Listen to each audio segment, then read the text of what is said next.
patiently waiting for. Today's Opie and Anthony show starts now.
Die Europäische Zentralbank legte den Referenten.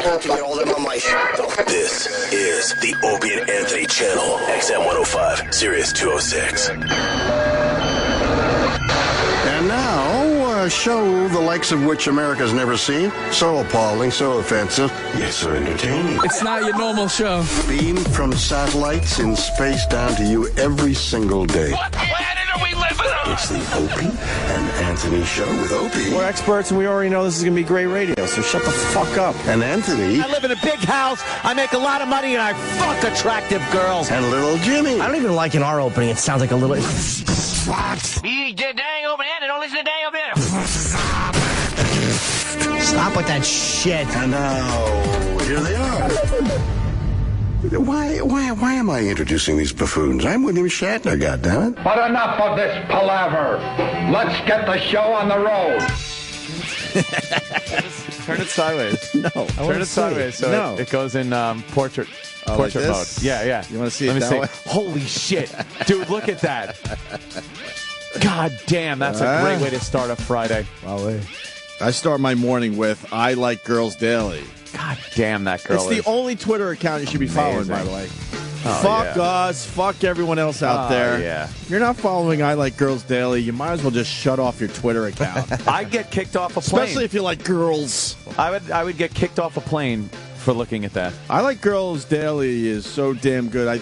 I would assume gay guys are following this too. Oh, they have to. Because how do you not like this? Wow, she's beautiful. How do you not like this? I'm going to just put that as my, like... I'm a little scared that this one might be a little on the edge of underage. Nah, she's fine. Nah, she's probably, I would say she's about 19, 22. Yeah, she's I know like, I Like Girls college. Daily is on the up and up, She's a college girl. They don't mess around with that She shit. is beautiful. Is that a new one? Like, was that just Fuck yeah, posted? that's a new one, man. Was that just That's, posted? She's got What fat time? knees. That's What time? 40, Shut it. 41 minutes ago. Look at her fat knees. Shut up. 41 minutes ago. Look at that fucking... That is insanely hot. It's a blonde. Cankles. You're crazy, Jimmy Her Norton. Fat knees. Nice try, Jimmy. You're don't going to like lose on this one. Jimmy's just I don't trying like to- her fat knees. Look at her left knee. Nice try, It's Jimmy. It's beautiful. I don't like the freckle. Hopefully from fucking... Where? She's totally nude and Totally From the nude. side. totally nude. Totally nude. And it's hot blonde at the beach.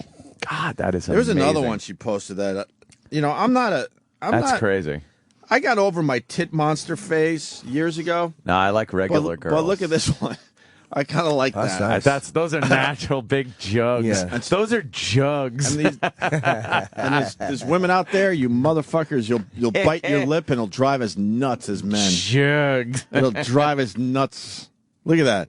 She calls them on her site knockers when they're a little too big. She just goes Knockers. She goes sexy lip biter with big knockers. That is, she's biting a lip a little to the side like a brunette. and her She's hair got- is her hand is hair is sweeping across her eye like Hitler. No. And Yeah, she almost- got nice jugs. Almost like the Biebs, a longer version of the Bieber Oh, yeah, haircut. yeah.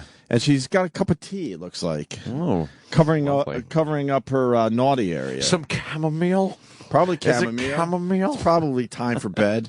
A little chamomile. Chamomile will get you ready for bed. Oh my God. I Like Girls Daily. Yep. I used to follow another Twitter account that had naked broads. Yeah. I don't even remember their name anymore. That's fucking. be honest with you. That's a great picture, and the beach looks great too. The water's all clear. It looks warm. I might be getting older because, I know I am, because I think that one scares me a little bit. What? The hot blonde at the beach. So you're crazy thinking that would scare you. She looks like a young Pam Anderson. Little bit. Before Pamela Anderson fucked up everything with all that stupid surgery. Got all heinous. Now, Remember why would that- the natural pictures of Pamela Anderson? Why the fuck would you fuck with Well, that? she got older. So yeah, but she would be- started messing with that before she, needed to. Yeah. She was just a natural beauty. She was pretty, man. Wow. This girl's really a knockout. That's crazy. From the mid-thigh up, she is absolutely amazing. That's you don't Jimmy like her doesn't- knee. Jimmy doesn't How like her could left you knee. not like her knees? Look at her stupid ringworm left knee. There's nothing going on there. Perhaps she was on one knee taking other photos on the beach. Oh, you might be And right. it maybe made a mark on it or something. I would tongue her ace. Oh, I would too. After you did, that's saying a lot. Yes, and then I would do it again after you. Swap and Sir. spit. Let's say hi to Joe in Jersey. Joe, How do you do, Joe? What's up, guys? How you doing? what do you got today, buddy? I want to do the first on-air suicide. All right. What's What? the matter, Joe? What?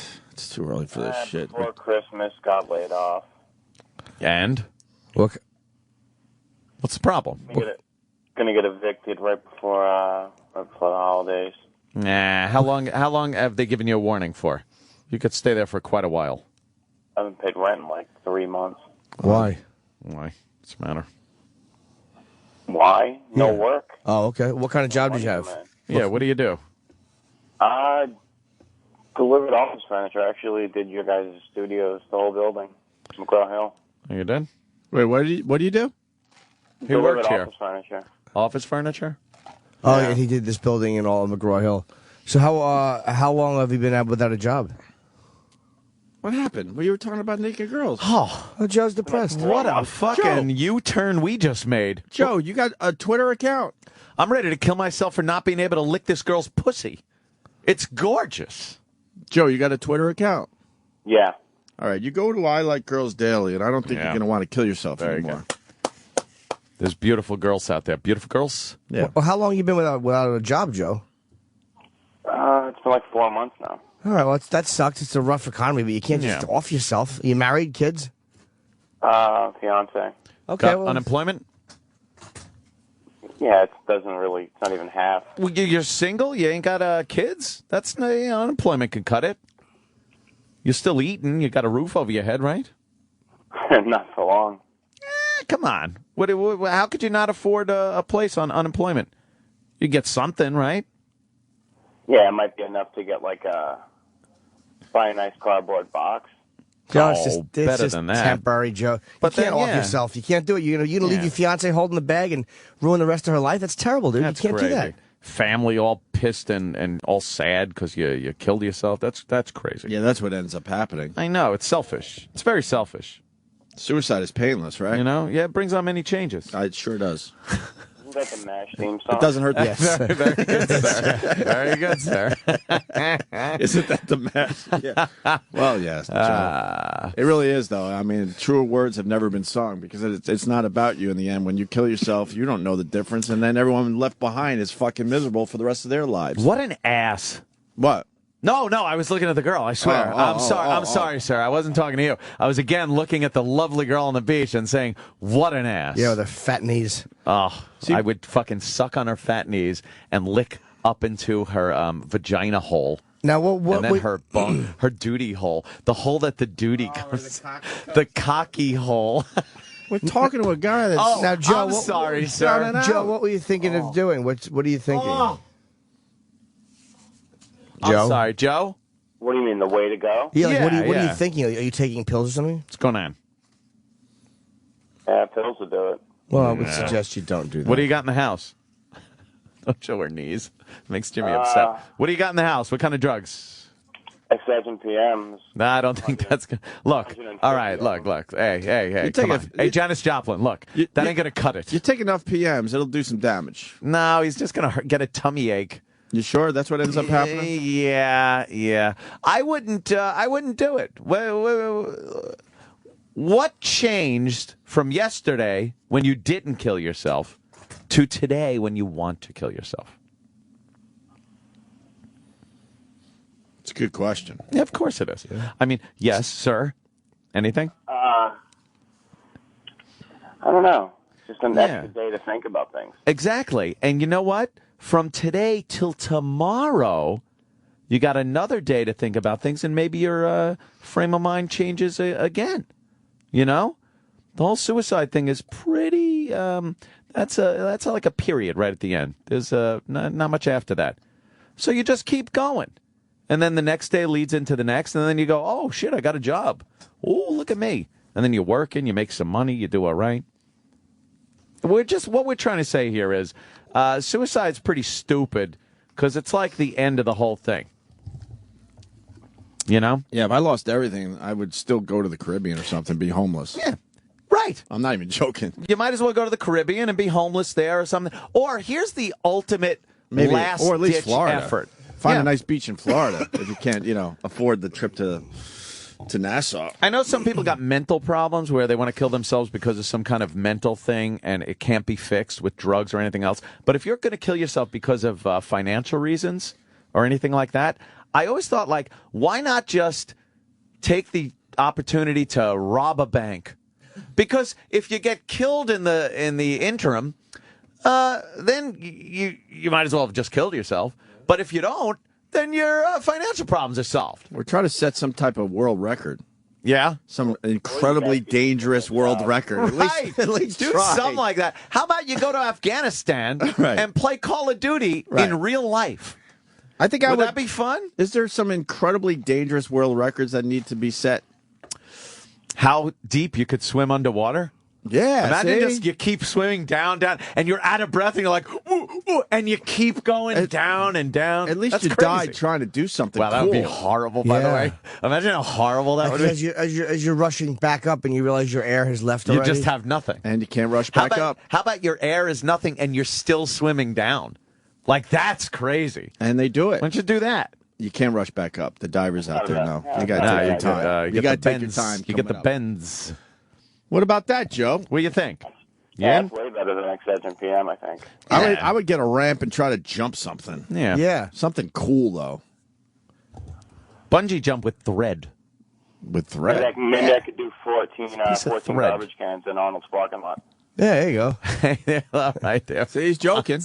He's joking. What? That sucked. I just don't think that even though you're sad, I don't know why that Fonzie has to be the butt of a joke when he did actually he did actually do the jump, Joe. Look, and it was killing frightening yourself- for all of us. Killing yourself's one thing. Don't joke about Fonzie, okay? Yeah, right, yeah. Sadness is one thing, but there's no reason to drag Arthur Fonzarelli into it.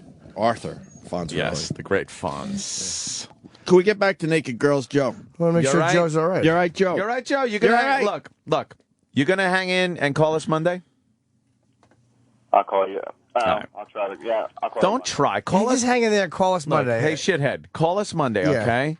Because we don't have time to like deal with you all day today because it's Friday. Right. But Monday we'll put up with your pain in the acidness Plus, it would, and deal with you, okay? plus, it would make for a sleepless weekend. Yeah, not You're knowing. dead, and now we're in bed thinking, "Fuck, did we do the right thing? What should we have Yeah, told do you this know guy?" what you just put us into? You fucking selfish shithead. Right now, we're involved. Yeah, we can't say what we want to say, Right. which is jump. Right now, we're involved, and now I'm not even going to know. I know. All weekend, I'm going to wonder: did that guy Asshole. off himself? Should we have said something better? Shithead. How do you think I feel? How are we involved with your shit now, Joe? Exactly. What guilt? It's Yeah. like I'm supposed to feel good because 3 out of my 4 shows are sold out this weekend.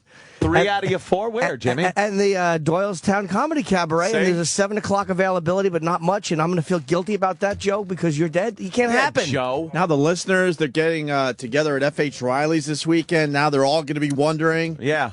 And they're not going to be spending as much because they're going to be a little down in the dumps over Joe in Jersey. And Joe's probably wondering where F.H. Riley's is. 400 New York Avenue. Yeah. There's See? There's controversy though. Oh. I guess How's that? Would they move the building? no. I guess the gang want a karaoke machine for what? Tomorrow night's the big party. You going? Dude, if there's a karaoke machine, I'm there. And I guess Brett hasn't returned any of their calls. He's just like me. What is wrong with him? No, what's wrong with our family? I'll go if there's karaoke. I'm sure it's That's just fun. I'm sure it's just a misunderstanding. But the pests want a karaoke machine. The pests will get a karaoke machine. Karaoke. Don't make a fucking maniac out of me. Can we get the one from your compound and just drag it over to FH? That's a big. That's a big unit right there. Oh, Joe's gonna kill himself. Joe, Oh, Joe, we got how you problems doing? too, Joe. See, yeah, Joe. we got You're problems. not the only one. Why don't you go to the F.H. Riley's party? You want to go? Where do you live? By the way, can I say one? Can I say one other thing about F.H. Riley's and it involves one of our friends? Rob Bartlett writes me yesterday. He goes, That fucking guy. Yeah. Oh, I mean, he goes, I just left F.H. Riley's, and this is going to sound like a self-serving plug. shameless. He goes, the macaroni and cheese and the skirt steak could be one of the best things I've ever consumed in my I've life. had both. But It's fantastic. the point being, and thanks for that, Rob, I go, why the fuck didn't you tell me you were going there so we could set you up nice? Set up know Rob what? nice with a table. He's And he goes, I'm not that type of guy. And then Yeah. I'm thinking, well, I'm that type of guy, and I just Nah. asked you for Broadway tickets. he's a stand-up guy.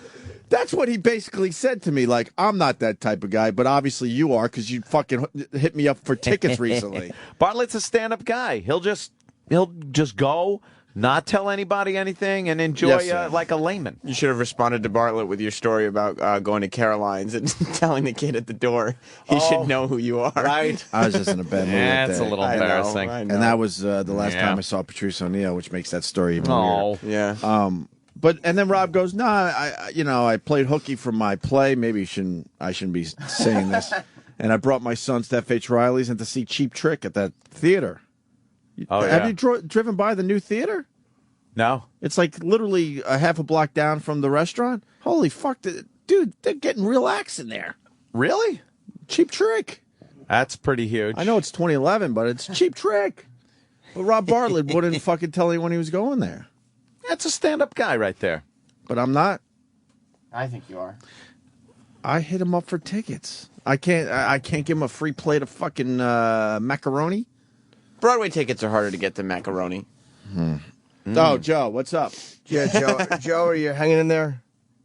I'll hang in if you guys take my call on Monday. Oh, see, now we're committed to this. Yeah, we'll take your call.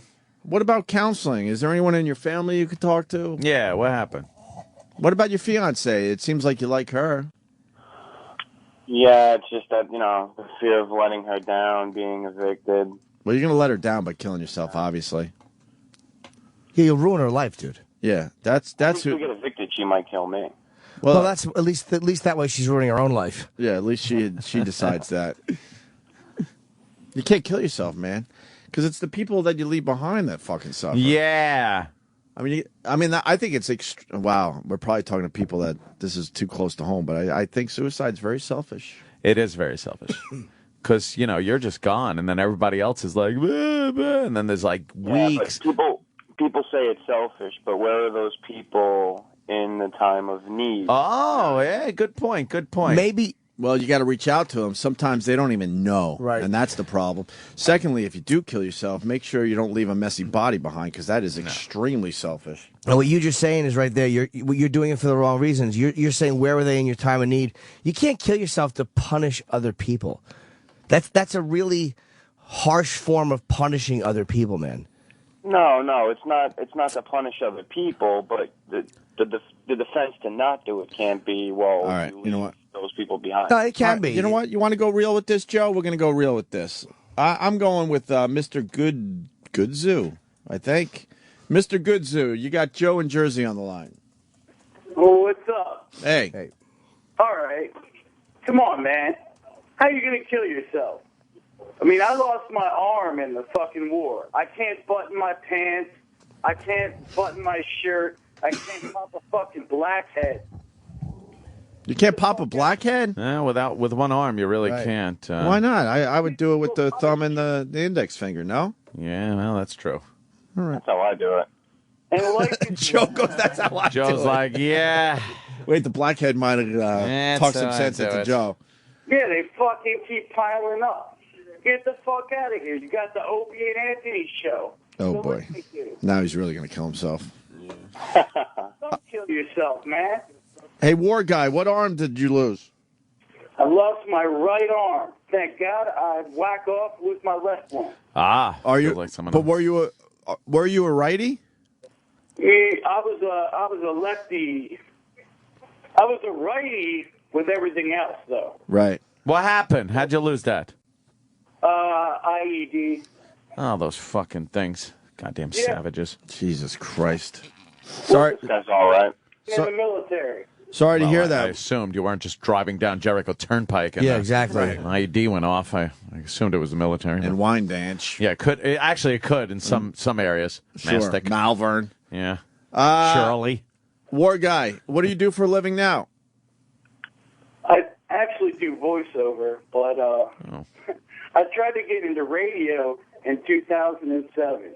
Oh my God, that could be the worst time to try to get into Exactly. radio. Wow. Holy shit. Yeah.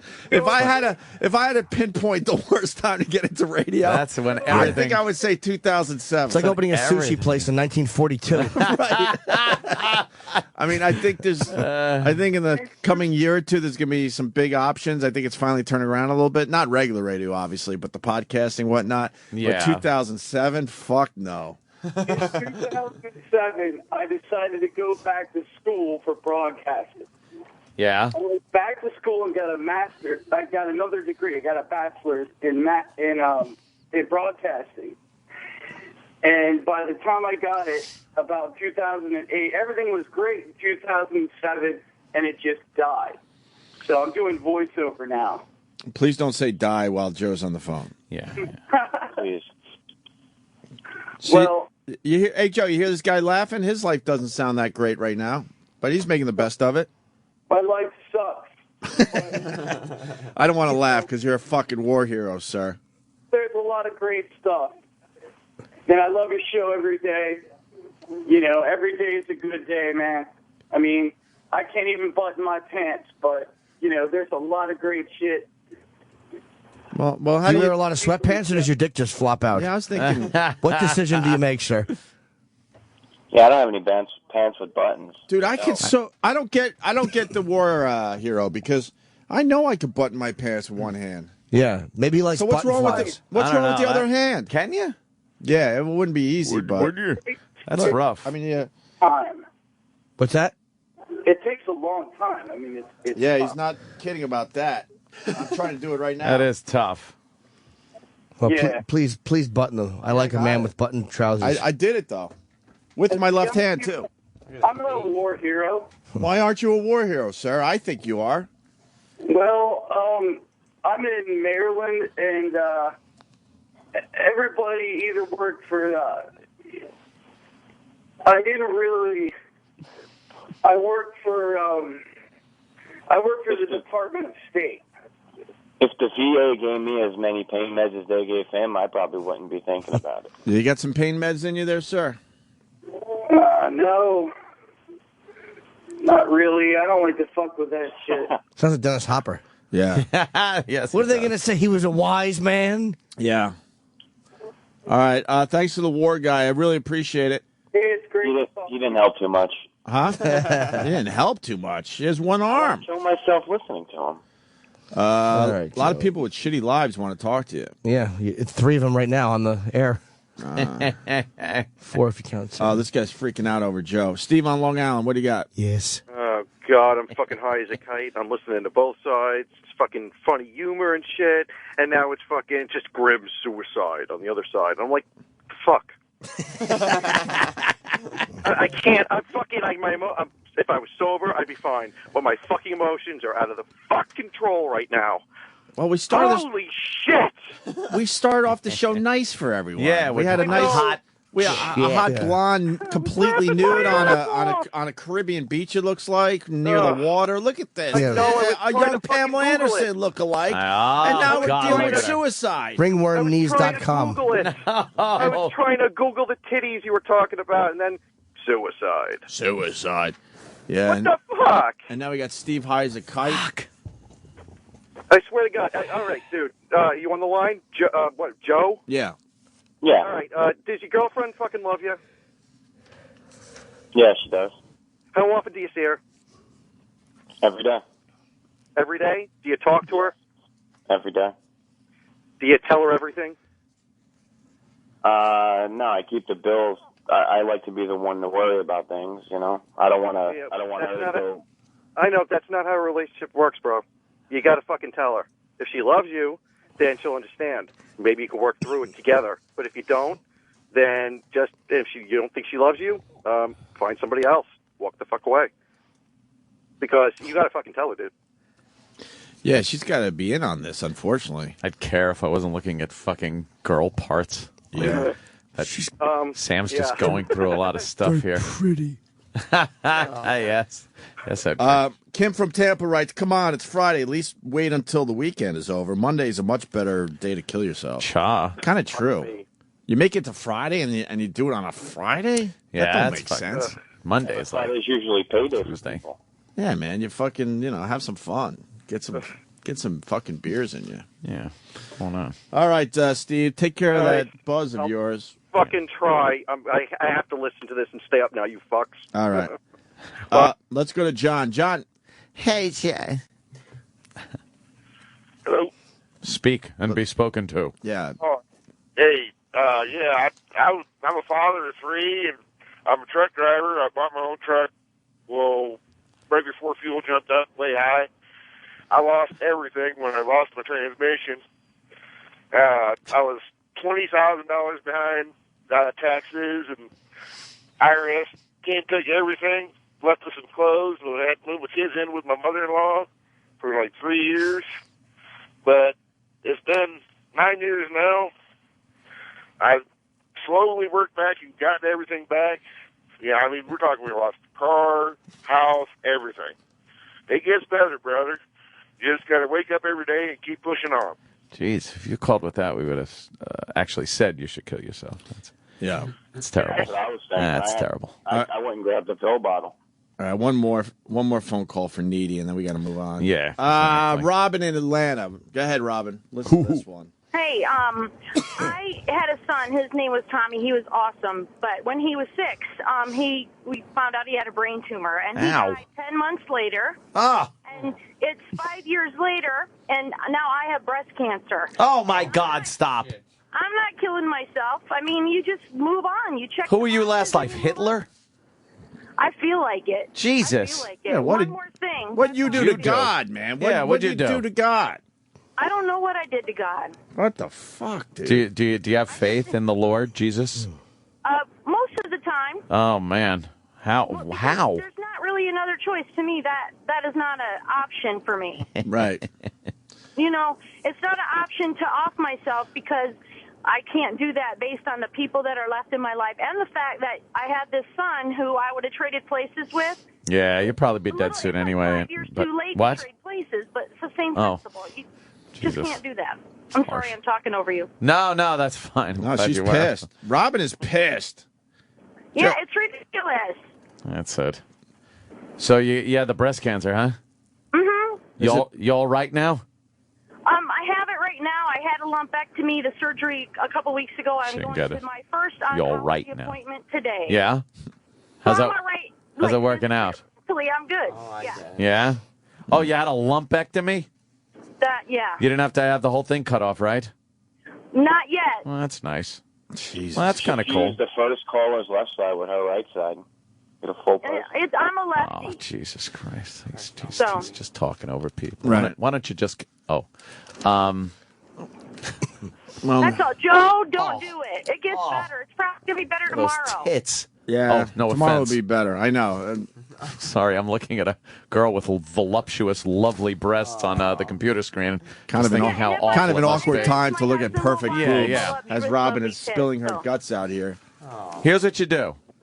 You ever stand by the edge of a mirror and you put the middle of your body next to it and then you just look at it and it's a mirror image What and the hell's wrong with What? You ever do that though? What the hell's You ever wrong do with that in a mirror and it kind of looks No? I'm sorry. Oh, Jimmy, I'm sorry. What's wrong with you? I was just thinking of what it would do because I've done that before and try to see what it looks like when you ever put a mirror right down your nose and the center of your body and you look. No? No. Not recently. All right. I'm sorry then. I'm sorry. Okay. It's a standalone mirror. Well, you guys have a good day. All right, Robin. Thanks for calling the show. No problem. Sorry you didn't get a little more sympathy than you did. All right. I didn't expect sympathy. I was No, you have on the wrong show. have a great weekend, man. That's you're a good egg. I like her good nature, considering that God gave her a fucking weird Oh, what hand. a lousy hand that is! You got what kind of hand is that? Seven deuce in poker? offsuit. Seven deuce offsuit. Wow. With a colorful flop. One joker. Oh, Yeah. shit. Yeah. Good luck playing those cards, Robin. All right. Well, you guys have a great weekend. All right. All right. Damn it. Ace of spades. Ace of spades. Get on with the show. Jimmy, you're my hero. Why does Thanks, Ann like? buddy. Why doesn't Ann like being serious ever? That lady lost her kid and has breast cancer. I was serious once. Everyone laughed. When? I think that was a Hawkeye line. Tried to be serious once. Everyone laughed. What episode? I don't know. One of the 8 million MASH episodes, Jimmy. My favorite mash is when he runs in and he goes, "There's blood everywhere!" And it's like, ba-da-da-da-da-da-da, ba-da-da-da-da-da.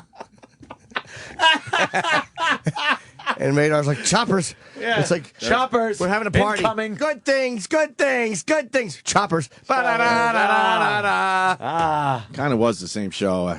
Don't let the after bastard week. win. Don't let the bastards win. Does Really? she? But Robin makes you so uncomfortable. You just can't. You can't go with it on that level. Opie, you've known me for how many years? It just makes you very You uncomfortable. know though? that I can't deal with serious shit like this. That's yeah. When I'm home or Oh, I think I have just to hung deal up with- on Joe because Robin was so uncomfortable. Joe said goodbye, I think. hung. Oh, did Joe say goodbye? I think Please tell me he did. 'Cause Maybe I I'll don't want. hang up on everybody this weekend. I don't know. But when you hear that, Joe was here on a fucking beam. you hear that morbid shit, you just can't go there, huh? Not on the radio. Alone, I can fucking I can work some emotion when I'm alone. Tell you the truth. But doing this radio show, Jimmy Norton, Greg Opie Hughes flanking me like this, looking at Sam. I'm watching a black midget woman get fucked silly on my computer during the show. It's kind of hard to actually, give a fuck get that emotion about or, a human as being. you say, give a fuck about a human being. Very true. I understand we shouldn't take too many of those calls because it'll bum everyone out. But What you got? every once in a while, we get stuck taking a call like That's that. a nice little henna head right Fucking there. hate redheads. Oh, sorry. Do you? Yes. I kind of like redheads. Was never a fan. I like the. I don't like the bozo red. Sorry to the redheads. I don't like bozo redhead, but strawberry that's blondes what I mean. and Bozo redhead never was a fan. shit like that. And I'd like to see redheads. I think are allowed to have a little bush there. You know, I like the girls shaved and stuff. A little red I bush? wouldn't mind a little red bush because it's so unique. Mm-hmm. It's like, oh, a little fire down below. Kind of Yeah, I like her to have, a little wig down there on her haymaker. Guys who have expression, whatever. Just guys that have awful expressions for it. You know. Yeah, that's it. I like when she's got a little red cream on her coffee cup. What does that even mean? I don't know. It means nothing. I like when she's got a big lipstick mark there on her lid. Yeah, like a Eli Whitney's cotton gin right down there. What? Yeah, exactly. We got Robin in Detroit. She's a regular to the show. Robin? Another Robin? Yeah, I thought the other Robin was this Robin, but it turned out to be a different Robin. Yeah, you're ripping her off. We like the Robins. Oh, a little red back. No, what I was just calling to say to Joe is that my brother killed himself 2 years ago, and you have to really think about, the people that you leave behind and how much you fuck their lives up. I mean, when his daughter finds him, she'll never be the same. But, someone's going to find him, and you just have to think about that. How the fuck did he do it? He slit his throat. And then the daughter finds him? Slit his throat? That's a rough way to go, man. Yeah. That's some ballsy Your brother way to do had it. problems, man. That's a ballsy move. How would you allow your daughter to find that shit, or the possibility that she would? Well, the worst thing is that she found him. He had gone to a secluded area. She found him, and they did call 911, and he was alive. What is a secluded area in your own fucking world? Yeah, and they did surgery on him, and when we left the hospital that night, they said that they thought that he would be fine, and then something happened during the night, and he died. Yeah, he probably threw himself off the bed a few times. Yeah, Yeah, I that don't could be. think so, but- Wait, they but, did surgery on his neck, and then he did. died? They did, because when he cut his jugular vein, which I found out you can still survive without. We were looking at tits. I know. We were looking at tits. We decided to go light today. Like, let's start the show looking Sam, at tits. boobies and Tits. let's just keep it nice and loose and fun for everyone. And now Yeah. we're in this hell. He cut his jugular vein? What I want to tell Joe is that you Wow. have to imagine what you do to a family. Jesus. Holy shit. No shit, right? Yeah, Wow, exactly. those are I mean, fucking beautiful tits. Yeah. Oh, I'm sorry. Sorry, we were just perusing a little more photos from... Which Who one is that on Which the- one's the jugular, by the way? I like girls daily. The big ones on each side. On each side? Yeah. So how do you cut through that shit? Al-Qaeda does. Yeah, boy. Yeah, but how do you do it if you're killing yourself? Jab your knife in and rip. Ow! Jesus. Well, like I said, he has to think. I know at this point it's all about him, but I think you have to Shootout. think about Pregnant these other nipples. people. Yeah, Yeah. yes. People. I mean, if you're going to kill yourself, like, when you look at tits like this, if someone says, like, I'm going to suck these tits to death, like, until I just die, I'm going to suck these tits, that's a fair way to go. Tits. Yeah. And the only thing that we look at is that, he donated organs. He saved 5 lives. So that's the only thing. Oh, that makes okay. That's good. That's good. I'm just saying, we hold on to that, but we'll never have him back. Oh. And I think if he would have just stuck it out, things would have changed. But at that moment, he couldn't do it. Yeah, that stinks. That stinks. So Holy. I just All right. tell Joe to, People are selfish. Wow, Robin. just Thank you, Opie and buddy. selfish. Anthony, listen, Opie and Anthony, they always cheer me up. Yeah, we do that, especially today with this fucking Yeah, diatribe. we're gonna turn this thing My around. God, we gotta turn this We're around. gonna turn this fucking thing around. Keep your chin up. Don't even look at the phones, Amp, because it'll depress the hell out Is of it you. depressing? These people want to fucking talk. Because what you do when you kill yourself, and I know They want to talk. I know a lot of people that have done it, and what happens is people. You've known a lot of people that have killed themselves. Tremendous amount, yeah. Why is that, Jimmy? I think I know at least 6 comics. I've talked about this on the air before. No, I know. And Real people who funny. are sober, just whatever, just close friends. But it is what it is. But people are left behind like, oh, if I would have found that one thing to say, it's like, No. that's what you do to people when you do that. It's fucking awful. Yeah, but It's awful. obviously you can't think that because But it's just a there's natural no, inclination. Yeah, you're gonna. But You think of your interaction with them, the last argument you had, or the last thing, you're like, oh, yeah, that was weird. when you go, Fuck. why don't you kill yourself? Yeah, when you said, here's a rope, what's your hurry? But I remember this one guy I knew who hung himself. He's a comic named Dave in Delaware. Really nice guy. But I would look back to all of our times we would hang out and be like, yeah, he kind of was on the outside. Like, he was a little... and nobody made him do it. He found his niece or something overdosed on drugs, and he was very close to her, and he just hung himself off the banister. Ah! It was awful. But it's like you hear that, and you're like, I wish I would have been a better friend to him or better whatever, you know. Yeah. Not that it would have stopped it. Yeah. It's all about clearing our own conscience, let's be honest. Sure. Yeah, that's what it. Once they're gone, it just becomes you trying to fucking deal with it, and not. Well, I think that's the hard part is that. Sorry, I was talking, but fuck me. I'm sorry, fuck but me running. It's What? It's like Jimmy Well, she's said. an expert on suicide. Apparently, she's an expert on everything. Opie. It's the hard. I think the hard part of the people you behind is you feel like all those people feel like if only I would have done something. Right. Yeah. And, it's not like somebody died in an accident or was sick. They're, like Jimmy said, what if I would have been able to be the one person that could have talked them out of it? Right. And that's always that's left with you. My conscience is clear. When they called and said, look, I'm going to kill myself, like, I was probably wrong to say I'm jerking off to cuck porn on Clingy.com. Get back to me. Yeah, give me a few hours. I'll get back to you. Yeah. But you guys have to talk about serious stuff every once in a while. I don't mind. So we'll get over it. He'll call Monday and we'll all be happy. No, we're going to turn this thing around next break. Fuck this waiting until Monday shit. Exactly. I'm not going to kill myself by not eating. Friday, it's egg time. Friday. It's Friday. All right, Robin. You guys rule. Have a great weekend. Thanks, Robin. Of course we do. See you later. Okay. All right. Bye. Jesus, there's suicide people all over the fucking place now. Yeah. God. They all want to talk. Finding brains all over the kitchen, and a mom had to clean that up. What the hell happened? Oh wow! My friend shot himself in front of his mother. Oh, in front of his mother? Yeah, with a rifle. That's insanity. I think it was either a rifle or a shotgun. What did she do to him?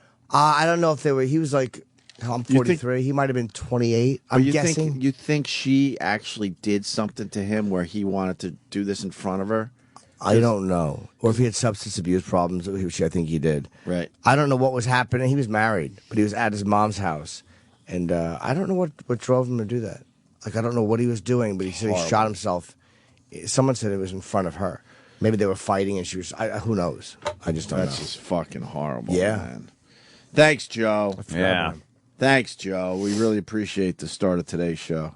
Is Tom still alive? People are want to know. Oh, yeah. His big, heavy chest. What? His heavy chest. He couldn't breathe. Very heavy. Concrete lungs.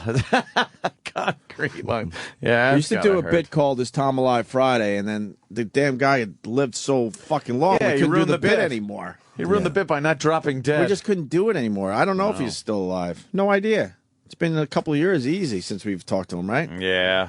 Tom, you alive? Give us a call. We'll recognize your voice, that's for sure. Oh, my God, that wheezing voice. I would bet money he's still alive. Probably.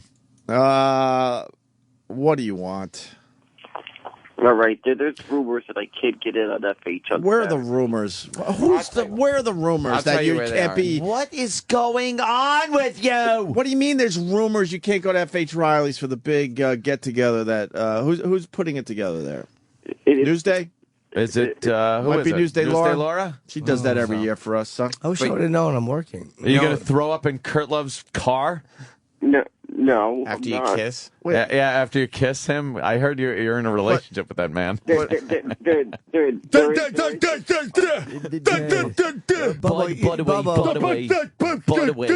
You're very draining in your self-obsession. Yes! Your self-obsession We understand is you don't draining. We understand you don't have a complete brain, but you certainly have enough to fucking think a lot about yourself. Yeah. Where are these rumors starting? But what happened? Like, people are talking about killing themselves. I want to hear. Yeah, exactly. And this blithering idiot. This blithering, doddering idiot decided this was the perfect time to call This is when he should call up and go, There's rumors that I can't go to FH Riley's. I can't. I'm falling for the same thing. Jimmy was just talking about a guy that shot himself in front of his mother. That's right. Now we're hearing from Bobo someone who should have. You know what? I think I should be the next phone call on the show. This makes sense. You're just disconnected from what everybody else is doing. Always. What are the rumors, Bobo? No, that they could get in at someone said the bouncer. Who said that? Like, what idiocy is this? What bouncer? We might have a bouncer Saturday because it's a special event, but we don't have bouncers at FH. What are you talking about? Who started the rumor? Who said you couldn't get in? A bunch of people on Twitter. Really? How about the people on Twitter have nothing to do with who's allowed in or not in to a restaurant that is owned by Opie's brother? And me. And Opie, of course. I probably own more, to be honest with you. Probably. Yeah. Silent partner, though. Silent. Why are you so You don't want me gullible? No. Yeah, what's the matter with you? Oh, that's right. He's retarded. How's your dick? You go to the doctor? What did they say? What did he say? I got to wait for the results of another urine test on Monday. What results? What's the matter? What's wrong? Your bladder fucked up? You know, if I was you, I would just cut off your dick and become a woman at this point. That would be kind of cool. You might be better off. Yeah. Make it into a vag, whatever's left. Bobo. Or that, yes. Yeah. I don't want that. So rumors have it you're not allowed into FH Riley's, but and who's not going to allow you in there? Yeah. I don't know. I've been hearing multiple sources. Multiple sources. He's like a secret agent. You'd be a perfect politician. Yeah. What are you So you're talking about? Your sources. I've been hearing multiple names. Oh, shut up. What are you talking about? Fucking idiocy that say the Twitter, the bouncer in a restaurant. Rumors, multiple sources. Guy's calling himself in the fucking. He's standing on the Verrazano with cement shoes. They're not going to serve cheesecake. The fuck do you think? What's wrong with you? Bobo, do you realize we were talking about suicide? Yeah. What's wrong with you? Yeah, I do. So any other normal fucking person would go, I really want to talk to the guys, but you know what? I'm starting to think this might not be the time, so I'm going to hang up my phone and try to get maybe to the guys later on in the show. Right. But you have decided that this would fit perfectly in between a mother that lost her 6-year-old son to cancer, now she's got cancer, and another guy that just said that somebody shot himself in front of his mother. We're going to squeeze you in the middle of this. Yeah. That fucking awful guttural noise you make is a segue back into you. Me. No matter what we're talking about, suicide, fucking hat thieves, and you'll go instead of addressing them, you'll go we're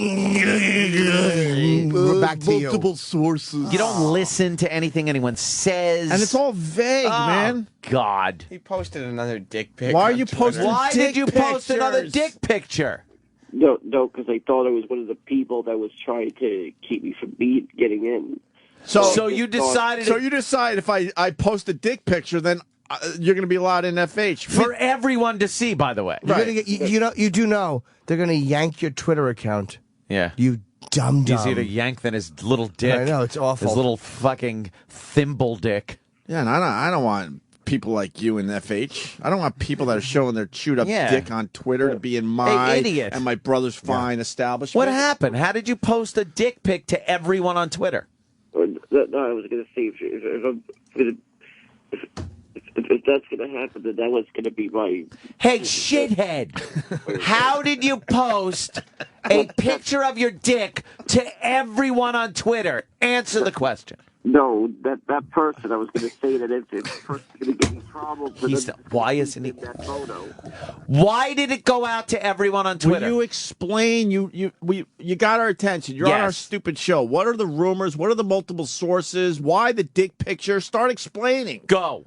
Well, the dick picture was to get revenge on that guy. Right, well, revenge on that guy. Oh, wow. So you showed him. You must have got him bad. You're going to get your Twitter account yanked. And they ask you about that. Why'd you post your dick picture? Something else. Revenge. I needed revenge. You want to get revenge on him? Call his radio show. Right, exactly. Yes. Call him at work. Bobo. Yeah. What are the rumors? What are the multiple sources? What's going on? Who? Go. No, they were saying that they couldn't come. That wasn't. We know who said it. Oh my God. I don't know. Sources were saying it was these. Sources. Who are these sources? You had to hear it from someone you know. Who was it? Go. I don't know. One of my friends, Mike. How do you not know? You do When know. are you going to realize that the entire Twitterverse just fucks with you? How long is it going to take for you to figure it out? Who was it? Who? Names, go. Go. No, what it is, my friend Mike from Philly was telling me that. Mike from Philly. Mike from Philly. Mike? Dumbbell. From Philly. And what did Mike from Philly say? He was telling me it was Steve from Bayshore. Steve from Bayshore. What was Steve from Bayshore saying? That I wasn't allowed in. And I was saying, oh, you were going to need a disguise to get in. Well, and this isn't a rumor. See, unlike Bobo, I have facts. Yeah. All of a sudden, Bobo's on Twitter saying that he wants to fight Steven S. from Bayshore in our studio and have Jerry Springer as the ref. And I'm like, what are you doing? Who said that? Bobo. Did Bobo say that? I don't follow him on Twitter. Why would you? I have him blocked. But he actually said that? Yes. Ouch. Did you say that, Bobo? Bobo, did you say that? Yeah, because... What do you think this is? So you want us to stop our entire show so you can have a fight with Steven S. from Bayshore, and we got to find Jerry Springer to be the referee, right? Well, that was before when I thought it was hit. Do you think you could actually fight Steve from Bayshore and maybe win? More importantly, you think we could get Jerry Springer to pay attention to this? Well, Jerry probably would. One look at Bobo, and he'd be like, "That's prime shit for my show." How delusional are you? Yeah, like Bobo. do you understand that there's real fucking people here? What do you think? We're all actors in your play? No. Do you think you wrote a I play and we're all playing parts?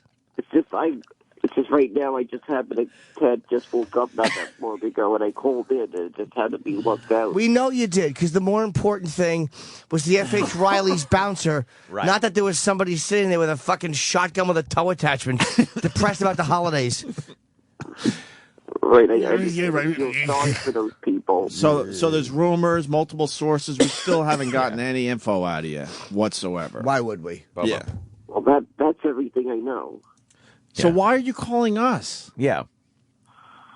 I don't know, because I figured that would solve everything. That would solve everything. It would solve the fake problem you have. Like another fake problem that you just bought into. You're going to be there, aren't you? And I'm not wrecking it for anyone out there because I've told Bobo to his face on the radio probably 10 times myself that everyone just fucks with him and he still can't comprehend He doesn't know. this. He has no clue. And I kind of figured that out last night. Also. Oh, you did? Oh, so why are you calling us then? So why are you calling saying that you're banned? No, because I wanted to be sure. Ah. Right. Raise your hand if you're sure. You really so when you go to F.H. Riley's, we're going to just say you can't come in? Yeah. Bobo? I thought. Bobo? Bobo? That's what I thought. More importantly, Bobo, how's Mr. Maloonigan? That's a great question. The dog is doing good. The dog. Don't call him the dog. It's Mr. Maloonigan's. Well, Mr. Maloonigan's doing good right Does now. he speak? He just barks. Well, make him bark. Go speak. Make him bark. Go ahead. I want to hear Mr. Maloonigan's. I can't grab him right. I'm sick. What? Yeah, we know you're sick. So if you're sick, why are you even going to F.H. Riley's? Exactly, with your dumb little hands. You're going to shake everybody's hands. We don't want sick people there, getting everyone else sick. Anyone else would stay home if they were sick. Bobo, what's your Christmas wish? Bobo, shut up. Bobo, shut up. What's your Christmas wish? Make him talk. No, I said for one of you three to visit me. Wait. Bobo. Not if you were at Ozzy's house. I wouldn't visit you if you were at the Osborne compound. What a shitty Christmas. Your Christmas wish That's is to horrible. have one of us three visit you? Where? At your house? Yeah. Now let me ask you something. That is sweet, Will I guess. your That's really sister nice. be home, Bobo? Oh. Yes, she will be. All right, I would come and visit him if his sister's home. How old is she? She's 16. All right. Okay. There's groundwork. nothing wrong with that. And I've seen pictures of her, right? We've shown pictures. Oh, yeah. She's kind of attractive. Yeah. She doesn't look like Bobo. No. Yeah. Is she a half-sister? Yeah. Yeah, that must be the good half. Let me see a picture of her. Yeah. Pop up a picture of Bobo's sister, who is sweet 16, as we like to call Still it. too young, though, right? Oh, no. In New York? Oh, of course it is, but Oh, I it say is? no. Oh, okay. I'll Jesus. find a state. I'll find a state we could go to. I'll be like Smoking the Bandit with Coors. I'll drive to a state that's because legal. he's thirsty, dummy. Let's see. Oh, there it is. Okay, there's the big Daniel Curlin Met head. Draining. It really is. Okay, and Friday. there's the sister pick. Oh man, let's see That's the best I can do. But Oh, that's okay. Won't she accept friend requests? That's kind of nice. Look, she's in shorts in her little Facebook picture. 16. She's got shorts, and she's doing like a Facebook sexy picture. 16 turns to 17, Opie. When's her birthday, Bobo? September. September. I mean, she just All turned right. 16. Well, that's fine. There's nothing wrong with that. So, some states it's legal. Oh, is that her? Oh, yeah. Oh, look at that gam. Nice. Look at that gam right there, right? Hello. Sitting Got a on the nice, chain swing. Oh, having some nice laps. head of dark hair. Oh, man. She's got a pinkish hue to her face, a pinkish hue. And her hair is flowing. Yeah, that picture was taken at a Molly's in Manhattan. That's Yeah? wonderful, At a mall? I'd like to be that was at- seat. I'll tell you one thing. I'd like to sniff that seat when she gets off of it, Bobo. Hey, no, 16-year-old, it probably smells like farts. Oh, no, it smells nervous like energy. Bubble gum, cotton candy, and homework. Hey, Dope. It smells like a school bag and erasers. Hey, Dope, you realize Anthony's sexualizing your own sister, and you just sit there That's like a fine. fucking idiot. Yeah, I realize You're a fucking idiot. Oh, she's probably been laid before. Let's stop it, really. If she heard that. What? Yeah, she's been like not wanting to date anybody until after high school. That's smart. Why's your She's voice smart. getting Oh, all she's weird? not dating anybody? Yeah, what are you, frustrated? Jesus, Can't go on a no, date with your half-sister? because- You ever see her naked, Bobo? You ever see her naked? No, Why? You never sneaked a peek? No. What's wrong with you? My own sister, right? I would do that. See, a half-sister. It doesn't matter. I've seen her turn down so many people. Oh, yeah? And it bothers you? Why? No, it doesn't bother me. I've heard this. Why are we doing this? Oh, well. Which one's Mr. Malunigan's? Why are we doing The little curly Q dog? Mr. Malunigan's is adorable. Bobo, did we solve Poor your dog. dilemma? Yeah, Bobo, how do we do? We did. We did. We did. How do we do? We did. Now that You're a retard. Now that we stopped the entire radio show for Yeah, you just Once again. Just for you. Jimmy doesn't mind though, right, Jimmy? It's just draining. You don't mind though, right? It's You understand. It's so stupid. Bobo. It's so stupid. You're going to FH Riley's? Yeah, I am. If I feel well enough tomorrow. No. Oh, well. Well, Perish the thought you can't make it. Yeah, we sure hope so because Yeah. it's not a party without you. We don't Please, know that, please right, be Bobo? well. Be well. Hey, Bobo, do you have any advice for Joe? No, why would he? That's another person. Do you have advice for Joe? It's another person. What's Joe? Exactly. What's Wow. Joe? He was the guy that said he was going to kill himself while you were waiting to talk to us. You heard it. Well, all I could say is that stay strong and don't kill himself. You should just stay strong. That's the best I can say. The dumbest Okay. advice ever. I had a friend of mine that tried to kill himself, and I stopped him. I just told him stay strong. What, did you hang up? Things will get, things will get better. You'll get. And he just fucking And he through. just fucking plows through. plows through a great line. Me. God. What's wrong with you? Bobo. Look at Bobo's titties in that picture. That's fantastic. Bobo, what are you doing for your man boobs? Yeah. Bobo, comment. I get man booby every once in a while. Bobo's like, And I just work a little harder at it. What do you do for your man boobs? You work out? Sit-ups. And a lot of running in the for your backyard. Sit-ups won't take care of your man boobs. You'll have Lot of abs running and in the tits. backyard. Running in the backyard. You live in And- Queens. Yeah. Your backyard is a postage stamp. That would be hilarious. It's a pretty wide enough space, believe me. How is it? How the big dogs is run. How big Yeah. is your backyard? Who are you, old yeller? I don't know. I don't know if it's big, but it's got enough space. How many feet? What? Exactly. Oh, God, Bobo. He's running around in a tiny little backyard. Yeah. Yeah. That. Bobo, go in the backyard and walk it off. Yeah, go ahead. Yeah. Do one Do one lap in your backyard for us right now, live on the phone. Go ahead. I bet you he has to do like 18,000 laps to equal a mile. Yeah. What movie was that? Easy Money? Oh, fuck yeah. Where they showed the wedding that they were having in the backyard in Queens. You like the Easy Money? I don't remember anymore. Yeah, it was pretty good. I might have to watch It that was again. pretty good. Pesci and shit. Dangerfield. Yeah. But that's how the backyard is. It's like this little fucking fenced-in postage Oh, stamp. yeah, that's Queens for you. Is that little Bobo? I'm in the backyard. All right, he's in the backyard. Bobo, do one lap, and we're going to time you, all right? Ready? Set, and go!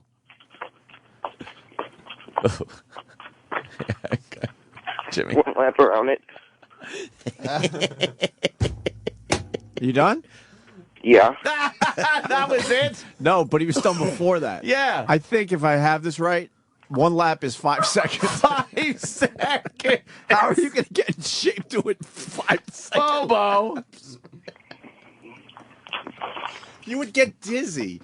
I don't know. So, yeah. If you do that for a few minutes, if you do that for 5 minutes. Bobo, are you out of breath? You ran for 5, No. maybe 6 seconds. No, I do that for 5 minutes a lot.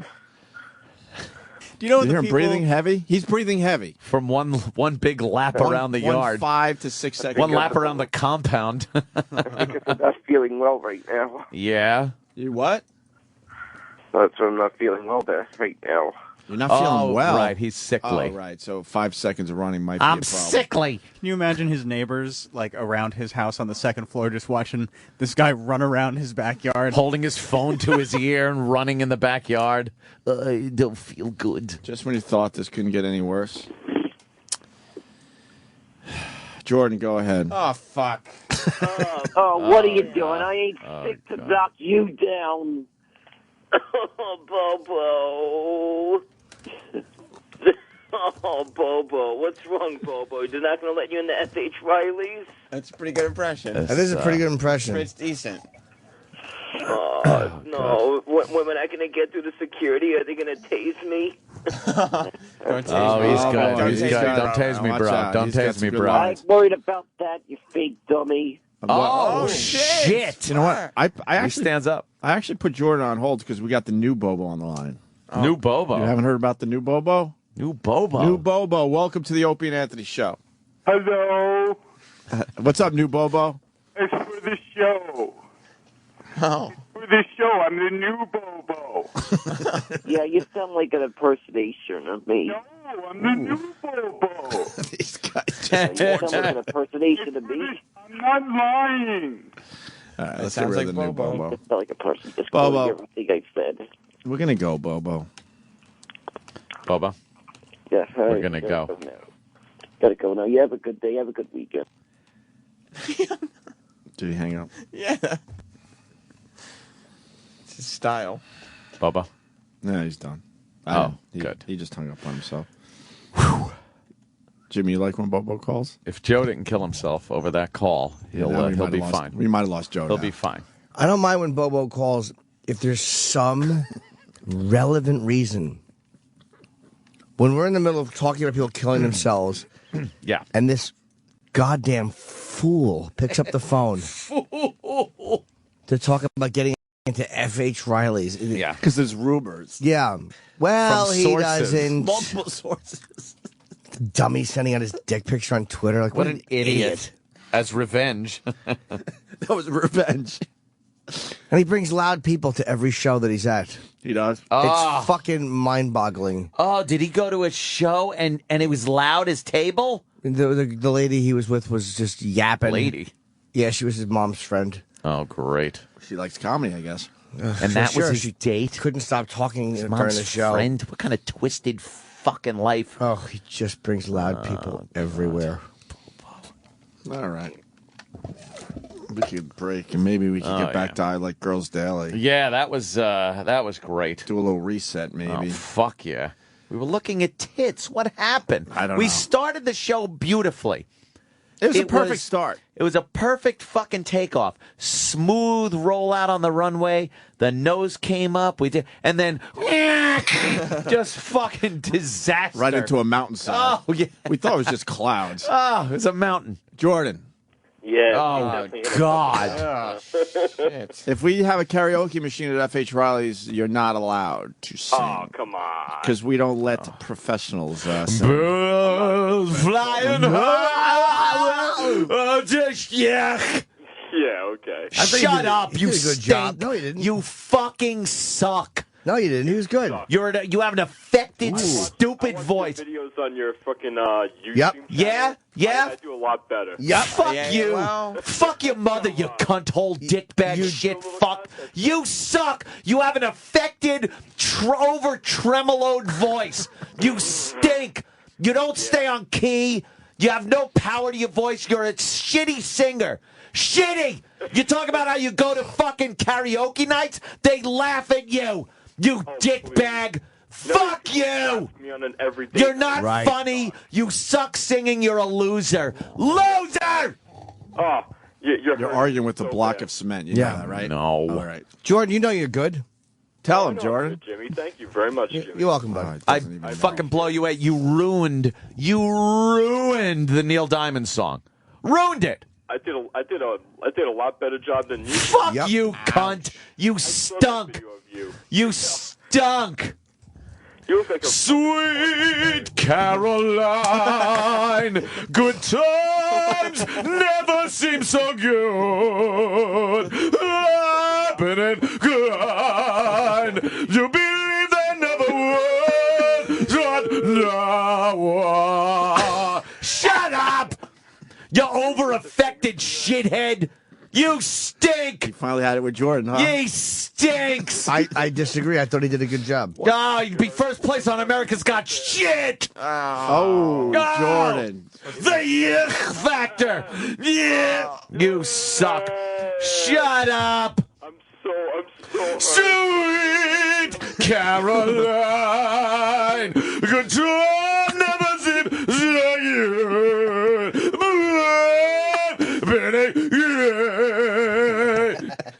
You suck. You suck. You suck.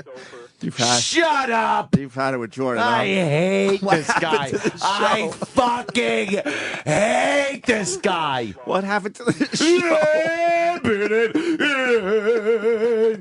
Do the Michael Bublé. Michael Bublé. Flying. You're awful. I hear a little jealousy. Jordan? Jordan, to you. I think he's very jealous of me, and it's really sad. Let's do a little contest on Saturday. Yep. There you go. That's it. Why are all these challenges? Maybe people just want to hang out, you fucking freaks. Right? Can't we just hang out? Everything's a challenge. Right. I'm not the only one that wants to karaoke. It's not just me. No, you're not allowed. How about you 'Cause we don't decide you're a karaoke? professional. 'Cause you suck. That's right. I ain't no fucking professional. You suck. And how much money are you going to spend at FH Riley's this weekend, Jordan? Skinflint. Probably about $40-50. There you Wow, go. look out. If that's true, we'll take that. Look out. We'll take that.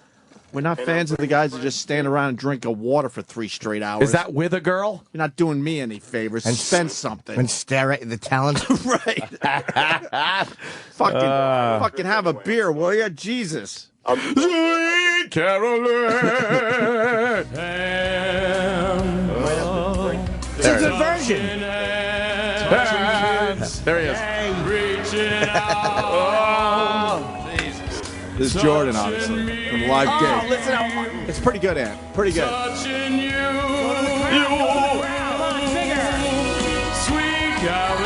He's all off the place. Good time never felt so good.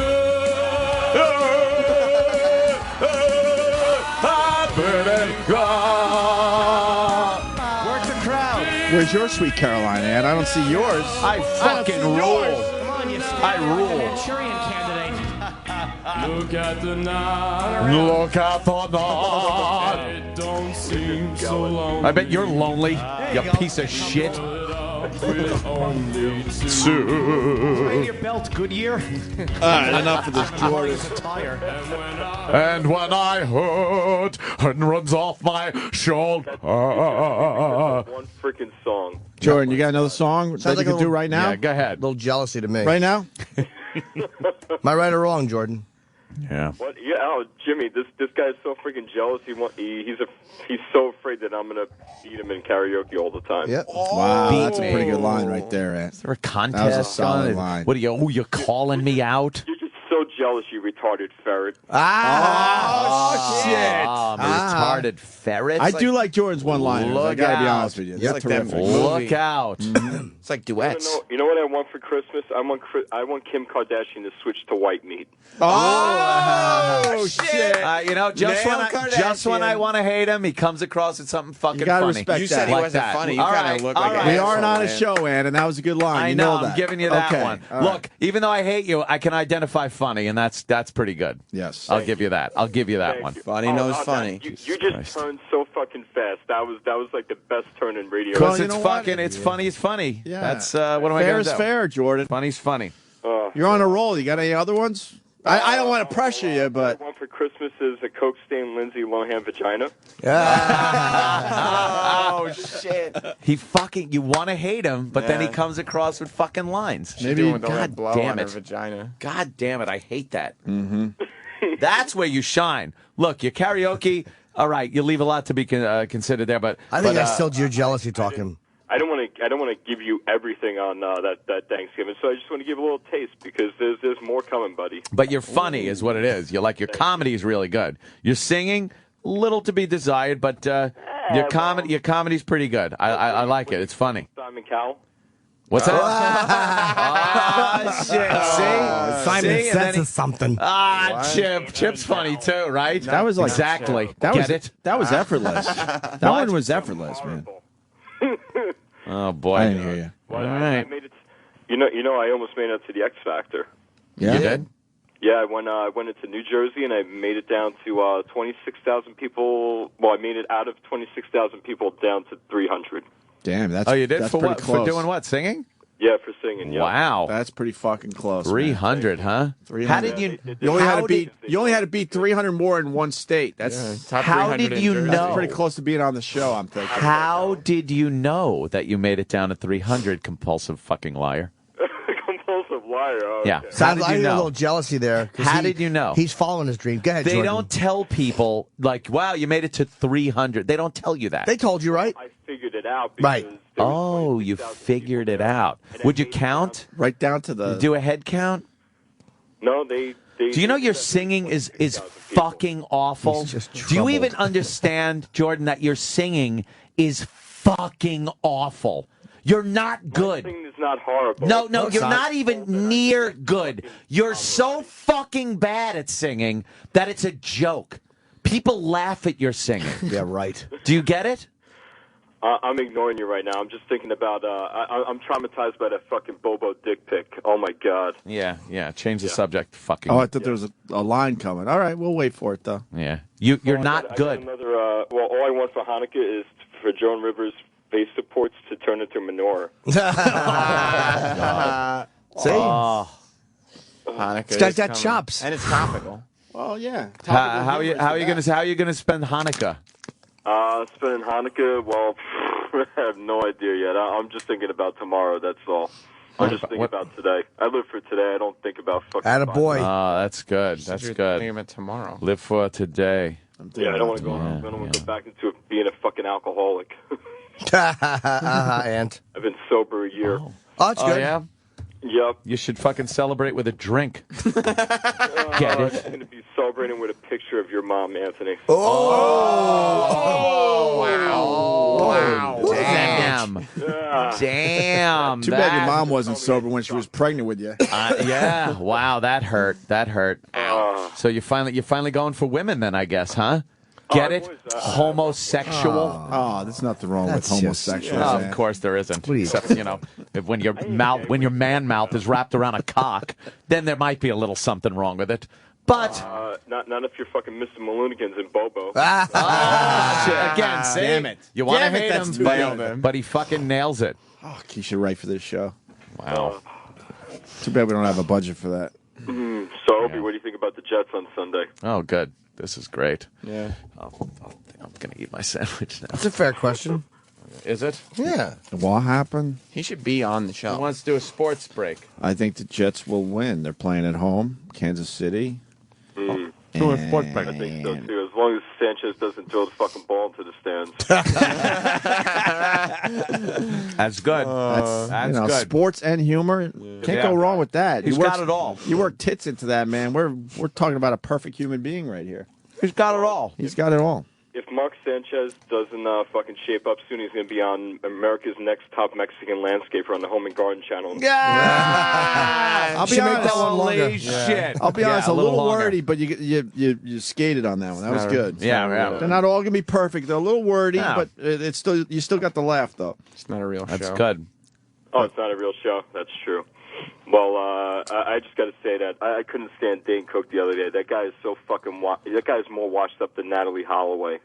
Oh, I get it. I like Dane, but a good one's a good one. Yeah. Good one. Yeah, what are you going to do? Can I break this down though? He couldn't stand a guy that was on our show spilling his heart out to his friend that died way too early. Yeah, you're right. I didn't like him on the show either that day.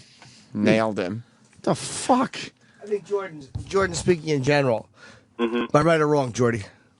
What am I right or wrong? And what? No, I'm saying you were just speaking in general. Oh, about yeah, Dane, he's speaking in... Well, I mean, I just don't like Dane Cook at all. I think he's just really overrated, and... Yeah. I mean, It's terrible because he loves you. Yeah, jump on the bandwagon with that bullshit. Dane Cook loves me? Yeah, right. Jump on the bandwagon with that bullshit. Yeah, he does. You didn't read his tweets about you? I don't follow him on Twitter. Yeah, he heard your appearance on the show and fucking So easy to actually jump loved on it. that bandwagon instead of thinking for yourself. But just jump on that bullshit. Yeah. Yeah, go ahead. Hey, I got it. What's a bandwagon? Is that a band like that, like a wagon that's pulling music acts around or something? Chip. I mean, you could say Wordplay stuff. you could say you don't like Dane Cook's humor. That's fine.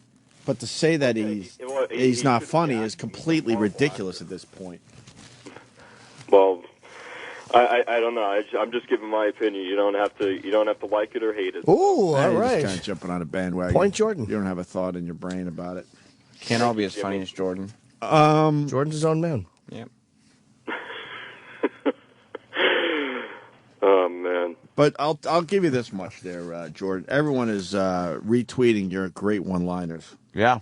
Oh, I know. I got a big following. One guy just wrote, "Switch to white meat." Aw, shit. Good stuff. It is good stuff. So they are fucking retweeting those one-liners. So I'll give you that much, man. You're hilarious. Mm-hmm. Yeah. Well, I mean, I'm hurting for work right now. I know that guy Joe's like fucking depressed because he doesn't have a job. How do you not have a job?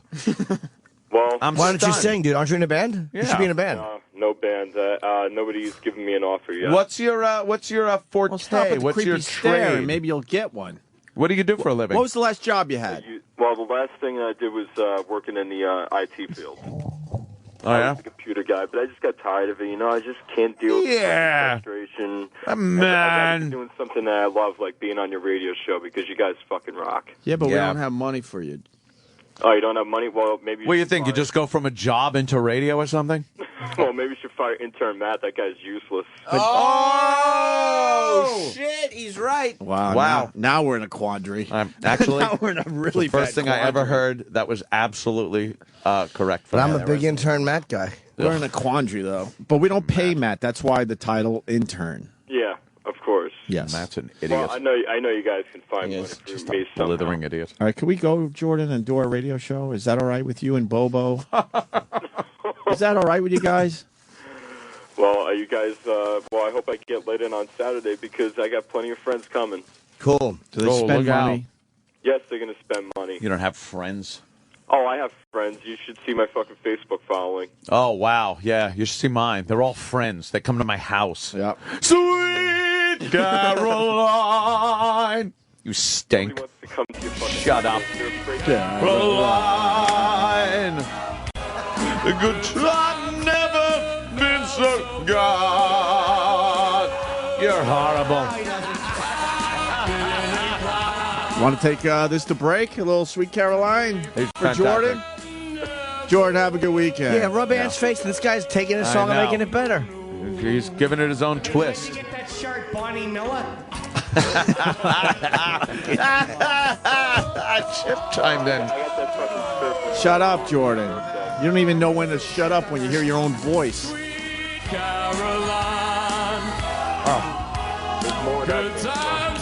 that came from? Really good Andy Williams.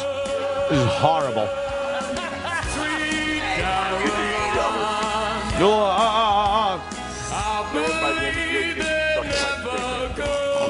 You know, and if we get the karaoke machine at F.H. Riley's, I think it's only right that Jordan gets to sing. It just hit me. I think it's only right that Jordan gets to sing. I got something big for you. To the adulation of the crowd. Yes, you know what? Why make them suffer? Exactly. Right.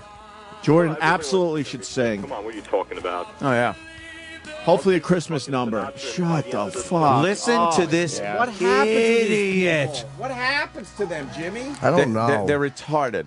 Because they're so selfish. Yeah. They just want to hear themselves. What were you saying, Jordan? You got more? Go ahead, go. I'm not selfish. I just like singing and entertaining people. You like giving back. Making people happy with your voice. Singing and entertaining people? That's, Opie, are you might go together. What? Were you entertained by my voice? I sure was, Jordan. Me too. Yeah. Me and Jimmy certainly I were. think Ant was too, but he just understands this competition around the corner. Ant's in the music biz, so I understand where he's coming from, but I don't know any better. I think that's an amazing voice.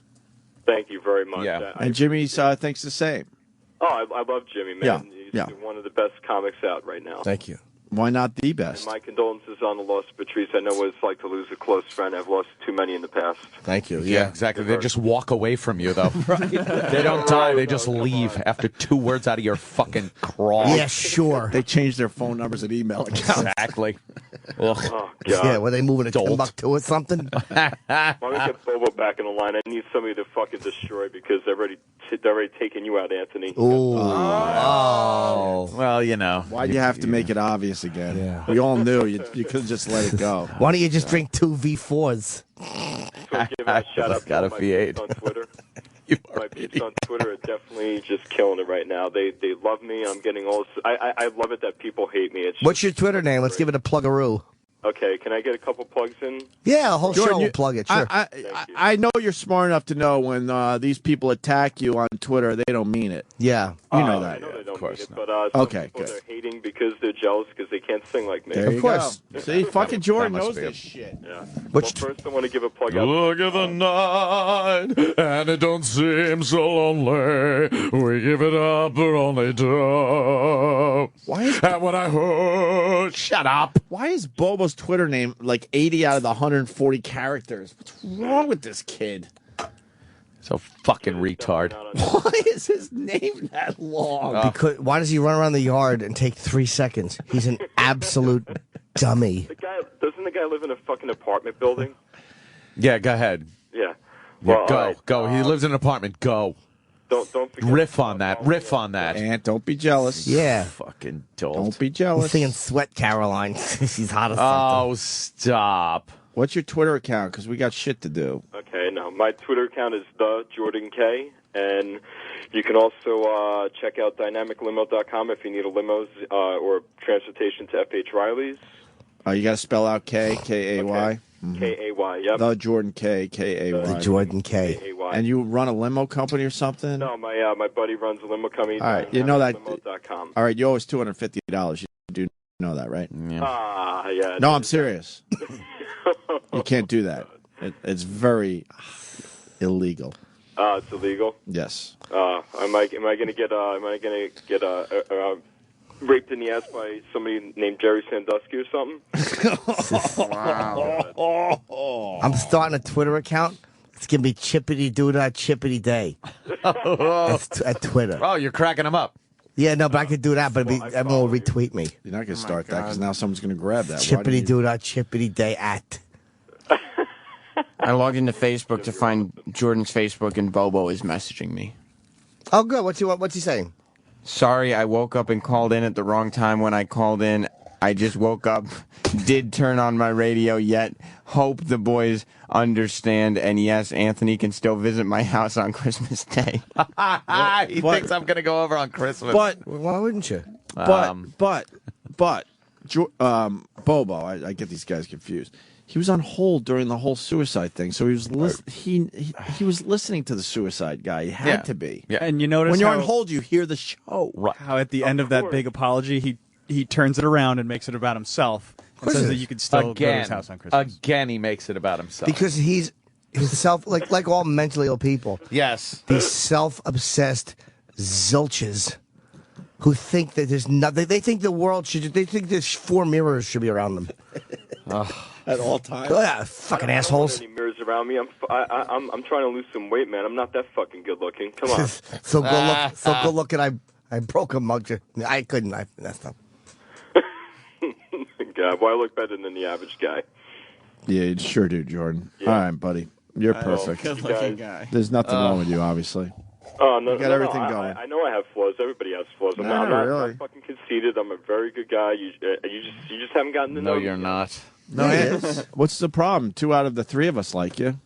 And the other guy likes Ant likes him too. Ant's just a little jealous. The guy he sees the competition creeping up behind him. That's it. You're a little nervous, huh, Ant? Yeah. You know what? When he takes my song, my benchmark, my trademark song, and butchers it. I thought he did a good job. You know that song was written by a child molester?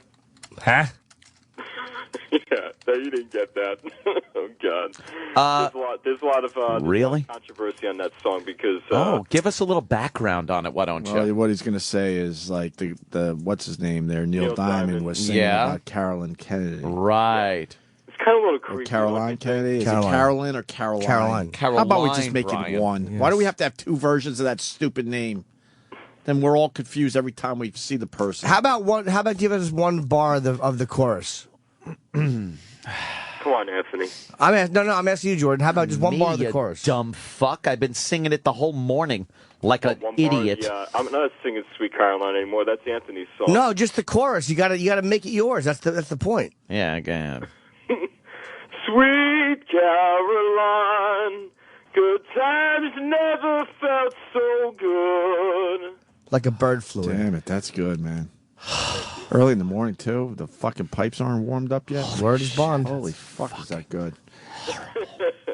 So There's more where that came from. affected. Just Oh, coming to me hey, on whoa, Saturday. whoa! Is that a threat or a More where that promise? came from. All right. Where that I came don't from? I don't threaten people. I'm a nice guy. Oh, look! Yeah. Don't get my fucking reference with what I said.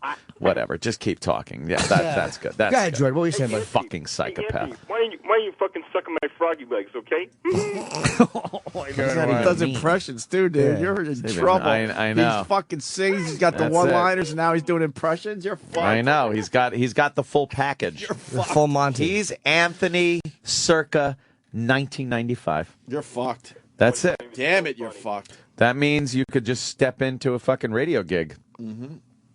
At any given time, I guess. Yeah, that's Anthony circa 95 is just step into a radio job. You got the pipes, you got the imitations, you got the fucking laughs. You're ready to rock. You're rolling. Yeah, motherfucker, I am on a fucking roll. See? He's got the voices. I don't know what that voice was. What is that voice? Anyone? You don't know? No.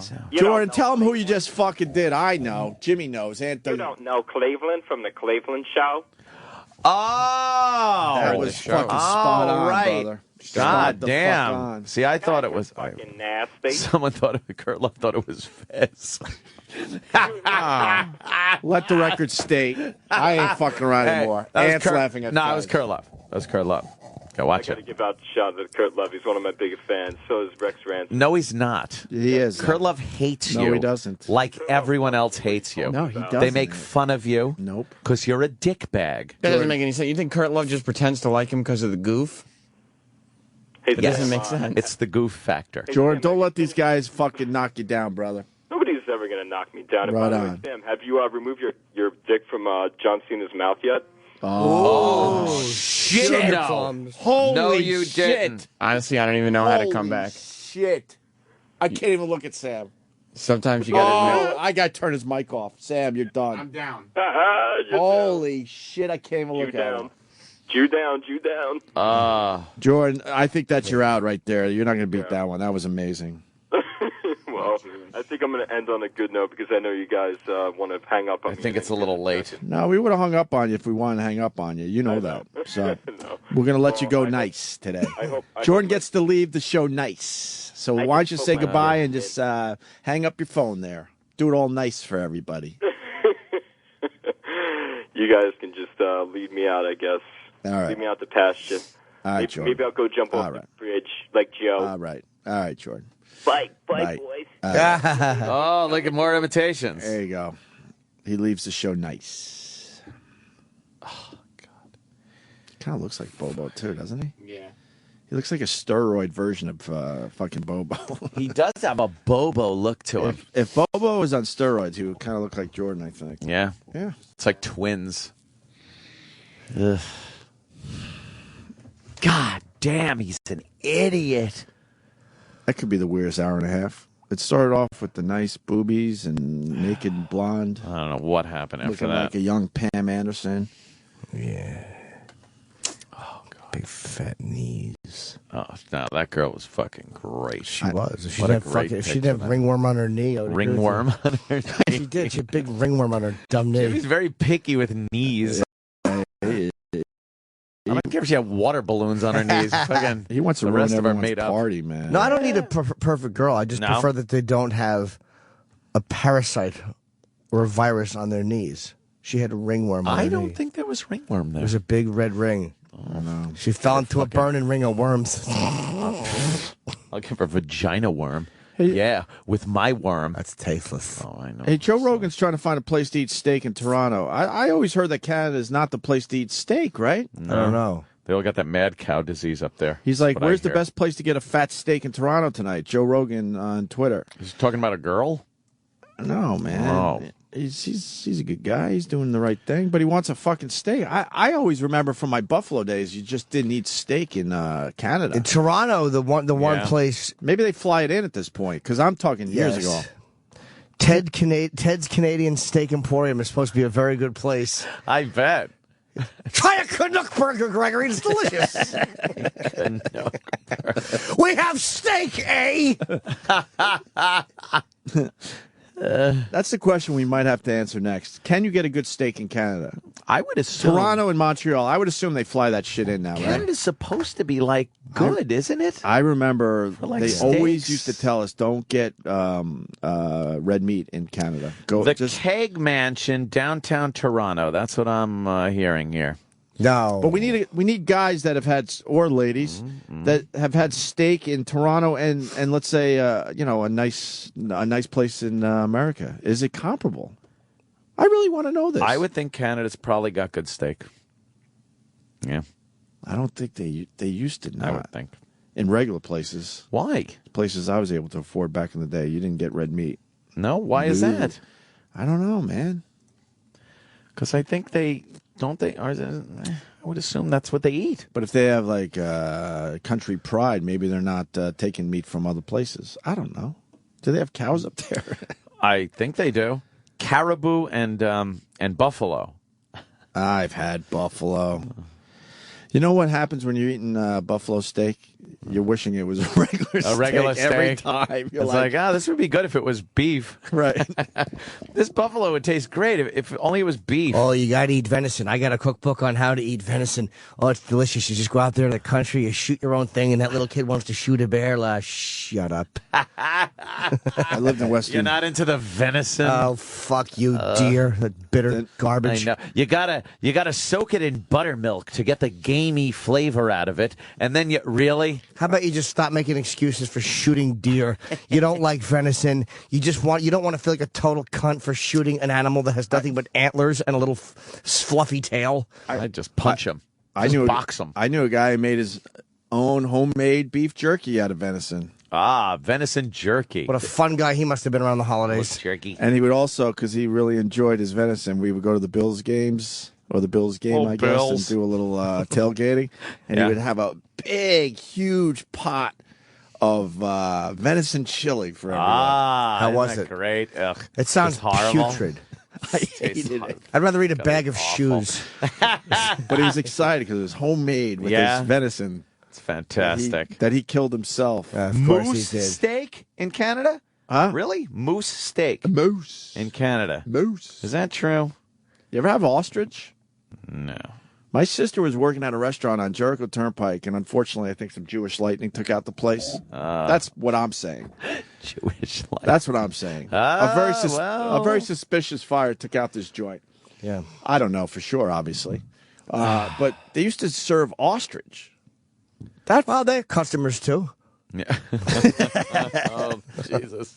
You know what? It was fucking amazing. Was it good? Really? It was amazing. Now, you would think because it's a bird, it would be more like poultry, but I hear it's more like beef. This thing tasted exactly like steak. Maybe it was a nice piece of steak, and they just said, they want to fancy it up. I for everybody. hear ostrich is like beef. It was fucking amazing. It really was. Look, everyone, ostrich is good. I'm not gonna have ostrich. I like steak. I like when it's like it tastes just like a good steak. Get a good steak. Oh, it tastes like chicken. Have chicken. Yeah. Fuck it. Yeah. I can eat exotic meats. Yeah. Yeah. Want a break finally? Yes. Yeah, let's do that. Oh, boy. Someone hates me. That's going to just ruin my day. Oh, boy. That's just going to fucking ruin my fucking day. Jesus H. Christ. Oh, well. Oh, boy. Ooh. Ruth's Steakhouse in Toronto. So I guess Ruth's Chris? Ruth's Chris. Oh, yeah. I hate the name. Huh? It's hard to say. I know. Ruth Chris. No, it's Ruth's Chris. Chris. And then they go with the Chris without the Chris. That doesn't make any sense. It's Ruth's Chris. Ruth's Chris. You're right there, Grandpa. That little Stop you spelling it.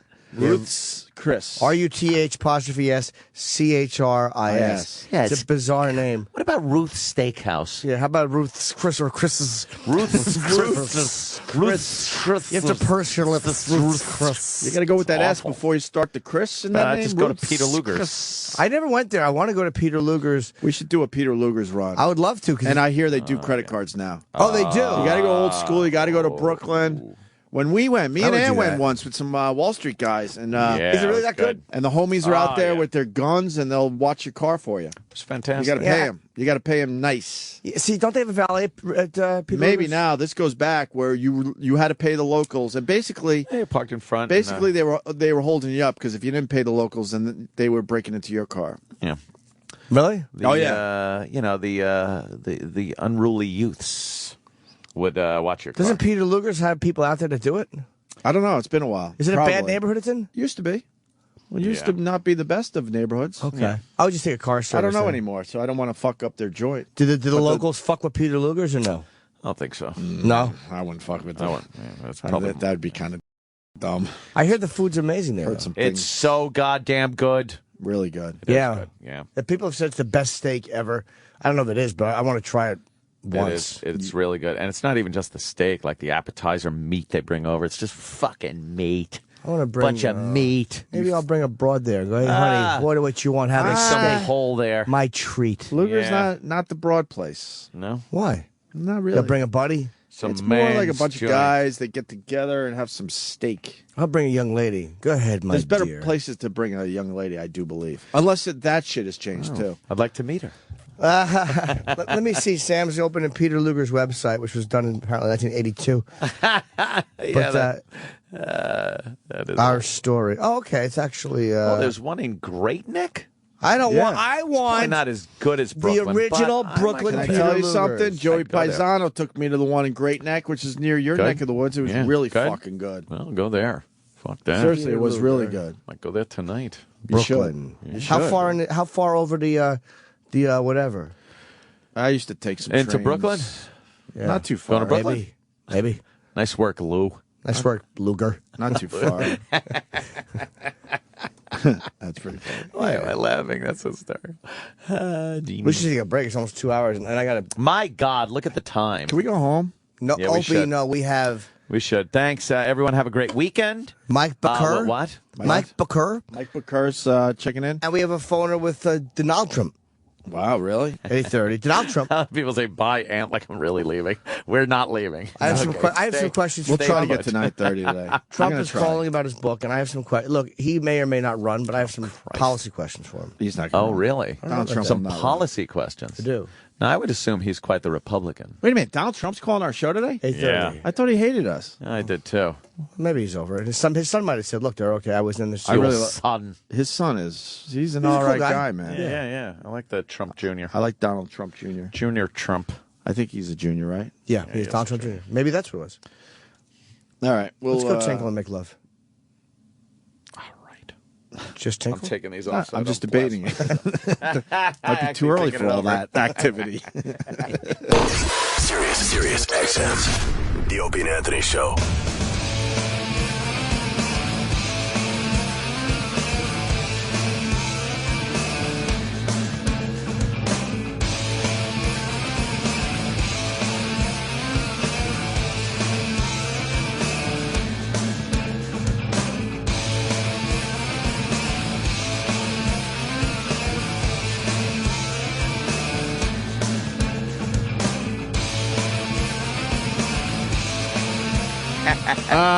Just check the old Twitter and the Jordan Kay on Twitter. Well, that's Jordan, I guess. He's got a lot of fans. He just tweeted at Jim Norton and at Opie Radio. Oh, good. And what else? Nope, I don't see at Anthony Cumia in this tweet. I'm sorry, sir. I'm sorry. Just me and Jimmy on this one. well. I'm sorry. good. I'm sorry. Oh, that's He all. tweets, "Thanks for the love, boys. You know real talent." Oh. He's not lying. And maybe then- he's goofing on you two, saying you know real talent. Oh, Like, hey, no, I both don't of think you, Jordan would do you. that to us Oh, okay. because he spelled no Know. Maybe he's just stupid. If he wrote NO, then He I is see very what you're stupid. talking about. You know real talent. Yeah. See, that's jealous that we're getting compliments from Yes, Jordan. Yep. And No. and then it was followed a mere 2 tweets later by Why wouldn't it be? by Radio Bobo XM 105 and Sirius 207.8. How long is your stupid Twitter name, Bobo? He's an idiot. He writes, "I getting ready, OP Radio, to kick the Jordan K ass in shouting match." He just is so needy. He's a fucking. I getting ready to Him? to kick Jordan K ass in shouting match. I've had it with Jordan. I've had it with Bobo. And I've had it with fucking intern Matt. I love intern Matt. Oh, enough of him, too. What did he do yesterday? He actually put Bobo, like, he tweeted Bobo and told him to call in. Yeah. Like he's producing the fucking show now. Really? What Wow. a dumbass. While Anthony Bourdain was on the show, Yeah. intern Matt went ahead and told Bobo to call in because intern Matt thought it would be funny if we talked about Bobo not getting into F.H. Riley's. Thank God we, pay attention to what intern Matt thinks is Could funny. intern and Matt great for grow the his hair show. back, by the way? I've told him everybody thinks it's a horrible haircut. He looks So his haircut. He looks terrible. He's a jerk off. He is a jerk off big time. What did You you don't rock like him? say? Jerk off. No, I don't. He looks like Ed Brimley. Ed Brimley, Grimley. a Whatever. couple of Johnny Is it Grimley? Neutrons. Yeah. Ed Grimley? Ed Grimley. Ed Grimley, Brimley. Johnny Neutron. Oh, the Mad Magazine guy. What's Alfred E. Newman? Alfred E. Newman was one. Before my chair. Yeah. Yeah, there were a ton of them. He looks like an idiot. He acts like an idiot. He is an idiot. He didn't even get coffee right this morning. This is the last. Next week is his last week of his internship. No, that's not cool. We got to continue with him. And he No. Why? because he hasn't mastered coffee and his semester is over. No. I think he gets 2 semesters, right? One. Why? Those 2. Well, I mean, Everyone else got 2 the sex man is the intern boss. and decided to only give him 1. Sal's coming back for a second semester. Sal should be coming back. For I the like second session. intern Matt. I go on the record. This company should hire Sal if they were hiring people, but that's a crazy concept. I mean, we can get Eric on the phone if you want to veto his decision. Why is E-Rock not here today? He's taking a little day for himself. Oh, is he sick? Did he even try to pull the sick thing this time, or he just went, fuck it? I don't know. It's either a sick day or a vacation day. I'll be but honest, he's definitely not sick. I'm too scared to call him today. Because the last time, Oh, yeah, please. last time he really had a rough one. What if he's consummating? Ugh. Imagine that. His wife will be happy. I'll get the phone. He's probably staring at it, Could hoping be it rings. consummating. I don't think you think he's wearing a condom and he's going to wrap up. That? Oh, he's got to. Yeah, he's got to. It's got to be the right time to introduce that amazing gold that is the Prince Nagel sperm. Although he did seed, right? Seed. I'm sorry, seed. Yes, although seed. Yesterday, a little interesting tidbit on the after show. I said, Eric, do you use Trojans? And he said, yeah, I used to, which means he's going bareback now. Oh, good for Eric. Shit. Could there be Blister Boy, a young heir to the Nagel throne? Oh my! Can you imagine in the future? Imagine that. It's like a prince being born. Nagel. Yes, Prince Nagel. My kid will not hang out with his kid. No, you want to have play dates? Yeah, I don't want to actually have bad eating habits. You know what? Nothing against the Hughes clan. Yep. But you're really worthy to hang out with the Nagels. Well, Let's think about it. The Prince Nagel the seed. Prince Nagel seed, which he's kept pure and kept it away from such whores and hose bags that he's been with in the past. You think his kid would have those dreamy eyes like Eric Oh, has? of course. definitely. Keep in mind, Sexy has bedroom eyes, Oh, man. sexy. Sexy. Amazing. This young child will be the heir to the Nagel fortune. Wow. And all the Nagel collectibles. Yes. Do you know how many All those Simpsons and wrestling figures toys? and all that pocket money? Oh, are you kidding? The wrestling figures will be mine. Someday, son, this'll all be yours. Eric will take him out for a Happy Meal and take the toy for himself. Yeah. Does Eric, when he gets stuff signed, he says it's for like a charity auction. I don't know. When have we done a big charity auction? No, he stopped doing that. Oh, he did. Now he says it's for his nephew. Well, he got me a signed Ratatouille DVD the other day. Oh, he did. From Patton Yeah. Oswalt, but my kid doesn't read yet. I was going to say, if there's anything an I guess it's 18, cool. if there's anything an 18month-old appreciates, it's autographed Yes, DVDs. yeah. He only Sure, does that as an exactly. excuse to get it for himself. I know, You know, I okay. know, I know his whatever. 18 months old, they love autographs. Yeah. And let me tell you, the young Nagel heir will have the greatest of all autograph collections. Oh, yeah, of course. No doubt. Problem Sexy is- will see to it. By that time, no one will care about most of those names. That's the problem with half that You shit. think he'll raise him in Florida so he ends up like Eric? You know, with that background of being Florida, born and raised? Mate. in Florida. I think he should move back. You to don't Florida want him to his roots. in New York, yeah. Eric really values his Florida roots. He Yes, says he he's does. told me in private. What's a Florida? That's how you say it, Florida. Florida. Florida. Floor. Costume. I wear a costume in Florida. Florida. How do you You're say a it? weirdo. Florida. You're a Florida. weirdo. Not Florida. Florida. Florida. Florida. Not Florida. It's not Florida. It's Florida. Florida. Florida. Florida. That would be Floor. Florida. No, you say it differently. Ma. How do you say it? Florida. It's not Ma. floor. Newer. I hate manure. Yeah, of course. It's a Hey, good name, though. Really quickly, I'm sure most of us saw this and we were dumbfounded by this. but Yes. American Psycho remake? What are they doing? Why? You haven't heard this yet? Please, I've been fucking in shock watching the Three Stooges trailer.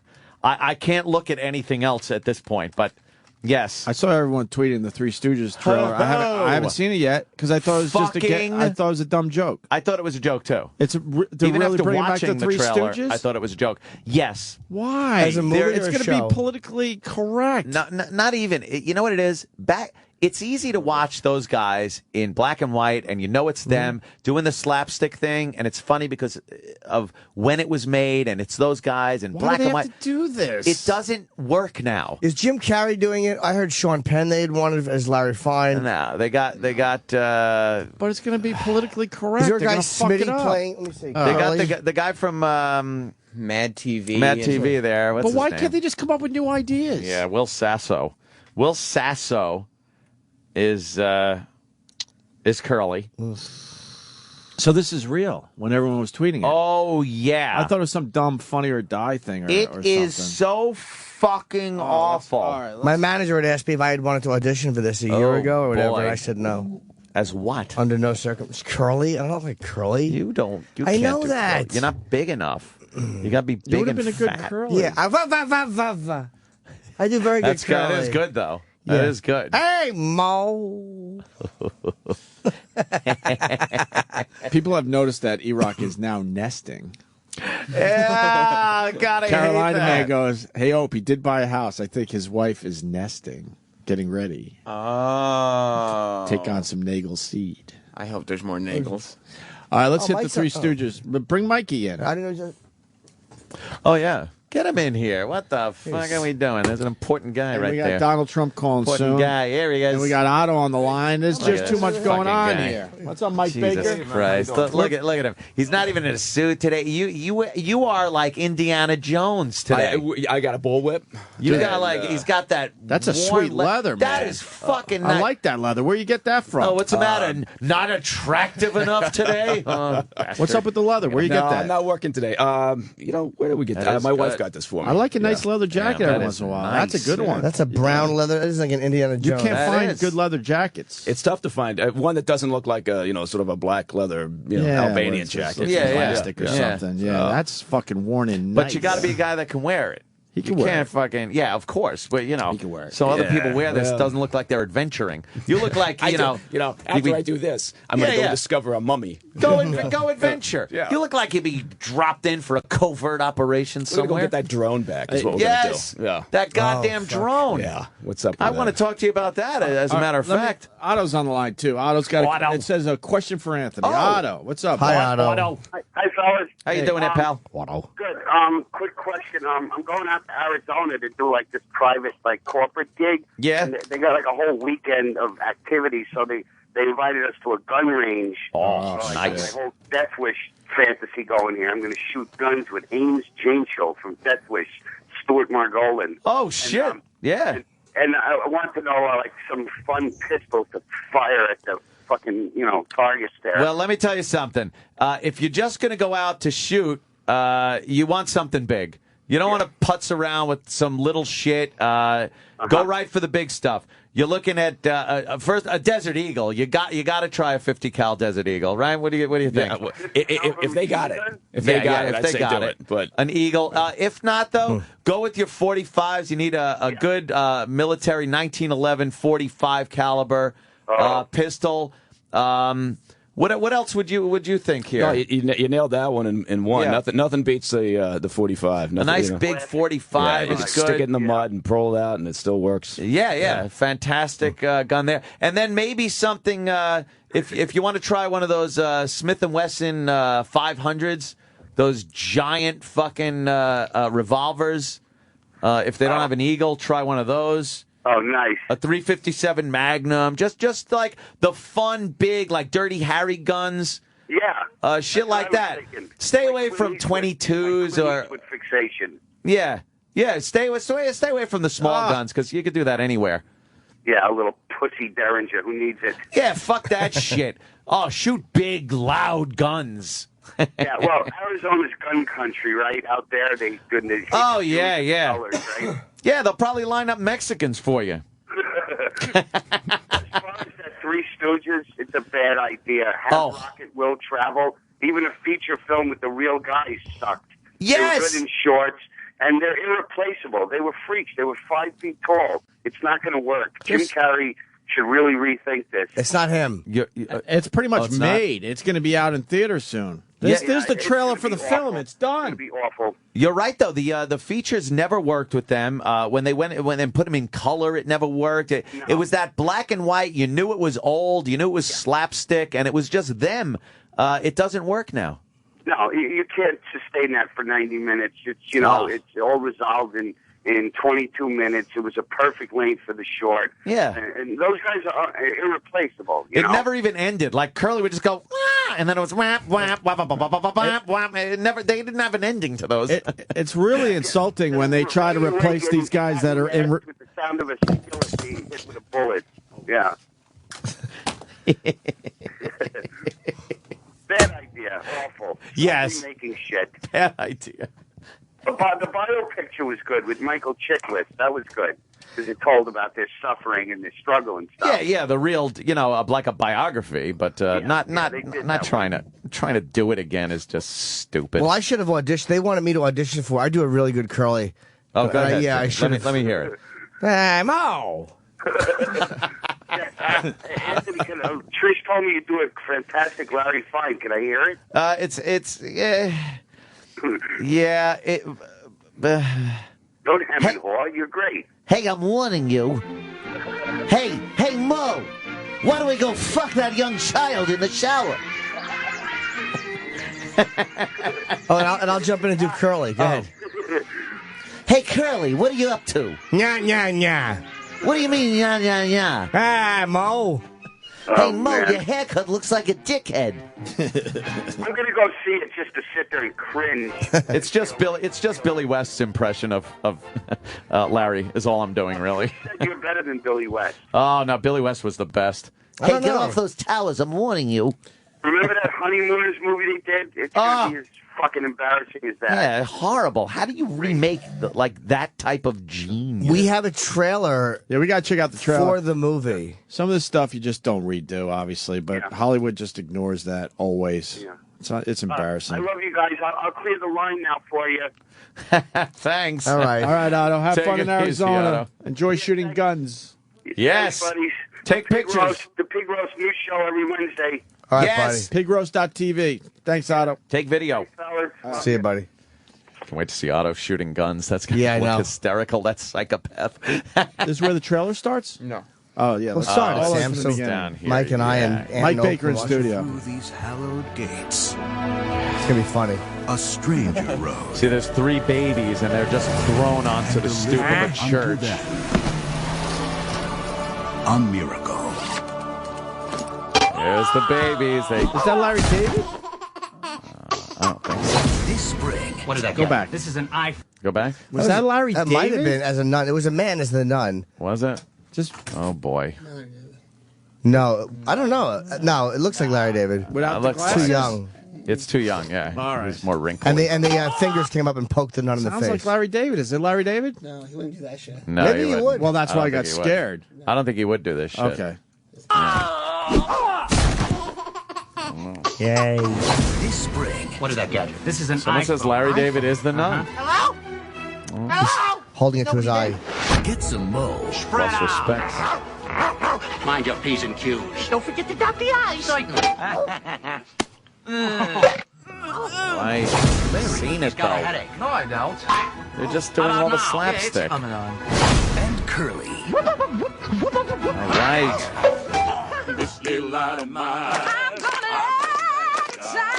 Hey, guys. Yeah. Oh, hiya, Sister Bernice. There's something different about you. Did you get a haircut? From 20th Oh, Century boy. Fox. You got any dynamite? I don't know. I'm not feeling too good about this. Come here.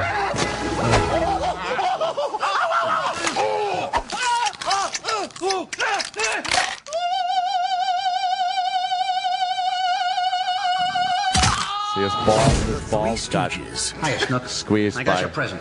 Really? Yeah, go on, open it. Snookies in it. It's got to be good. See, Snookies in I'll it. say this though, they're actually good impressions. Yeah, they're good Like, impressions. they actually look like the guys. Sure. It's more than I thought they would. Why do they have to put Snooki in it?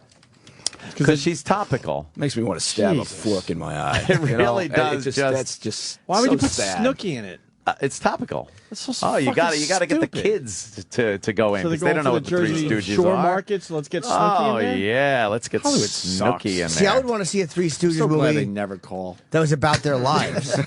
Yeah, there is one actually. Wouldn't you want to see that if they were playing like they had? I would love to see that if they were playing like in their real lives. They like, did that. Oh, that's what Otto was talking about. They made a movie where they do. It's like a biography of Was it good? the Three Stooges. Yeah, it shows like they're fucking suffering and all that shit. He wanted girls and he couldn't get them because he was fat, so he lost weight. Yeah. Can you imagine what the pitch movie looked like, or the pitch meeting looked like for this? Yeah, this is what we're going to do. We're going to remake. It's going to be great. We're going to remake the Three Stooges. Oh, yeah, we're gonna hit. It's going to be just like it. Hammers on the head, and you know that thing they do where they poke them in the eyes. We're gonna do that for It's gonna 90 be fun. fucking minutes. You're right. Let's do it. This is great. Larry David would indeed do this shit. He's Yeah, Larry credited on David. IMDb. Good as, call. You saw that. Wow. Is Larry David producing this or something? Is Does he he the have a nun? vested interest in Yeah, this? he's credited as Sister Mary Mengele. I think Wow, that how'd was you him spot without that? the glasses. You're I right. think it's I heard the Sister voice. Mary Mengele. Mengele. And you know, like and Jim like, Carrey's in John this? Mengele. You don't know that. Jim Carrey? No, he was supposed to play Curly, but he was rumored to, and then Sean Penn. But the guys they have look good. Oh wow, they have the entire Jersey Shore cast. They have the Old Spice guy. What? They have the Jane Lynch from Glee. I was supposed to do it. No, you weren't, Chip. There's no way. Jimmy could have been in this fucking movie. No, I couldn't have. I would have been terrible. Well, that guy's you'd really have fit good. right in. Yeah. Yeah, certainly. It's horrible. Certainly, I do good impressions. You don't give this movie a shot? No, not at all. Larry David is not a producer. It looked better than I thought it would. He must know somebody that's doing this. Well, it's What's the Fairly opening Flavor. weekend? What do you think the opening weekend's going to be? 80 mil. No, 80 mil. I'll take $100 that says it's not over 15. I don't know. Yeah, 15. 10 to 15. 15. It's a Fairley Brothers movie. Yeah. They do all right with their well, movies. Well, not with this They were one. brave enough to take this one on. I bet this is a bomb. Or is it Farley? Fairley, Farley. Farley. Is it? Yeah, Farley is Chris Farley. But you say Florida. Farley Brothers. Yeah, we can't take your word for Not it. the Fairley Brothers. Farley Brothers. Some shit's just got to be done and left on the shelf, right? Just Yes. leave it alone. Leave And it. Don't Let flip it it. sit and age like a fine wine. You know what's funny? Physical comedy is great, right? It's very funny. Case in point, just the other morning, I got 3 boys, but the 4-year-old and the 2-year-old woke up early. They're downstairs, and the 2-year-old starts screaming, starts yelling. So my wife runs downstairs. He's standing in the middle of the living room. The 4-year-old's over in the corner laughing. The 4-year-old decided what he was going to do was take the goldfish, the family goldfish, Mr. Bubbles, out of the goldfish bowl Bubbles. and stuff it down the 2-year-old's pants. Oh, shit. Yeah, that's comedy, right? Oh, that's Uncle not Paul. going to be in this movie. Right. They're not going to shove goldfish down children's pants exactly. in this movie. But they did the lobsters. That's true. They did the Well, lobsters. that's true. That's about as close as you're going to get.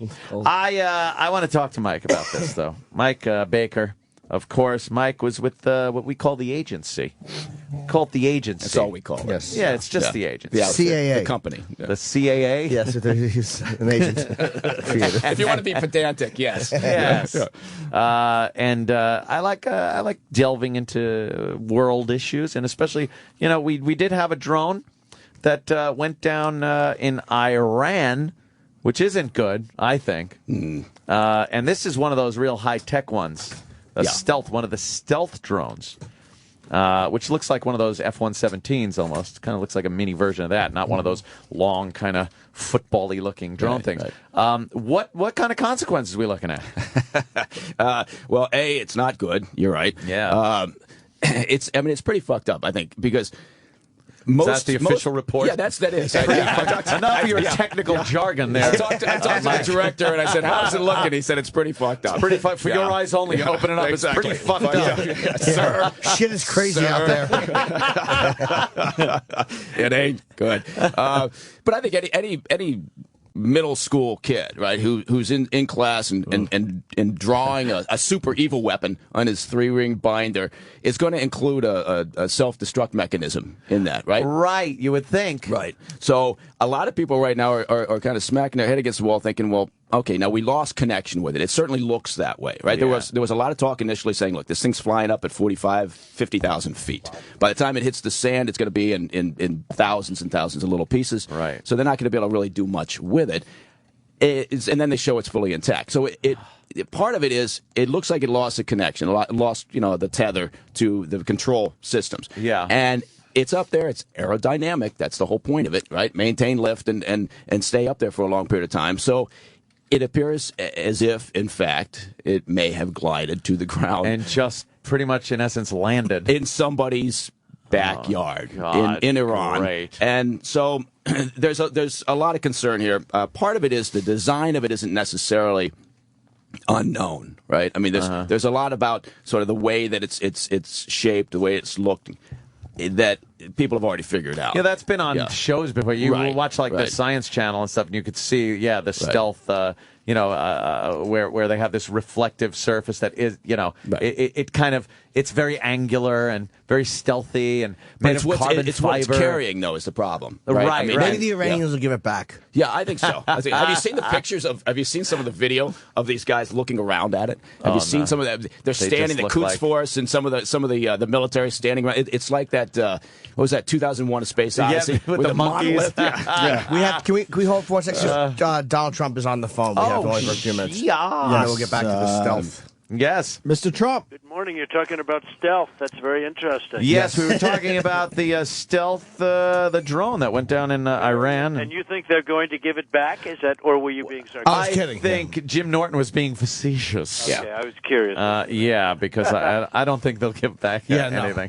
Maybe if we get Ronald Reagan in office, Yeah, that's what happens. Ronald Reagan, they'd give it back. That's when they start giving stuff back, when we put Reagan in office. But yeah, Mr. Donald Trump. You've been a while. You're not a big fan of Obama, and because you happen to call it this moment.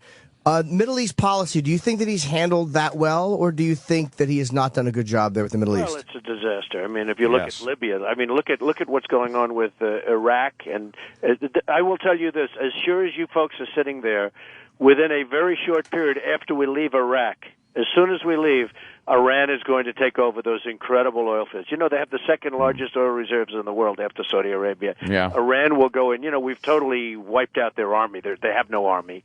And they're going to go in and they're going to take over Iraq as sure as you're sitting there, and they're going to take over those incredible. What do we get? We spent $1.5 trillion, thousands of young, wonderful people killed, wounded all over the place, 40,000 people wounded, badly, severely wounded, and we get nothing. Now, what would you think would be the solution if not to pull all our troops out? Now, I believe me, I don't agree with Obama either. But what would your solution be that would keep that from happening? Well, I would have done much different, and I still would, to be honest with you. I'd take the oil. I would just take the oil. You know, the old days that. would have a war, and you have a war. If you win, you keep to the spoils. Right. And I would absolutely, very simply keep at least, at a minimum, take our money back, the $1.5 trillion. Pay the soldiers. I would. Every single soldier that died, their families get $5 million. You know what that is? That's nothing compared to the values that we're talking about. It's like in terms of in the stuff. ground. So I would do something like that. When we leave Iran, we made it possible for Iran. You know, Iran's been trying to take over Iraq for many years. Oh, yeah. They had a little skirmish there a few years back. Well, now we've denuded their army. I mean, they have no army. Right. So Iran will just, they were equally balanced. One would move 100 yards, the other would move it. Then they'd start throwing gas at each other. Then they'd all sort of say, all right, we'll see you in about 50 years. Here's what I think, Mr. Trump. Baghdad blackjack. How about a Trump casino right there in Baghdad? Yeah, That's what I'm thinking. Some table games, little craps. They weren't big beneficiaries of our war. And frankly, look, I'm a very hawkish person. Yes. But they didn't knock down the World Trade Center, okay, Iraq. Right. Iraq did not. And whether you like Saddam Hussein or not, he killed terrorists. Right he now, sure knew Iraq, how to keep their people in line. Right now, Iraq is a breeding ground for terrorists. It's the primary breeding ground. I mean, I call it the Harvard of terrorism. And if you want to go to Harvard, you go to Iraq if you want to be a terrorist. And Saddam Hussein used to kill them immediately. Yeah. So what we've done is we've done ourselves no favors. We've caused tremendous problems and dislocation and killed, millions of people, if you think about it, including the Iraqis. Millions of people. I'd see these bombings, like when they say they bombed, the first day they bombed Baghdad. So they're dropping bombs in the middle of Baghdad. And then the next morning they announce, sorry, we killed 3 civilians. Okay, 3 civilians. I don't think so. Mr. Trump, what do you say, though? And I don't necessarily love Obama, but I think he's done a little bit more he's a little tougher on the Middle East than I thought he was going to be. I mean, he got al-Awlaki, I think his name, al-Awlaki, bin Laden. Gaddafi is out. I mean, he did things that Bush, who was seen as a more militaristic president, could not get done or was unable to. Tough is one thing. Stupid tough is another. What do we get out of it? And as far as bin Laden, look at this. They come to him. He's sitting in the office of the presidency. They've come to him and they say, we have bin Laden under our sights. What do you want to do? Now, he could have said nothing, but nobody would have said that. He could have said, drop a missile on him or go get him. So he says, go get him, and now he's a big hero. What the hell did he do except he's sitting there? Who wouldn't have said that? Right, that was my point. Yes, I agree, Mr. Trump. Here's why I disagree, because it cost Jimmy Carter a second term when a risky mission into another country didn't work. Okay. Like they went into Pakistan, who's supposedly not a great ally. But it really, there was a lot at stake when he did do that, and it's his first term. I thought it was kind of a... I know, but you give the Navy SEALs the credit for that, and you give the military the credit. I mean, he happened to be sitting in a seat, and they called him, and they said, by the way, we have him. So what's he going to do? He could have said, don't get him, leave him alone, which I don't think anybody would have said that. Or they could have taken him out with a missile, or they could have done what they did. Either way would have been fine. Can I ask you a question, sir? If he had, let's just say that the mission had failed, and those SEALs had been killed in action, or not killed in action, let's just say it was a disaster and it just didn't happen. Right. Would you give Obama the pass? Would you say, hey, it's not his fault, the Navy SEALs screwed up? Or would you blame him and go, that dummy, why did he go into a sovereign nation like that? I would say that I would probably give him a little bit of a pass, but it would have certainly not been a good thing. But then you would have said he should have gone in with the missile, which frankly, the way they got him, maybe the missile, it would have been just as good or almost as good, or maybe in some cases better, because after they got him, they gave him a ceremony. I mean, this guy knocked down the World Trade Center, and they cleansed his body, and they gave him a ceremony. I think they wanted a little more of a confirmation than they would have gotten with a missile. Right. I mean, then you're pawing through things and perhaps having to deal with DNA, and is it a son? Is it him? That was like, all right, there he is. Let's put some bullets in him. Right. But I'm just saying this. If anybody is sitting in the office of the presidency and they call up, the military calls that we have him, who's going to say no? Who wouldn't have said, exactly. Let's not get him? But he wasn't in, I agree with you, but he wasn't in the mountains of Afghanistan where it would have been an automatic call. It was, we think we have him. He's in Pakistan. Can we just go in and get him? It's an automatic yes. I don't care who's sitting in that seat. It's an automatic yes. How do you explain to the people that you said no? You can't, because you can't not give the guy credit when, again, you saw it cost Jimmy Carter a second term when he was doing the right thing. He was trying to make a courageous rescue, and unfortunately soldiers got killed. That could have backfired in Obama's face and cost him a second term. Anybody sitting in the office would have done either one of those two things, and either one of those two things would have been fine. Either one of them. Right. And I think anybody sitting there, Republican, Democrat, Independent, anybody sitting in that office would have done said, go get him. One way or the other, go get him. Hey, look, we had in Afghanistan, when we knew bin Laden was there after 9/11, I believe we tried to get from the Taliban, and they wouldn't do it, so we invaded. But we didn't just go over there and grab him from Afghanistan. We tried to get him through quote-unquote diplomatic means, and when we couldn't, that's when we went to... I think it was a lot different story back then. Time changed a lot of that over the years, we've had numerous chances to really get him, and people didn't react quickly enough, and that's pretty bad. But he got older. He's sitting in the House. I mean, I'll tell you, where you can really take away credit is how do you let an ally that we give billions and billions of dollars to have him sitting for many years right next to a military academy in the biggest house in town. Exactly. Agreed, yeah. Those bastards, Mr. Trump. So it's one of those problems. Well, it's more like, I think, it's because they're, I guess I'm assuming it's just to keep to keep the Islamic radicals from having control of the nukes. I mean, it was basically just a way of keeping this radical element away from the weapons, because then they attack Israel, and then there's a whole problem in the Middle East that we have to stick our noses in. Well, that's true. Mr. Trump, I want to talk to you about this debate. Right. The Republican debate. How do you feel about a lot of the pressure being put on some of these candidates to perhaps pull out of this, the circus atmosphere that a lot of people are saying this would be? Well, one thing I'll tell you, we'll have a lot of viewers. That's one thing I can Well, say. that's true. I do respect Gingrich for going right away. He said, hey, look, we can't be afraid of anything.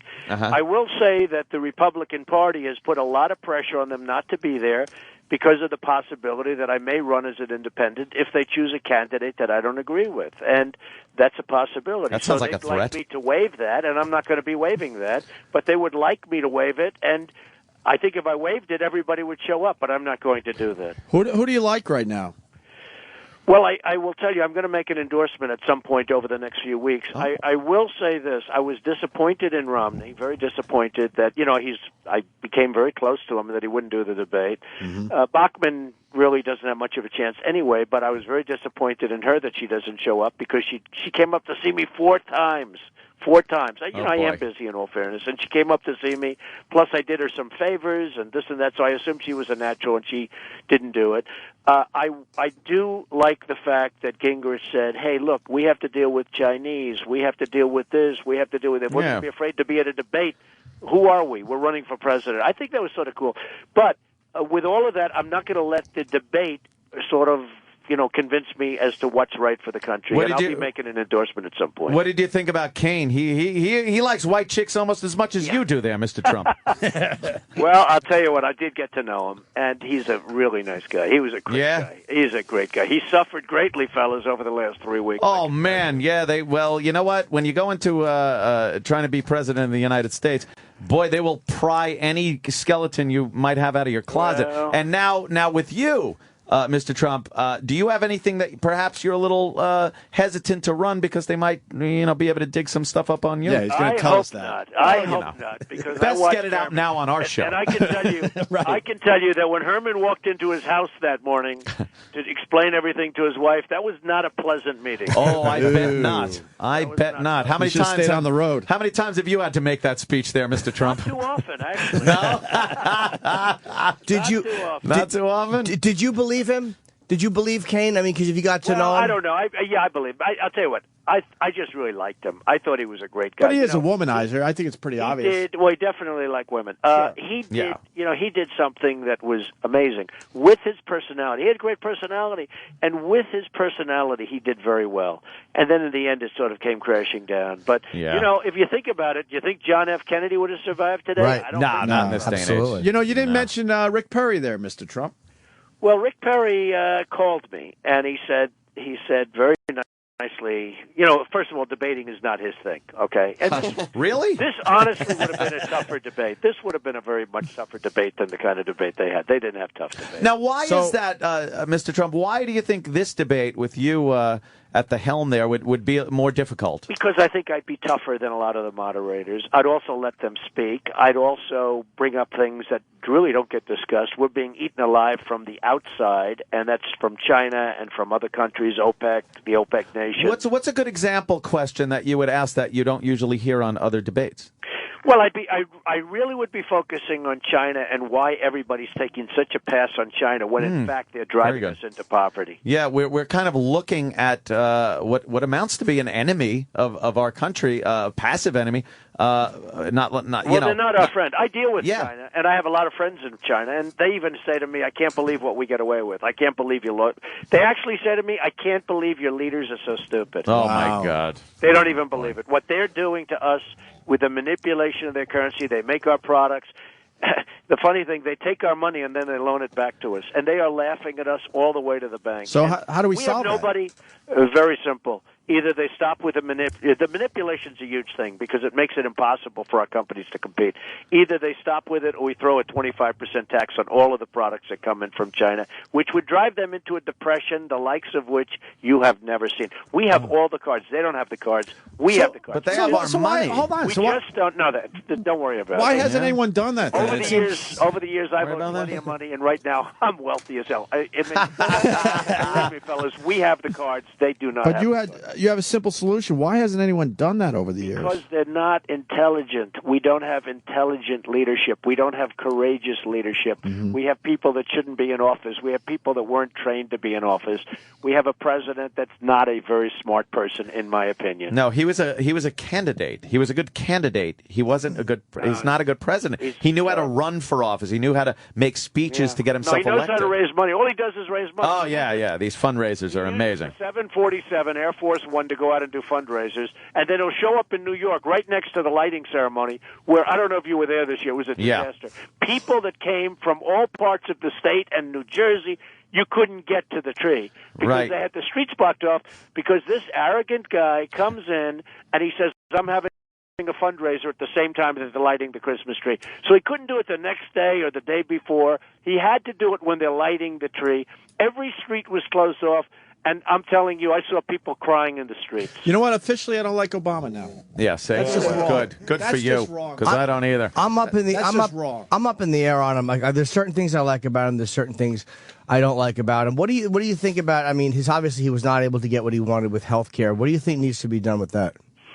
Well, Obamacare, as we know it, is really going to have a huge impact, negative impact on our country because nobody can afford it. I mean, you just can't afford it. And what's happened is companies are starting and will start when it really kicks in 14. They're going to start to close up. And I know a lot of companies that are going to be closing up because they can't afford this health care. So it's a problem. It's like blackmail for employers. Well, it's a real problem for people that want jobs, I can tell you. Now, as far as jobs go, you're a very wise businessman. What would you do in this country to try to get America working again? I would take the incentives away from people going to Mexico, from people going to China where they're making our products, from people outsourcing going to India. You know, if you check on your credit card right now, it's likely that somebody from India will answer the call. Oh, yeah, absolutely. And tell you exactly where you stand. I mean, it is absolutely insane. But now, Mr. Trump, how do you deal with the fact that a lot of these unions are outpricing these companies and making them, for survival, go overseas for employees? Well, the unions are getting a lot weaker right now, and they're getting more reasonable because they have really no choice, and they are losing jobs left and right. They are losing power. And frankly, you know, you look at states like Florida, and you look at certain states. Look at the Boeing situation. The Boeing situation's amazing, where they want to move their plant, and the federal government's not letting them do it because they want it to be unionized. You know, the whole thing is incredible. But the unions have lost a lot of sway. Hey, look, I'm a big union guy. I'm fine with unions. I live in New York, and I've done very well with unions. I like unions, but the fact is they are having a very, very hard 4 or 5 years. I don't like the fact that they can't compromise and would rather sit. I think a lot of these union heads would rather have their people sit and not work than work for less money than their contract says. And then people, like as you said, outsource the jobs, and everyone loses. Well, we're doing tremendous outsourcing all over the world, and those jobs could be in Iowa, they could be in Alabama. I mean, it's incredible the outsourcing we're doing, and I think we should tax outsourcing. We have to bring the jobs back into this country. You know, I went to the Wharton School. I'm a big free trade guy and all that stuff. Yeah. But the one thing I learned about free trade over the last couple of years, just in watching it, is you need smart negotiators. You need smart leadership. And if you have dumb leadership, and these countries have smart as hell leadership, you know, you look at South Korea and countries that are making deals with us that a child wouldn't make from our standpoint. I mean, they just would. A child wouldn't make these deals, and you realize why the country's doing so badly and why we owe $15 trillion, because we lose with everybody. You know, China this year is going to make $350 billion profit. Let's call it profit on us. Colombia, we're a small trading partner, $4 billion. China, though, $350 billion. So, you know, somebody said, oh, well, we want free trade. Who needs free trade when you have somebody doing that? Yeah, exactly. Wow. Oh, God, we're being raped. Do you think, here's an odd question, which is a little off the subject, but it ties in with unions. They're trying to legalize mixed martial arts in New York, and you're a New Yorker, and it's continually being stopped, and it's all about a union issue in Vegas. Wow. What do are you familiar? I didn't know that, but it certainly should come to New York. Oh, yeah. It's ridiculous that it doesn't. It's very popular. The Fajitas, the whole group, they've done a great job with it. And, you know, they have it in New Jersey, and they have all the events, and they have it in other places surrounding us. I didn't know that was the reason, but certainly it should be allowed to come into New York. You should push for that. You'd be surprised how many mixed martial arts fans you'd get on your side. Well, that's I an think they're on enraging my point. side anyway, to be honest with you. But I will tell you, it should absolutely be in New York, and it's inconceivable that they don't have it. I mean, they allow boxing, right? Which, frankly, is being a little bit taken over by this other stuff, and it's amazing that they don't allow it in New York. I'm sure it's going to happen soon, but it's incredible that it doesn't happen in New York. You know, we haven't even mentioned your book, Mr. Trump. Right. Yes. Time to get See? tough, making America #1 again. Yeah, and it's doing great, and I have a book signing today at 11 o'clock at Trump Tower on 57th and 5th, and I hope your group and your many, many people that listen can be there. Absolutely. Yeah, we have a huge audience, Mr. Trump. I know you Yes. do. Huge. And 57th and Columbus Circle there is a perfect place because it's like you're right above the subway there at Columbus Circle. Well, actually, this is 57th and 5th Avenue. Oh, I'm sorry. Okay, I'm thinking of That's a different Trump building. That's another good Trump building, but that's Trump International Hotel. This is Trump Tower, and this is right next to Tiffany on 57th and 5th, right next to Tiffany. And I hope your folks can come over, and maybe you guys can even come over. That'd be even better. That'd be nice. Yeah, and this is how long has it been out? It just came out a couple of days ago. I hear it's doing great. Yeah, I'm sure you'll probably go. And I think you're going to endorse Newt then.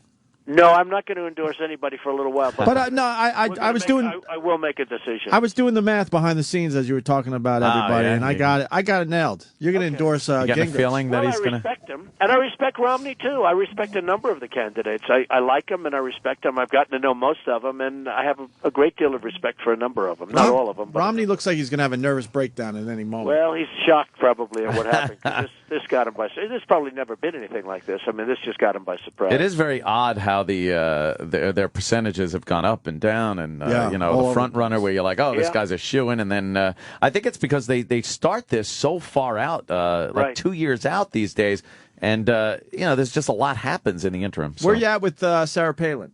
I think she's a terrific woman, and she came out with the nicest statement about me the other day, and I think she is a terrific woman, and she's talented, and she's got a group of people that love her, absolutely love her. Do you think that she's like, because I think she's gotten a bad rap too. I think the media likes to just totally vilify her. But I also personally wouldn't want to see her as president. Do you think that she is qualified to either run the country or be second in command? Well, she's better than what we have. The answer is yes, and she's a lot better than what isn't? we have. I mean, we have a guy in there that's not qualified at all. He can't even get the simplest bills passed. No. You look at Washington, it's total gridlock, and he's out playing golf in Hawaii, and he's out playing golf in Cape Cod. No leadership. He doesn't know how to get his guys. He doesn't sit down and talk No. with his people. He's above everybody. I think he actually thinks he's superior, and I wouldn't exactly say that. No. Do you think, though, like a lot of politicians, let's be honest, we have the terrible reputation for politicians. They're all liar. He doesn't strike me as a guy who's typical scummy politician. I think he was idealistic and just couldn't get done what he wanted to get done. Well, I disagree. I think he comes out of the Chicago group. I think Yes. he was. I think you take a look at his house transaction, the way he got his house from Resco, and you take a look at all of that, and you tell me, you give me that answer again. I don't think you would. I think that he is It's elitism, yeah. I think he is much different than people know. Hey, Mr. Trump, I want to ask you about colleges and tuitions. They're out of hand. Do you have any thoughts on that? They're out of hand. Yeah, people are leaving college with ridiculous loans that they can't. Well, I think it's a shame. I also think it's a shame that students come to this country. They go to MIT, they go to Harvard, they take all our space, and then we throw them out of the country, which is sort of amazing. And then they go back to their countries and compete with us. Either we keep them, they want to stay, or don't educate them. Because, frankly, what are we educating people from other countries for? That's true. Is there any way to control tuition costs for middle-class families? Well, you can work out deals with banks. I mean, the banks are giving loans for that if somebody's good, but it's a difficult situation. Yeah. What do you think about the euro? What do you think is going to happen there? Yeah, we shorted that shit. We're hoping to make money. I think the euro is a mess. Remember one thing about the euro. The euro was set up very strongly to hurt the United States. Right, yeah. So don't feel so against badly. the dollar. Oh, I They don't at all. They all got together to create the euro. Why? To hurt the United States. Hurt the dollar, and to compete right. with the United States and to compete with the dollar. Yep. So don't feel badly. You guys have a great show. I have to run. All right, Mr. Trump. Good luck with the book. Thank the you, signing sir. is today at 11 a.m. Trump Tower, 57th Street and 5th Avenue. I hope you guys are there yourselves. Thank you, right on. sir. Time to get Thanks, tough. Al. Making America #1. Donald Trump's new book. Thanks a Donald. lot. Take care. All right. Bye. Yeah, what do you think of the... I guess he likes What do you think of Mr. Trump there, sir? I think he was all over the map. I think Mike. yeah, no, he's a very entertaining guy, very He's interesting showbiz. guy. I think Donald is showbiz. He's all about... What do you mean all over the map, though? Give us some... Well, I mean, he's right about specifics. China. He's right about China in the sense that China's constantly just having us over. Is it that easy to solve by throwing that 25%? No. You chuck that 25% on there, and it's going to grind the entire world's economy into a mess. Now, we have to be more serious about how we deal with them, but just saying we're going to lump a tax on this is not really dealing with some of the bigger problems that we're facing with China. I mean, that every day, they are probing and attacking, our infrastructure. Yeah. And they're looking for information, whether they take it or not. They're just looking, and if people knew the aggressiveness with which the Chinese authorities steal intellectual property and information, and we all stand around, and this is where Trump is, right? We all talk about this Chinese miracle. Oh, my God, they're going to take over the next century. And we talk in glowing terms. I've got friends who do a great deal of business over there, Yeah. and they just completely dismiss all these issues and we're just willing to give them a pass. Is it the way we kind of look the other way for Why is Islamic that? radicals when dealing with Saudi Arabia? Like we just take the things that we like about it and then just completely turn a blind eye. Right. I mean, you could. That's a good analogy. You could make that argument. But with China, it's much more devastating. I mean, you look at how they've been able to short circuit a lot of their progress by essentially just taking our R&D, our intellectual property, and advancing it. I mean, look at this again. Going back to this, not to disappear down the stealth drone issue again, but the first call that was made was a Chinese saying, "Hey, do you mind if we stop by to take a look at this thing?" They were on top of that tailpiece that fell off in right. exactly. As soon as they could get on a flight, and but again, we just allow this to happen. And the education issue that he talked about, I think he's right about that. I talked to a buddy of mine who's in this business. He said in 2008, 75% of all PhDs, all advanced degrees awarded in this country, went to non-U.S. citizens. Wow. I mean, that's a lot. We're educating people and then just shipping them off. Why are we doing that? That really is stupid. We're just dummies. Well, and you talk, and like you said about the cost of school. 240% tuition increase in the past 15 years. Yeah, that's my hot topic. It doesn't make sense anymore. I can't imagine a middle-class family sending their kids to college. Well, and for what reason at this point? So they can be in debt? They're trying to get in, but they can't. And part of it is they can't compete with the overseas flow of students. Right. Yeah. So I think that education-wise, costs and the way that we think about education as part of our national security, we got to deal with it. Why does the country ignore that shit? Tuition costs going up 240%, and we just all look the other way. That's ridiculous. It's obviously a problem. Look at the shit we get involved in that we worry about. Yeah, I mean, Herman Cain. I mean, I like my president to like women. What what's do wrong I with care? that? What do I care? That is true. We get distracted, and the real issues are they're just too complicated for the American people. They can't sum it up in a soundbite or a quick clip or a photo or a tweet. 140 it takes more than 140 characters to talk about education. More importantly, I think we're on Donald Trump's good side again. Yeah, what happened there? I thought we were. What were we called? What did he call us? The idea that I called these two slobs is laughable. That's a quote from a New York paper. No, a few years ago. No, what he's saying there is the idea that he had referred to. The idea that I would call these guys slobs. That's laughable. I like that. Just need a comma, right? Yeah, the idea that I would call these two slobs, semicolon, is laughable. Yeah, that's he also said he would never again be a guest on our show. All right. But we buried the hatchet. That was years ago. I don't want to start new troubles. I would love to talk politics with him.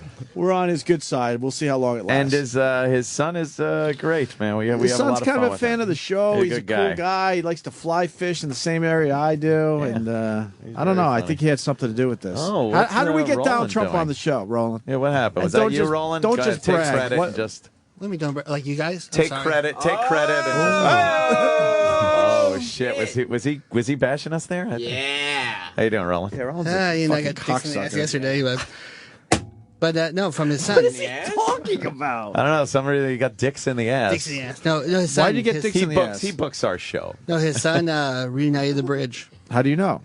Because his son said, I'm going to help you get him back on the show. I'm going to fucking write him right now. Yeah, see if that's true. He was great. Yeah.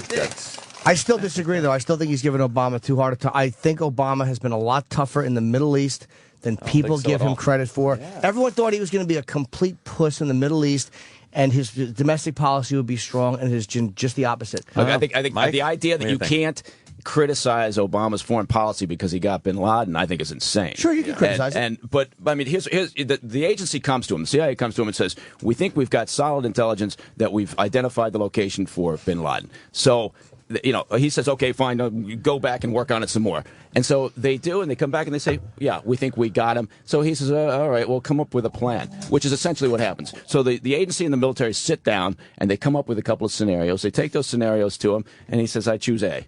And you're right. That's exactly what a president's supposed to do. Now, I mean, you're also right, Jim. I mean, he was taking a chance, by making a decision. But that's what the hell he's getting paid for. Right. Anybody who's in that seat has got to get off the X and make a decision. And so he did. So, huzzah for him. But that's the only thing he could do. But you're right. But had it failed, or had it not been bin Laden, had it been bad intelligence, the way Colin Powell ruined his life with bad intelligence. Mm-hmm.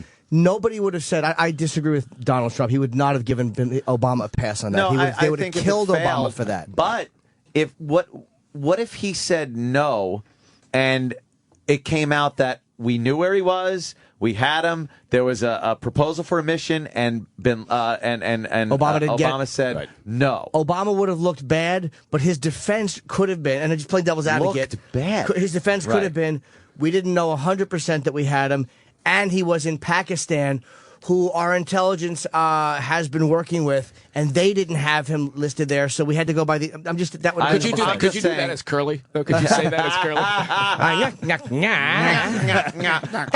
Mo. I think him if he would have not sent people in, knowing that he was there, it would have been worse than a failed mission. I think it would have been worse for him than a failed mission. Because you have got to make a decision. At least he was trying to do something and get him. If he never sent people to try to get Bin Laden, it's a no-brainer. He had to sign off on it. I agree with you. Any president. I agree with you on but that. he would have gotten killed if it failed. So you got to give him credit when it worked. It was still ballsy because you were going on a secret mission into the country of a supposed ally. That's where the balls was. If he was in Afghanistan in a mountain region, of course, without question. But there were other things to be considered here, and he did the right thing. Actually, Pakistan, I don't think that's ballsy. I think if he was in Iran, they're a nuclear power. That would have been a ballsy move. That would have been a ballsy move. Can I ask, Iran, if he was in fucking North Korea, and do you ever, you ever give Obama a pass on anything? Yeah, I've given him a couple of passes on things, but getting Gaddafi. I mean, look, the bottom line is the Gaddafi thing puzzles me because we supposedly did that for humanitarian reasons, and meanwhile Assad is killing everybody he can get his hands on. Right. And so we were so late in getting to the table on the Syrian issue. But yeah, I give him a pass on the drone program as an example. He's significantly ramped that up, which drives the far left crazy. But that's been a very important part of what we've done over the past few years in trying to degrade Al Qaeda and their like-minded minions. I would like to minions. I always like asking both sides, what they give a pass on, the guy for. Because it always seems to be, no, I got to stay strong here and fucking hate him across the board. And he could have looked bad by again, all of his constituency was against him. That's how TV works. It's like fucking someone on MSNBC. Can you? I hate everything about the man. No, that's you know what? Give some. Yeah, you got to do something. You got to give credit here and there. Awalaki. Yeah, he called a hit on Owl, and he should have. Fuck him. Yeah. Right. But he's a U.S. citizen. The ACLU didn't want him to do it. None of his constituency wanted him to do it. The way he has handled that whole shit part of the world has been fucked. I can't believe. Maybe it's because he wants to combat the image that he's a Muslim. I don't know what it is, but I think he's been so much fucking more ferocious with that I never thought. Well, part of it is you got the benefit of that activity is a bit hands off, right? I mean, some of those things that are done, Iraq, Afghanistan, it's in your kitchen constantly, right? Yeah. But the drone program and going after some of these high value targets, it's a little bit of a standoff, and so. It happens back here behind the scenes. It's like Guantanamo not closing, right? Who remembers Guantanamo anymore? But I agree. You can't. The problem we got right now is that nobody is willing to say, look, I like a couple of things from here, and I like some of the things from over here. Like you said, it's got to be all. Fucking hate all of this, right or left, I love all of this. Right. You got if we stay on that path, we're completely trouble, fucked. man. Yeah, absolutely. Hey, we got a guy who goes, you deal with college by saving before your child is born. But if you're having a child now and these tuition costs continue to go up like they are, you're not going to be able to afford it. No, look, I got short the euro. I got a 4-month-old. All right, a 4-month-old. I got what does that mean? I got 17 years to try to save for his education, but I got two others just a little bit older than that one, and I got one that's getting ready to go into college. And people are talking somewhere between 70 and 120,000 is about the average. Yeah. You're in debt that much after you get out of college. That's crazy. The world needs ditch diggers too, But so why would you even go to college? You could be ahead of the game by almost $100,000, right? By not having a degree. And I think, and we're also getting to a point where nobody can build shit anymore, right? Yeah, I mean, right. So because everybody wants to go to college, we've raised up this idea, which is okay, that's admirable, but get a trade. I mean, a lot of these kids, shit. If I was getting my liberal arts degree right now, and I was looking at the job market, I'm thinking, okay, as soon as I finish this, I'm going into air conditioning school. I'm going to do something where I can build something. I had to pay for my own college. If I was 18 right now, there's no fucking way I would put myself into that shit. There's not a chance my parents were going to pay for college. So why would I do that? Yeah. 100,000 in debt. Get your anthropology degree. Well, in my case, Get your anthropology on. communications, it worked out for me, but it doesn't work out for a lot of fucking people after they invest that much money. Remember John Ratzenberger came in, and that's what he was promoting, was that people don't build from Cheers. He's got a charity, or I forget what it's called, but where people don't build things anymore, and they're trying to encourage people to actually learn trades and build things. Or I think that's what he was doing. Well, my problem was I refused to be in the same room as the guy, so I didn't get to hear what he had to say. I have a real problem with that fucking guy. Yeah. Let's take a break. You remember, I wasn't here. Fuck that. I remember. Oh, he was good. Yeah, he was good. I had to go. I think I had a doctor's appointment. You did. Mike Baker's here. We really do have to take a break. Donald Trump's new book. Saying? We're pals with Donald Trump again? How the fuck did that happen? It was all because I did Leno with him. Oh, that could have been it. Yeah. I'm He's going to lying. go piss. He's lying. I did do it with him. Oh, you did that time? Yeah. All right. And he is going to endorse Newt Gingrich. That's so obvious. I agree. You do it. More with Mike Baker. Stay there. Sirius XM. Sirius XM. The Opie and Anthony Show.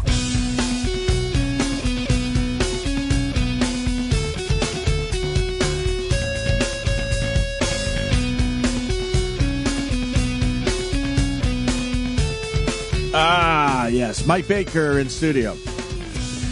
Yes, Mike. Yeah. It's quite a come down after Donald Trump. No, not at all. Please. Not at all. I like your insight on a lot of the shenanigans going on around the world. I may call them shenanigans. There's a lot of shenanigans. A lot of shenanigans. I got a great question for Mr. Baker. We'll Mike be the Baker. judge of that. No, it's a great one. Tom Cruise confirmed that he'll be in Top Gun 2. What? Is he going to be one of the... He's going to star in Top Gun 2. He's going to be one of the guys, the trainers, one of the... I was going to say, have to be, at this point, he'd have to be like the admiral on the carrier. He's really got to be like... Come on. He's not going to be that young, gruff maverick, I don't think. He's going to be Cookie. Cookie. The galley chef. Yeah.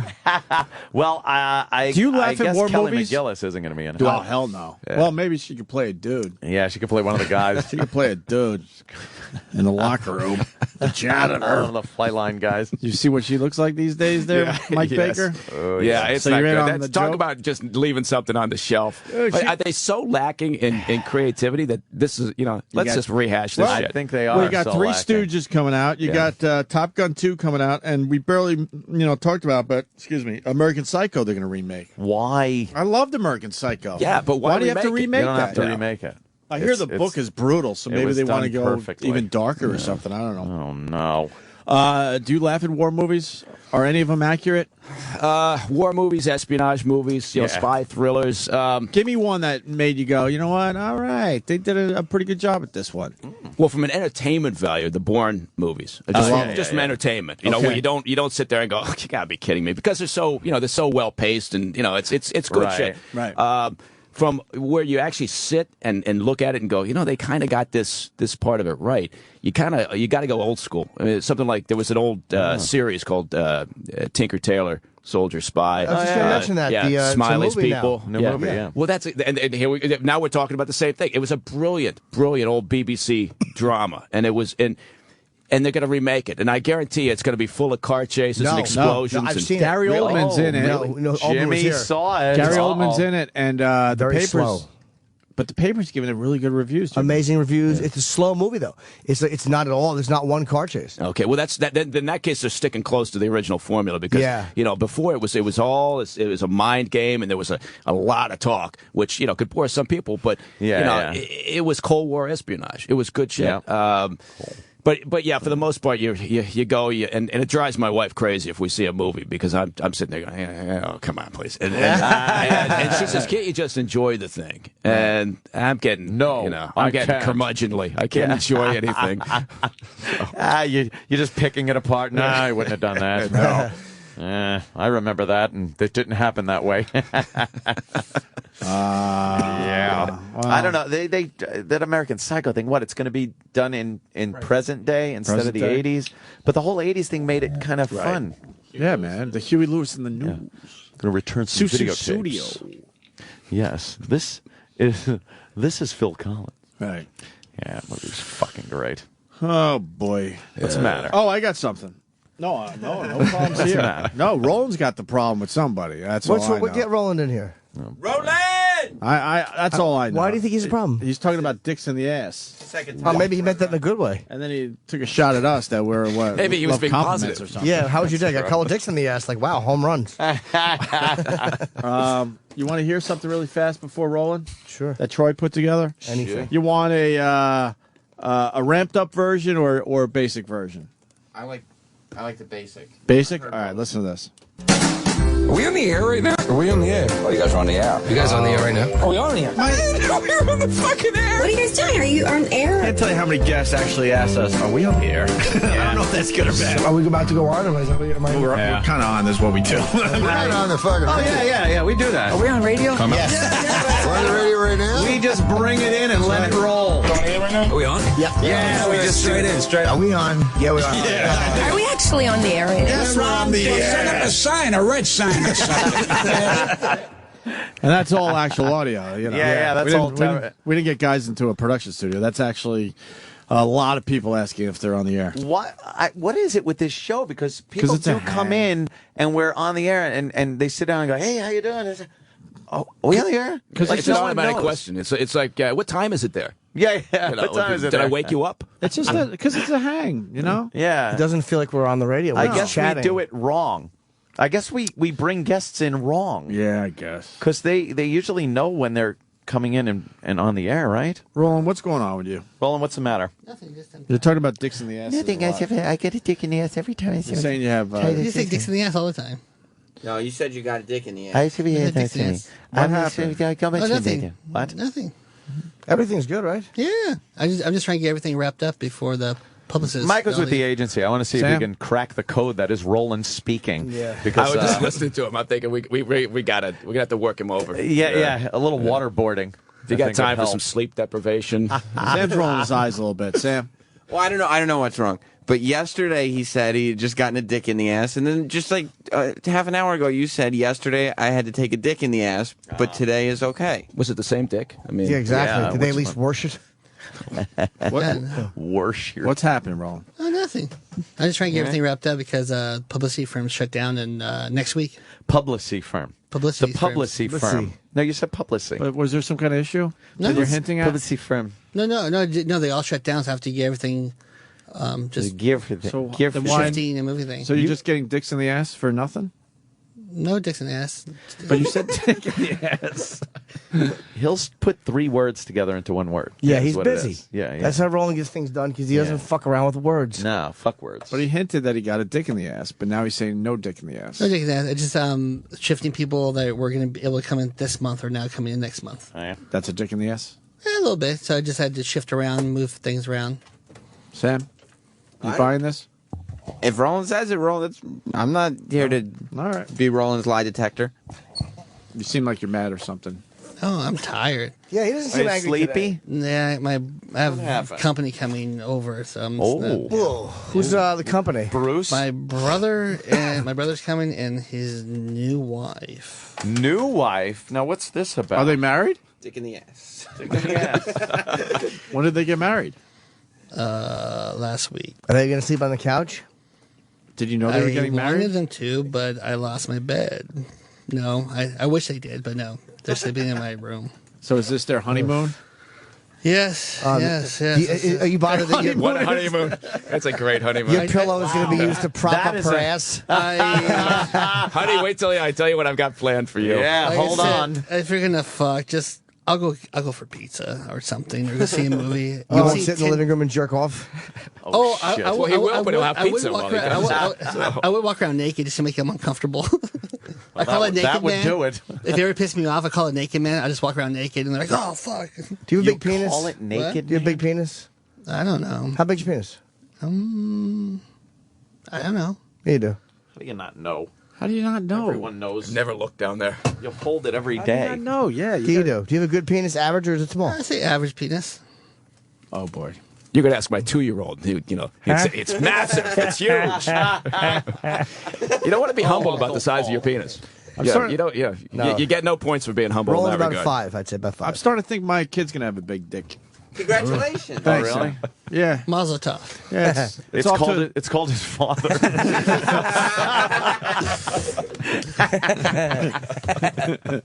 It's off to a good start. His penis is off to a good start. Yeah, It's always a good got sign. a nice It's off to- hog. yeah, he's got a hog. What about yours, Mike? Oh yeah, and you know what? There's nothing they'd rather do than just hold their Johnsons all day long. I mean, they'll doesn't sit on want the to?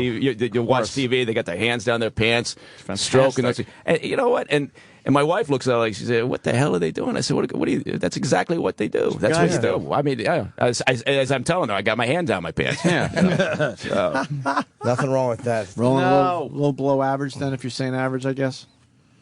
We all over-represent. You about 5? Represent. Yeah. 4.5 probably. No, not that small. 5-ish. Ish. About 5 1/4. Yeah. You're severely average. Roland that wants out so bad. Yeah. He doesn't like this one. I want to know what Roland's cock looks like. I'm not being. I love Roland. Just, I'm just curious. grab What that is- sound, please. What is your? Have that on the ready. No, don't, because that'll make me look stupid. Oh, yes, it will. Of course it will. I'll return next week to whip it out. Is it safe to say you don't have a peener? A peener? Like a teeny wiener. A teeny wiener is a peener. No, that's Eric. No. Eric has a little one. you Eric think? has a little one, you think? Oh, boy. A little Florida penis. Safe to assume. what are you basing that intel on? What? You think he has a small one? I don't know. Probably not. You think he's got a nice one? I think Probably Eroc's for got his a. little niggles. I think Eroc's got a fucking hog. You Man. do? Nah, Eroc's yeah, probably about yeah. 6 I think 1/4. God bless him with everything. I think based on when he's been in his boxer briefs and stuff, I've taken plenty of looks. Oh. I think. have you, Sam? Oh Wow. yeah, definitely. Wow. He's quite an very. admission. I think he's very endowed in the testicle area. He's all bald. He's Big set a of lot balls. of balls. Let's say. Set of Let's. balls. It's like big hat, no cattle, all balls, no dick. Yeah, same thing. Who did have a giant penis bulge? Wait, you know the answer to this? I do. Who? Jonathan. My Oh, manager. yeah, Jonathan's I've got- been saying it for Oh, that was years. so funny. And I Jimmy noticed was it. pointing at it the other day. I was He's saying like, to Anthony, look at his penis. look at his penis. Look at his penis. He likes tight, like, Yeah. pants. Yep. How They're fucking tailored. big is his hog? He's got a. I don't know. He's got a massive bulge. so- It's a massive He does. bulge. It couldn't be all ball. It's a massive bulge. We were talking about it when we were in Harrisburg, and Norton texted Jim Florentine while we were just sitting eating, and he just and randomly, "Hey Jim, who has the biggest bulge that we know?" And Florentine, without saying "Why would you ask me this," texted him back, "Jonathan." Yeah. Jonathan. Jonathan and a comedian named Paul Veneer. And that's why Paul Veneer had a big bulge. I mean, me and Jim would always ask him, like, what are you packing? How big is it? He was like, like he would never tell us how big his penis was. Wow. you just knew it was yeah, big. keep it secret. Jonathan's fucking packing a huge hog, though. That's You why won't tell me. I look every time I see him now. That's all you should do. I do business like that. I just come on, just tell me. You kind of got to look, I think. Yeah, you have to. Because he I tells don't want to touch it. I just think it's hilarious. That's right. You know, that's why this is the greatest show on radio. Why? Yeah, so because I can come in here. I know I'm going to get asked a question about like the drone. What's going on with the drone? Yeah. What's happening in Iran? And yet, then we can turn around and start talking about Right. this is the best. You Damn, have it's to. the absolute best. My Yeah. manager has one in his pants. a drone, giant, yeah. a giant, thick, wingless drone. You just want to point at it and laugh. You just want to laugh at it. I want to poke it like angrily, giggle. like I'm And arguing giggle. with it. Right. Like you're Like it's the chest of a bully. having a dispute with it. Yes. Has he ever admitted he has a big one? I'm sure you've. He slipped You one brought it time. up. He slipped one time when he was quoting a girl. But he won't talk Scream? about it. No, he was just quoting her and something awkward she said in front of another girl. What did he say? You can't Something say? about his big old dick, but it was something like that thing. But Jonathan doesn't talk that way. He doesn't talk about loads. He's a gentleman. Yes. He doesn't talk about sex with his wife. He doesn't talk about sex with chicks. He's He's just very a, well You know, traveled. how ironic is that? Why? He's a nice man. Yeah, but what a waste of a big dick then. Yeah. Yeah, I mean, you're not going to talk about I think it. he uses gotta it. use it. I think he's probably a piece of shit, but he just doesn't talk about it. Like he'll talk about it like sex once in a while. He'll be like, yeah. He'll just start repeating himself and groaning. Yeah. I'm like, oh, he's garbage. But he just is not verbal with it. You know, Is he a cocksmith? I think he is. A cocksmith. Yeah, he probably is. He's a real Cocksman. cocksman. He can't have a bulge A like that cocksman? and not know what he's doing with it. You can't. Especially because he wears tight slacks that show off the bulge. Oh, yeah. Slacks? Yeah. Slacks. He wears like tight European jeans. Yeah, it's creepy. And They're tailored right around his crotch. I don't know what's going on. He knows so many powerful people in Hollywood and stuff. I literally thought that he was a male escort. Got my turn. What did you say? What are you doing? Ant's leaving. It's gonna. I got things to do. What do you have to do? You have a show to do. What? Show is one of the things. Yeah, I did it. Oh, it's over? That's it? We were just talking about bulges and dicks. Sold out tonight. 7 o'clock show. There might be some tickets tomorrow, Doylestown. Next week is... You want to do one of these, or... Hold on a second. You're going to go. Okay. Next week is Sweet Basil Restaurant in Queensbury, New York. The 16th and 17th. They're my last gigs of the year. Take care, buddy. All right. Ant's also got a big bulge. Ant's got a fucking good dick. Ant's got a Yeah, he fat does. dickhead. Yeah. Ant's got a fat, lazy bulge. You could tell when he's sitting there and his pants right up a little bit. Yeah. He's got a big bulge. Sam's looking at bulges, man. It's important to know everybody. You gotta look at one every once in a while, but you're looking at everyone, Sam. Everybody That's that I'm, fucked up. everybody That's where that it's I'm at all fucked up. close with, I like to know, you know, how they fill their pants out. Can we get some of these live reads done? How many we got? 4. Let's all take a turn, man. Who wants Everybody one? wants one? I'm going to pass it I'll out. do one right now. Okay, you get one? Yeah, I'll do a good job, too. Mike, you can have one. Mike doesn't get paid for this. Neither do I. I don't mind. I don't mind. I'm happy to do it. It's pro bono. Here's an important one. One for Roland. Okay, folks. If you know anyone who has an iPad or an iPhone, and we all do know someone that has one or probably both of those things, you know they're crazy in love with them. And if you've got an iPad geek on your holiday gift list, there's only one place to go. Okay, folks, if you know anyone who has an iPad or iPhone... That's Brookstone. It's Jim's turn. Brookstone is the place But I got one, too. for all the coolest cases. Why can't we echo this shit? That'll Chargers be 2. and music No, it systems won't. for iPads and iPhones. Watch. They've got an iPad case. They've got an with a iPad Bluetooth case with a wireless Bluetooth keyboard. wireless keyboard. It's hard to You understand. can type fast through So all you your can type emails fast through all your emails. and Facebook posts. And Facebook posts. Or you can get Rover. You can get Rover. The wireless spy The tank. wireless spy tank. Argentina. It steers by Wi-Fi. It steers by Wi-Fi. And streams live video. And streams live Pretty video. amazing, actually. And photos back And to your photos iPad. back to your iPad. It steers. Okay. This is terribly written. It steers via Wi-Fi and streams live video and photos back to your iPad. It even has an infrared camera to see in the dark, which is pretty impressive. If your friend is into music or streaming radio, get them a big blue wireless Bluetooth speaker, big sound, small package. No docks, there's no cords. It's wireless. That's what would mean no cords. If you know anyone with an iPad or an iPhone, go to Brookstone to find a Brookstone store near you or shop online. It's brookstone.com. They have the Bluetooth wireless keyboard. Type fast through all your emails and Facebook posts. And get Rover, the wireless spy tank. Steers by Wi-Fi and streams live video and photos back to your iPad. Wires suck. Yeah. And this is what I want to say, Sam. Yeah? Remember what Jimmy just did? Uh-huh. Just remember that. Okay, but it's not your turn to go right now. No, that means mine's done now, too. No. If they remember Jimmy's, then I'm good. You can't just remember it. Jimmy just said all this. No, there's a new one. It's not your So turn. now all It's- I'm saying to the people, remember what Jimmy said and how great it is, brookstone.com, and now I don't have to do mine. Yes, you absolutely do, but it's not your turn, so you're not going to do it yet. It's Mike Baker's turn. Oh, look at that. Oh, he put on his reading glasses. I did. I got to get my glasses on. Good seeing you, Mike. Take care, buddy. Thanks, man. Wait, you're leaving too? Yeah, I'm done. He's finished. You don't with want to his stick turn. around? This is my debut read. Good. I'll be here. Do you know a woman who's always cold? This is the pinnacle of my career. Who was always turning up the heat on the thermostat. And you know what she'd love for the holidays? Exactly. She'd love to have hoodie footy pajamas from pajamagram.com. They're super comfortable, and yes, that's my phone ringing now. People are ordering the hoodie footy on my phone. You know, even as we talk. Jimmy tried one of those on, Mike. Pajamagram.com. All right. What's that? The super comfortable pajama that will keep her warm while still looking great. A hoodie footy combines the warmth of a hoodie with the coziness of footed pajamas. It's exactly what you would think. There are loads of great styles to choose from, including holiday prints and a leopard print for her wild side. Who doesn't like to see a woman in leopard print? A gift for both of you to enjoy. They make it easy. They do. They really make it easy. I've got several of these already. Every hoodie footy is delivered by Pajamagram with free gift packaging inside, so you can wrap it up. To order a hoodie footy, shop online at pajamagram.com. She'll think of you every time she puts her hoodie footy on, even when she's sleeping with some other dude. Overnight and Christmas delivery are guaranteed. Visit pajamagram.com or call 1-800-GIVE-PJS. That's pajamagram.com. Now we should do a little material in between the reads, right? I think so. Great job, Mike. Especially since it's only 38 minutes after the hour. I think Mike did a good job. He did a great job. On the show? Beyond the show, just on the read. On the read, he was good. Mike, Mike, you back for reads. You don't have to have me on the show. I'll just do a read. Are you still on Fox a lot? I am, yeah. I'm going to be on, I think, before the end of the year. I haven't been on in a while. Try to get on next Friday. I'm subbing for Andy. I can't. Who's hosting the show now? I think Greg. Oh, Greg still is. Oh, wait a minute. No, I think Greg is off. You said so Andy's hosting, and so I'm subbing for Andy. It's on very that Friday? complicated. On so Friday.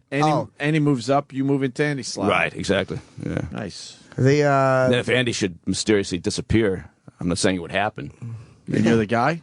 Yeah. You're the Speaker of the House. You're You're basically exactly right. You're the Tip O'Neill of Red Eye. I told Andy. Speaker of the House, Nice of old course. historical Yes, poll it really there. was. I remember that was one. very good. I told Andy many times that bit he does is great. It's a great bit. Yeah. Just to be paying attention the whole time and then just fucking asking. It's tough. I think it's the toughest part of that show. It's different though. It's very unique. Yeah. Yeah, I'm doing anything it, else going on? I think the 28th. 28th of what? Cool. Of December. I haven't done Red Eye in a long time, but I think that's when I'm doing it. Yeah, I joined the world of Twitter a couple of weeks ago. What's your Twitter name? Yeah, I've only tweeted a few times, but what's your Twitter name? See what helped. Mike. It's MB _ company man. Underscore. Mike. I know. I don't create it. It was made underscores. for me. I don't know. My who made social that? media director made it for me. Your social media director did not do a good job with that I name. don't know. What do I know? MB What do- underscore. Who I don't wants to follow say that? underscores. I know. We're gonna get you a better. Now, That's Mike horrible. Baker. It is. I know. That's why I've only got Should've been CIA Mike Baker. I got a very small nation of followers. MB underscore company man. What is an underscore? Is that the low line or the high line? Which line is that? It's somewhere on the keyboard to the right. How many followers do you have?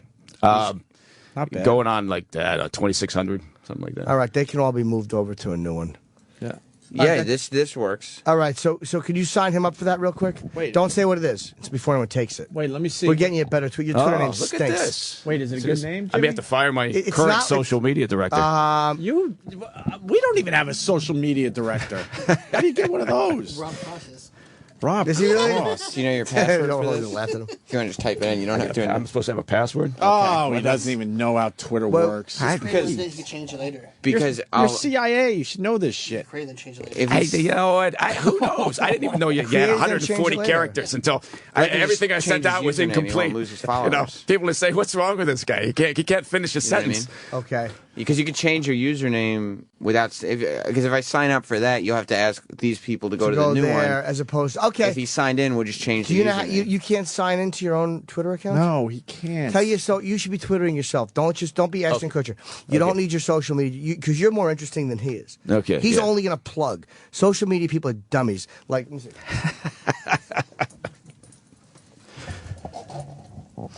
Yeah, it's like Iran learns more about stealth drone capabilities from anonymous high-level U.S. officials yapping to New York Times than from taking apart the drone. I wrote that. Okay, I'm sure that sounds like you. Yeah, you should be writing Nobody your own writes shit. any shit for me. I write all that shit Okay. myself. You should tweet your own shit. Yeah. It's just I don't know how these things get set up, and that's Get what it they on did. your They set phone it and up. just tweet Oh, it's yourself. on your phone. But I'll take that. I'll take that. Take the new Twitter yeah. name. Talk to your guy, and he'll I'll change take you this. over. That's great, and I'm not going to say what it is out loud because there would be thousands of people trying to take that. Yes, Yeah. of course. That's how it works. or something close to it. But I mean, just that Okay. if that number's no good, Jimmy? just use another number. Okay, folks. Wait, it's not your turn, Opie.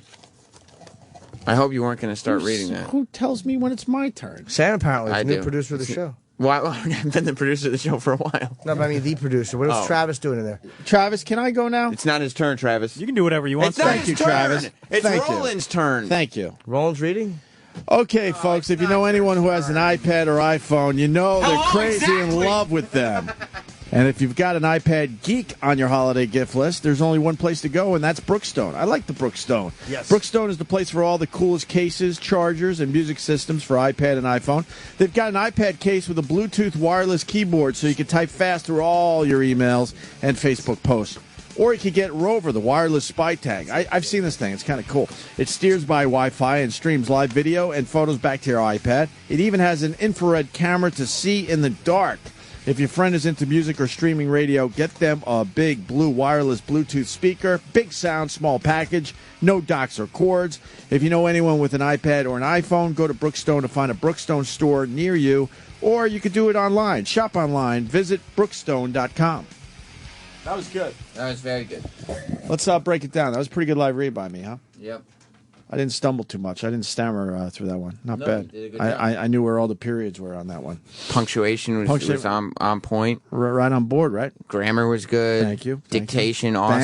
Thank you. Inflection. Inflection was fantastic. Inflection was good, Mike Baker? Yeah, I liked it. You did a really good job, Opie. Thank you, Sam. But it wasn't your turn. Travis, was it my turn? It's always your turn. Thank It's you, your show, Travis. right? Thank you, Travis. Yeah. That's not the case. Thank you. Is it going to bother you that I went out of turn, Sam? Yes. Sam's got a thing where he needs to be in charge. I hate to do this, but I have to leave before Roland's read, and I apologize for that. Oh, no. I'm sorry. My chopper's outside waiting. You dick! I gotta go. How great would that go?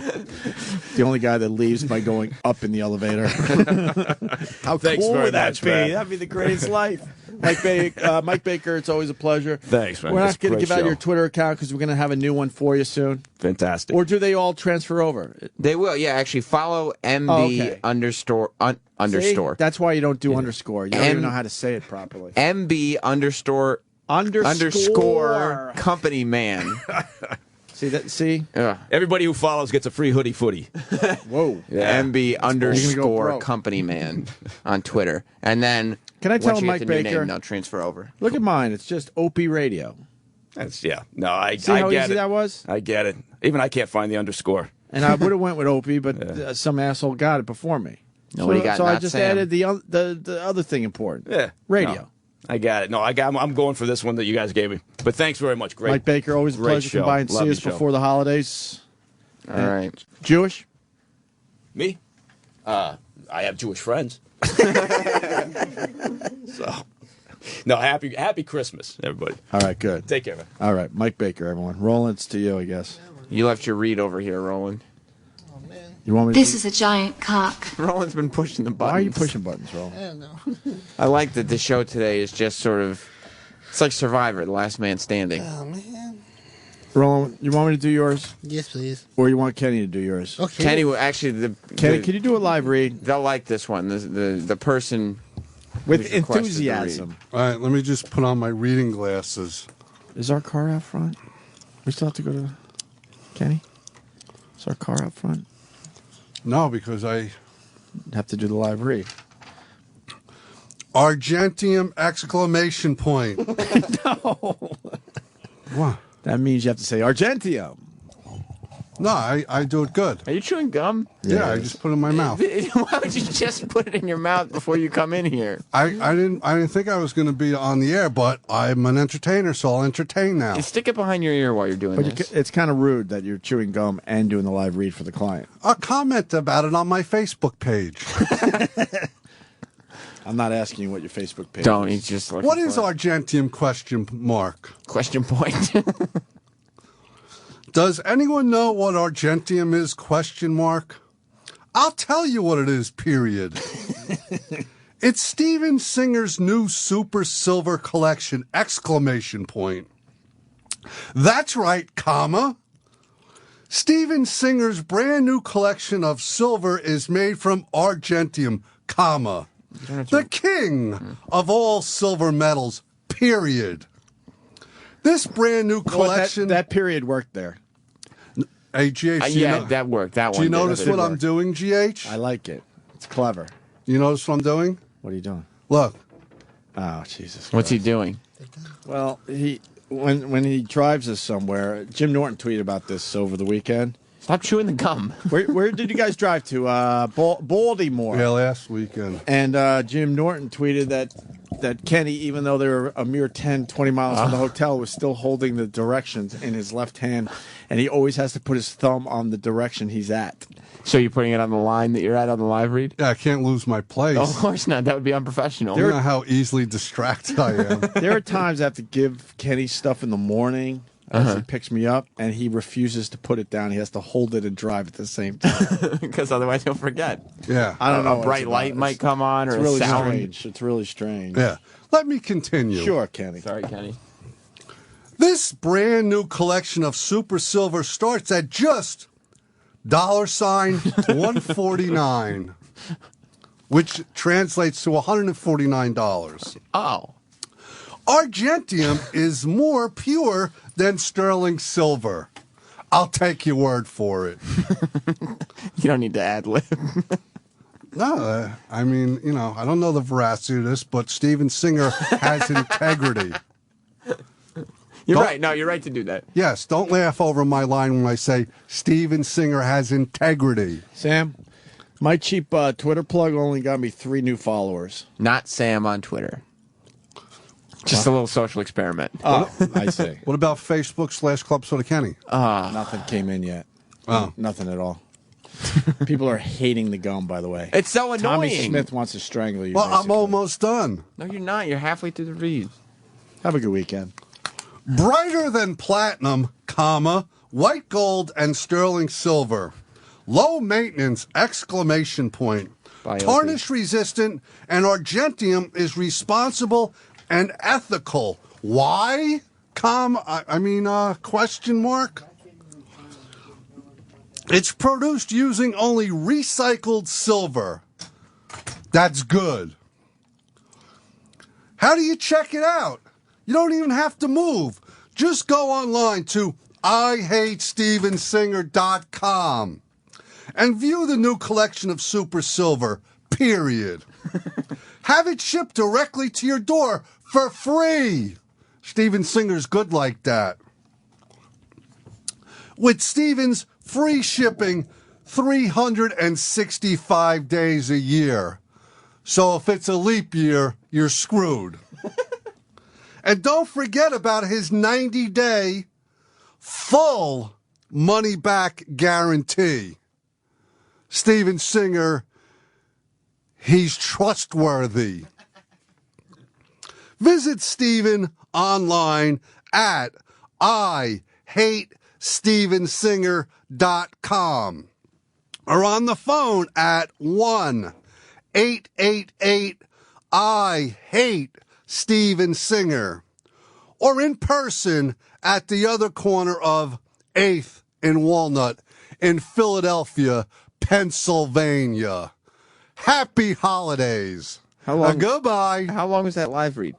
Well, I was interrupted by you and Opie. You're right. Travis, do you have an approximate time on how long it might have been? Approximate time that it started? Yeah. 9:47.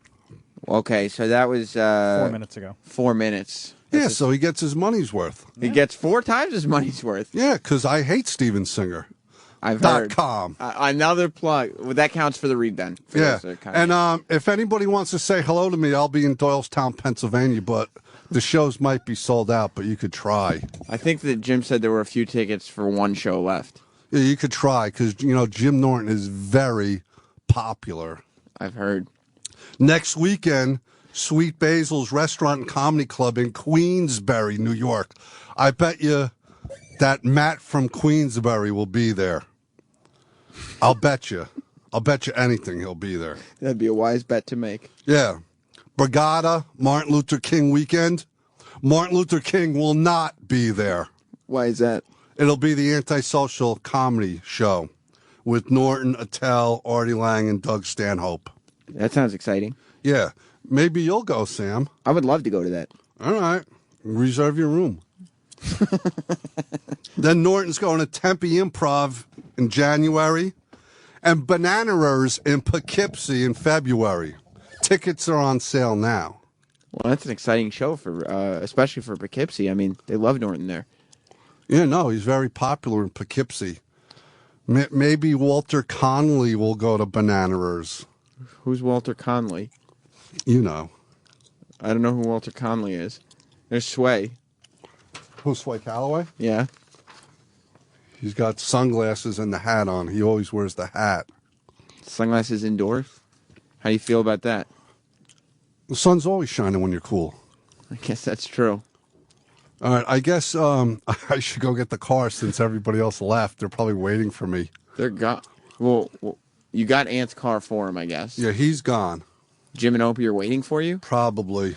Or they probably just realized you were up here chewing gum on that mic like a horse.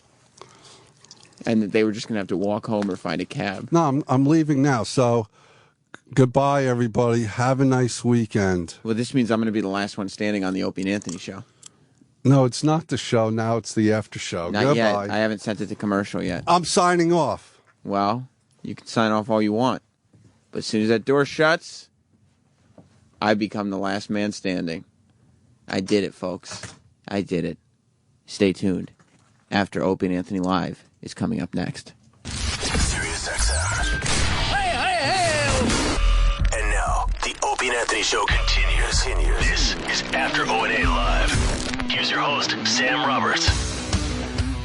Brought to you by Trojan Bearskin Condoms, America's most trusted condom. It's After Opie and Anthony Live on a Friday. Mars, I can barely see you. I thought you had left. You're hiding behind those TVs. What'd you think of the show today, Mars? We don't get to hear from you all that often, that's all. Excellent show. You thought so? Yeah, do you know this cat here actually thinks that you like him? Who?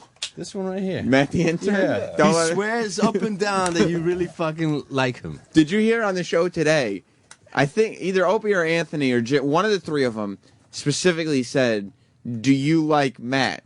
And did you hear what my response was? No, I did not. Can you please refresh my memory on that? No, fuck no, was my answer. Fuck no. Yeah, absolutely not. But I mean... And I can't even talk to him much today because you don't understand. Like, I got all kinds of people on Twitter yesterday saying, why would you spend that much time on the after show talking about Matt the intern? I come in here this morning. The first thing that Ant says to me was, I was so pissed off listening to Matt the intern on the after show yesterday that I almost called in. The only reason I didn't is because I would have said something that was like over the line. Well, I apologize. I apologize to the people and to Anthony for bringing this douchebag up. Okay? Well, that's not very Good for you, Mars. Good for you. Mars is my boy. I do like him. Yeah. I don't have a problem with this. Yeah, but that's because you don't work with him. Right? Exactly. Do you work with him? I have very little interaction with that cat. So it's easy. So what you like is you see everybody else get pissed Oh, off. I love it, man. And then you're like, I like that guy. Everybody's all riled up. He riles you guys up. Yeah. He does. Yeah. I mean, I know the psychology behind it because I like seeing everybody get riled up too. It pisses people off. He really does. Eric would if Eric could fight, probably fuck him up. He would. He probably would. He would try. I mean, I'll bet that Matt is the one guy who could get Eric to try to fight. Like, I'll bet Matt could get Eric to swing at him. He's a big boy. I mean, I think I could take him, but he's a pretty big boy. Oh. You know who else likes me? Turn it off. Who? T-Dog. Travis? He just called you T-Dog. I've never heard that in my life. No, well, why would you? It's not a creative, clever, or fun nickname. Well, I stole it from Danny. Do you like Matt? No, Danny doesn't even say that. Yeah, he does. No, he doesn't. Sure he does. Shut up, Matt. Travis, final word on the matter. Do you like Matt? I said I don't mind Matt. But you're that getting much. But are you minding him more as this very conversation continues? Yeah. See, this is what you do, Matt. You isolate and you actually get any supporters that you have to run away quickly. As long as Matt's not talking to me, I really don't mind the guy. Yeah, and that's why Mars likes you, because he doesn't have to interact with you. And Sam, I know you do like me. I know for the show, it's like, yeah, fuck Matt, But I know deep down, there's an affection. Yeah, there. there really is. A lot of times I just pretend things on the show. It's all an act. All right. But you're good in here. I mean, that's it. No, not like you're good, like you're doing a good job. Like you're finished. Oh, you could go. Well, I was doing a good job though. Too. You're all done. You're all wrapped up. So there's the door. Wrapped up like a Trojan condom. I already did the plug. I know. So don't let the door hit you where the good Lord split you, as they say. You know what I'm saying? I don't get it. All right? Tell your story walking is what I'm saying. You know what I mean? Hit the road, Jack. Keep on going. What's going on here? Oh, okay. Come here for a second, man. I see. Come here. Well, I was trying to... You've been boxed! Okay, Roland wanted to try his new game. Travis, did you see Roland's new game? No, I did not. He puts a box on people's heads. That's the new Roland game. Matt, you're actually done now. Roland wanted Matt the intern to come back in here. Ooh. Did Matt just rip your box? He did.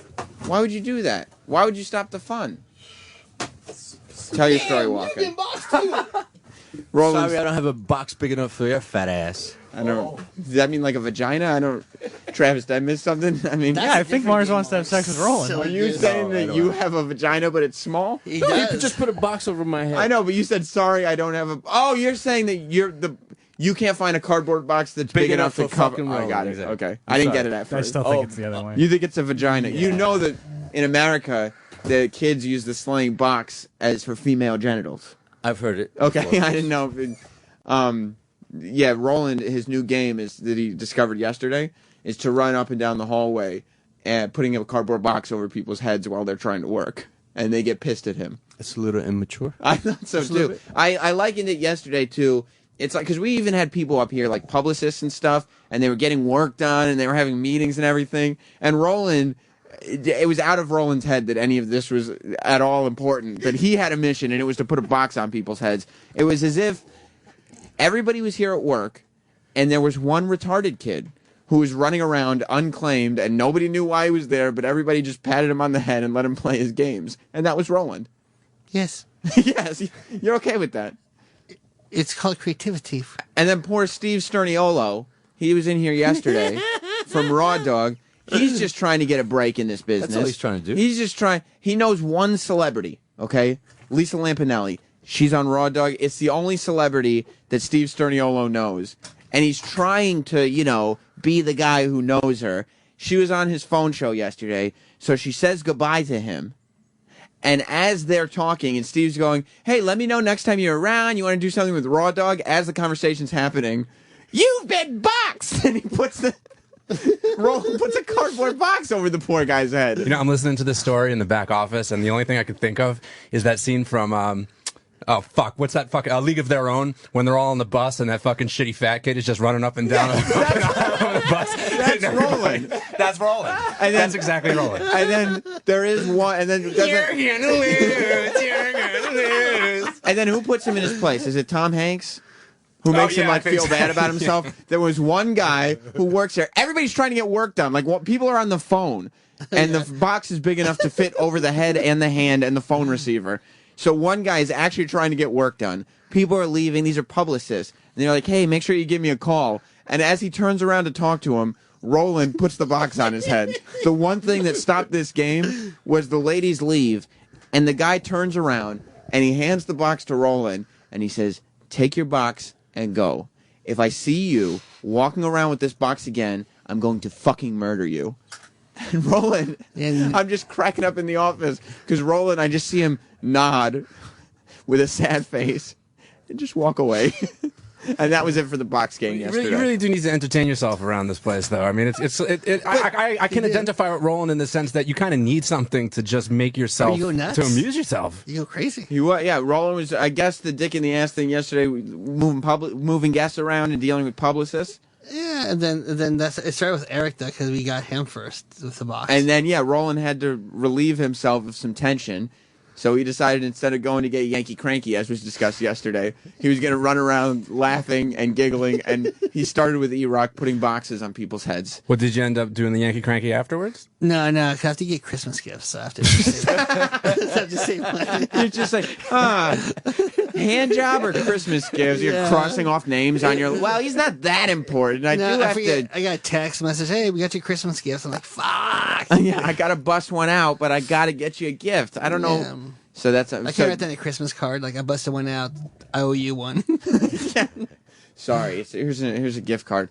Well, I'm glad that you found some way to relieve your tension. Do you ever worry while you're doing stuff like that there's going to be somebody walking down the hallway that says, "What the fuck is this guy doing?" I didn't think about that. You were there yesterday. I didn't think about that at all. If there's something that people need to know about Roland that people might not know about Roland, it's that he doesn't give a fuck. Yeah. He does not give a fuck. But it's not like a tough guy doesn't give a fuck thing. It's just like consequences don't occur to him. It's so not, he can't. It's not like a put on character. It's not like anything to get attention or to create some kind of aura that isn't This is him. It's It's just him. It's completely real, and he does not give a fuck. But when he gets in trouble, he gets shook up by it. But then eventually he finds something to amuse himself and forgets about it. And he moves on to the next thing, and instead of being all like bummed out because he got in trouble, he spends the rest of the day playing the box game.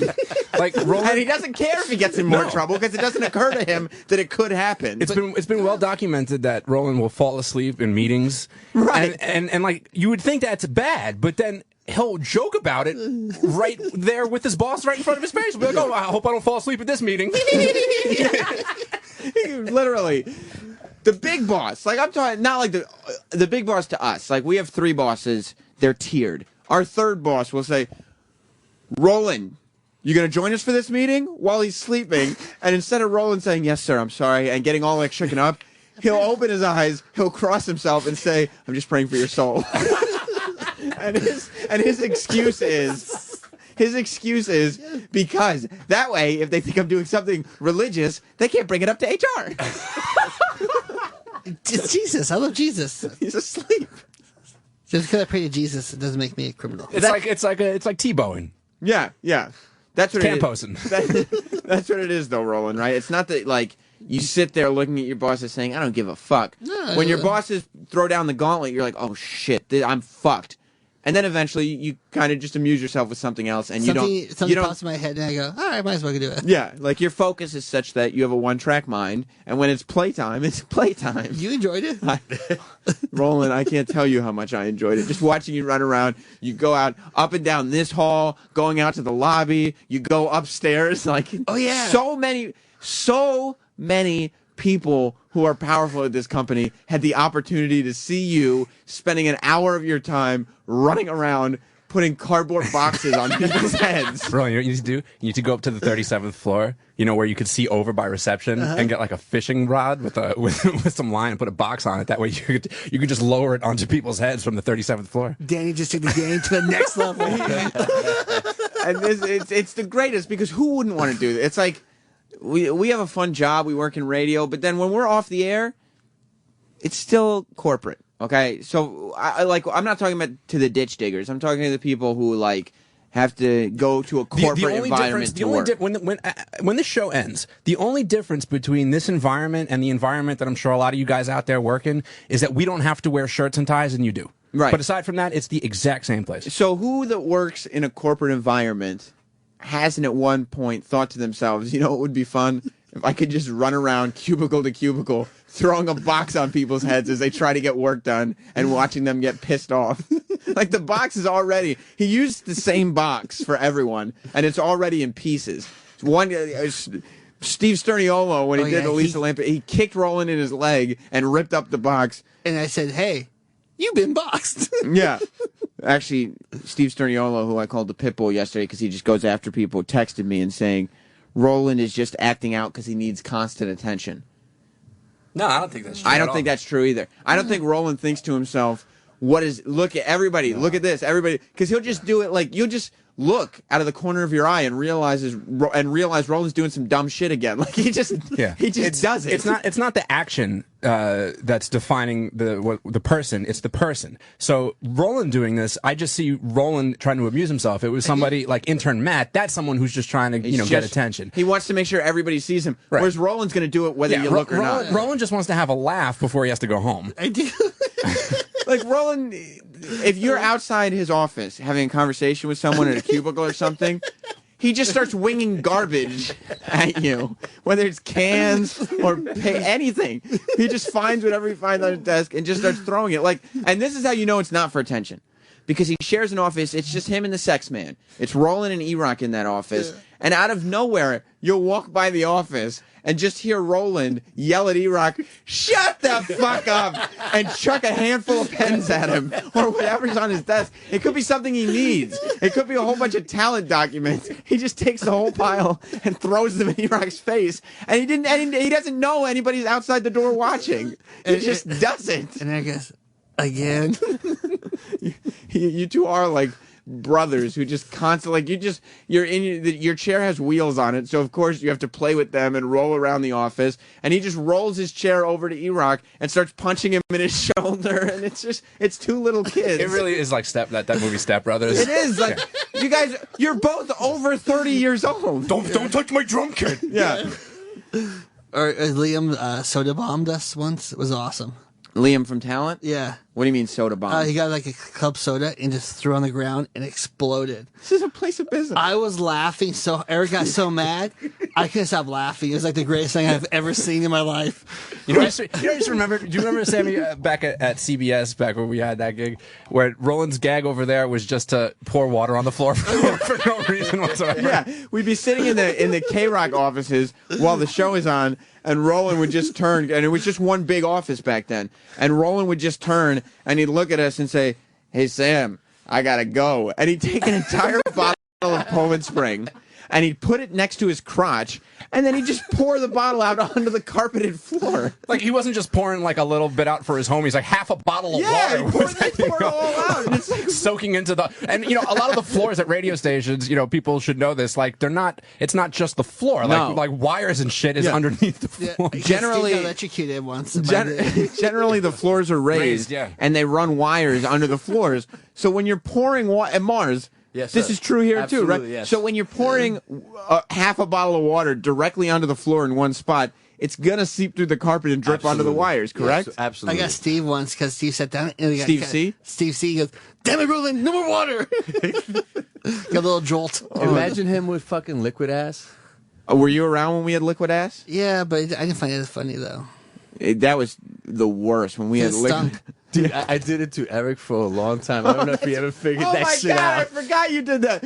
Okay, he did because he blamed it on me. Danny, I don't know if you know this. Roland, you probably don't. Travis, we had liquid ass. I guess it was a sponsor at the time. Yeah, I guess this needs a little bit of a setup. And yeah, and it was just, it's like they had like Banaka sprays and eyedroppers full of this stuff that literally, with 2 drops, it would fill the entire room of the most putrid, shit-smelling aroma you could imagine. Yeah, I want people to know that this is not like you go to like your local, whatever No. store and get one of those little bomb bags where it No. smells like rotten eggs No. or whatever. This is not one of those things. This smelled legitimately like fucking horse shit. It's worse. It's worse than stink bombs, like those Yeah. little glass Oh my things God, that you yes, let off exactly. in school. Yes, it's so much worse more than worse that. than that. And that's the thing. If you remember, for a while, the bit was to spray intern David with it and watch people's reactions.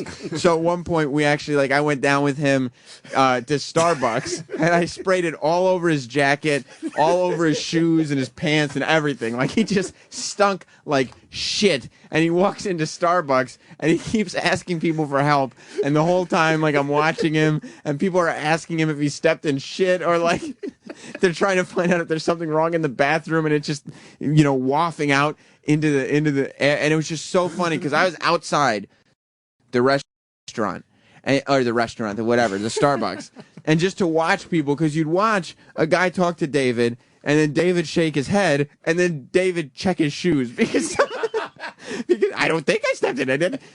David told me that his mother got so pissed at him because he went home and he walked into the house reeking of shit.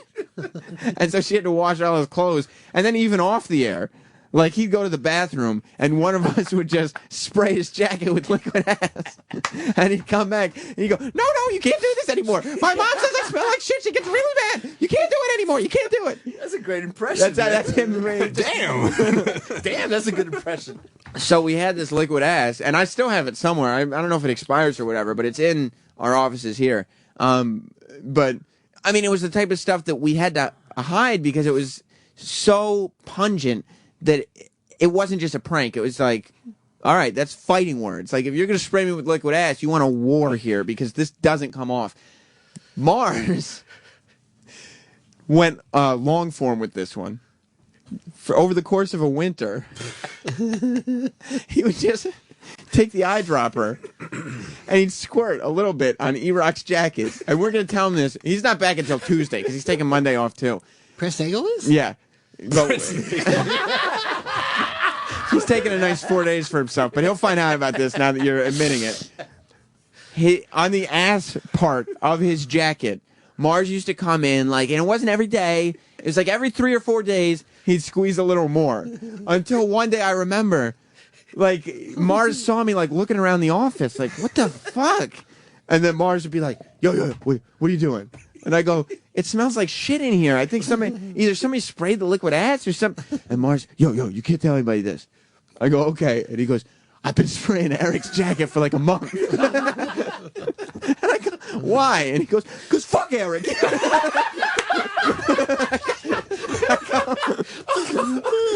I go, okay, I guess I understand the science behind that. But Eric, I'll never forget, it was after that. Like, nobody asked him to do it. Nobody put him up to it. And this is another thing like Roland. It wasn't a cry for attention because Mars didn't tell anybody he was doing it. He just did it out of pure venom. And so, Eric, he comes to me like weeks after I found out about this, and I'm just laughing every time Eric puts on his jacket after Mars tells me this. Like, looking all shitty, walking out, reeking of crap. Eric came to me, and he goes, do you smell something in here? I go, no, I don't, Eric. I don't know what that is. And he smelled his jacket, and he smelled it. He knew what it was. And he goes, seriously, did you spray my jacket with liquid acid? And I go, no. Well, did somebody? And I go, no. And he goes, well, why does it smell like this? He had no idea. And I can't wait till he finds out. Because he walked around for a month and a half at least. Just reeking of shit. Because he never washed the jacket. Because, you know, who washes their jacket? Exactly. There go my pictures with fighters. That's it. That's it. That's I'm it. done. Although Eric's idea of pranking you back will be to take like a B celebrity and say, "Oh, Mars wants a picture with you," and then you get a picture with like MC Hammer and be like, "That, okay, that's the gotcha." Yeah, that's how he got Derek. Yeah, that's right.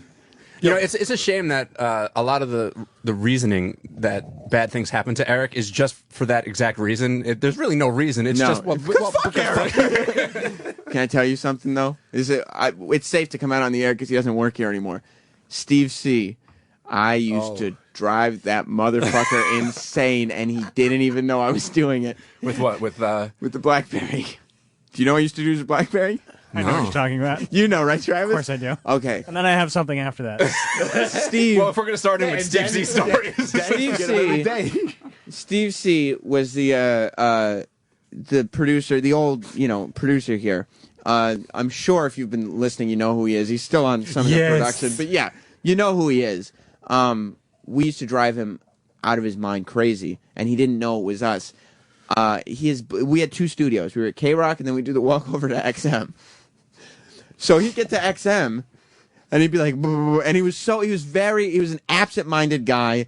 He had no focus. Like, he was just like a mile a minute, like boom, boom. You had to get an answer from him right there because it was just going to fly out of his head.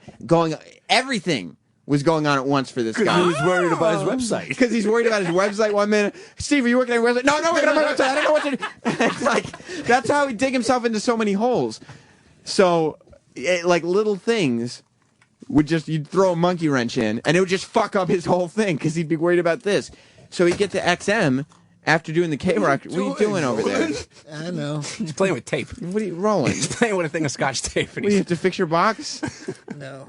No. Continue. He'd get to XM, and he'd go, Steve would go, where's my BlackBerry? I don't know, Steve.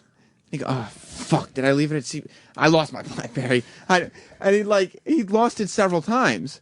I fucking lost my BlackBerry again. I don't know. And he'd have to go back to the other studio, and then he'd find it. What he didn't realize was maybe once every couple months, so he didn't catch on to, because if I did it often, he'd know it was a prank. Right. But every couple months, I'd take his BlackBerry that was on his desk, he'd go into the studio, and I'd chuck it under his desk. And then because I knew he'd forget about it until he needed it, and he wouldn't need it until we were back at XM. So then he'd go back to XM and go, where's my BlackBerry? And I go, I don't know. And then he'd go under his desk and find it, and he'd think that he dropped it every time. Oh, it must have fallen off my desk. Do you remember when he lost something out of his wallet? Let me tell That's you this. the story I was going to bring up. Oh, well, by all means, I don't want to step on your toes. No, go. You do it. Well, I'll say real quick. Okay, I'll do my little text messaging thing that we used to do. Oh my God, this is great. This is another one with Steve C. Steve used to text us early in the morning, or for nothing. Just, I'm going to be late. Okay, great. That doesn't affect my prep at all. Right. So at one point, it was almost a daily basis that he was getting stuck in the Holland Tunnel. So one day I just wrote back error 404. And like he he texted you. Yeah, he I'm texted- stuck in the Holland Tunnel. Yeah, stuck in the Holland Tunnel. And you texted back error 404. Error 404. Like, Which is like when a web page doesn't exist, you get a Right. 404 error. That's like the yeah. So he gets into work. He's like, "Did you get my text?" I'm like, "No." He's like, "Oh, let me look at my phone." He's like, "Oh, I sent it." I was like, "No, I didn't get it." He's like, "Oh, look, error 404." I'm like, "Oh yeah, I don't know, dude." And That website doesn't exist. Never questioned it. Never thought that that's ridiculous to get. Yeah, that a text message. The wallet story is great because it's.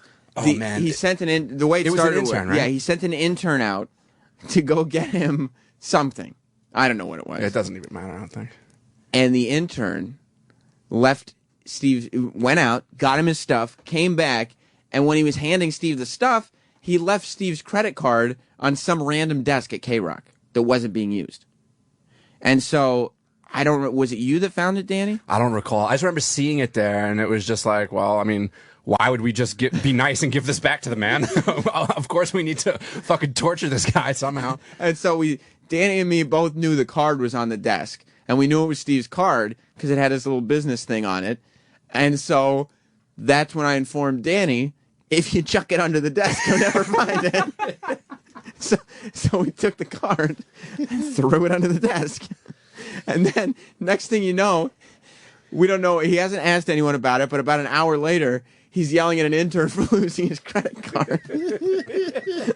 Then a half an hour later, he's on the phone with American Express, canceling his cards and paying fees to order new ones. And after, and only after, right, that the card that we knew that the card was canceled and a new one had been ordered. Guess what was found? Because we were like, Danny, we can't let him. We can't let him find out that we. So we put it back on the desk because it was a random desk, and then me or Danny goes, Steve, is that your card on the desk? I just want people to know that it's not like we're just very mean-spirited. I mean, No. everybody here is mean-spirited. I'm not going to say that no one's mean-spirited. But sometimes, stuff builds up over so much time. It's just so well-deserved. We're just having fun, It's though. just so... It's just and pranks. deserved. But, It's but just come on. pranks. Remember when we used to flip his computer screen upside down? That was a good one. I remember I used to rewire his computer basically, just like unplug shit and plug stuff in where it didn't belong. Take a screen cap of his home screen. and then set it as the desktop, and he couldn't figure that out. I also used to pry the keys off his keyboard and then rearrange them to spell out nasty things. Yeah, but he used to call me all the time. Hey, Mars, I got to put a work order for my computer. It's just not working. Look what it's doing. And I would see and look, man, they're fucking with you. And then it was so easy to do. But then we had to stop doing that because I think he had me and you in a room, or maybe it was just me. I don't know, because he thought it was me, even though it was you. And said, "Listen, if these keys on my computer are mixed up from now on," I said, "Steve, it's not me. Doesn't matter. If these keys are mixed up on my computer, I'm sending you home." I go, "Steve, it's not me. Doesn't matter. If they're not where they're supposed, if it's not QWERTY, you're getting sent home." I remember when he said that. Yeah. he would get really fed up. Well, I don't know who it was. I think it was Danny, but he found a way to change his screensaver because you couldn't do it in IE, but you could do it in Mozilla.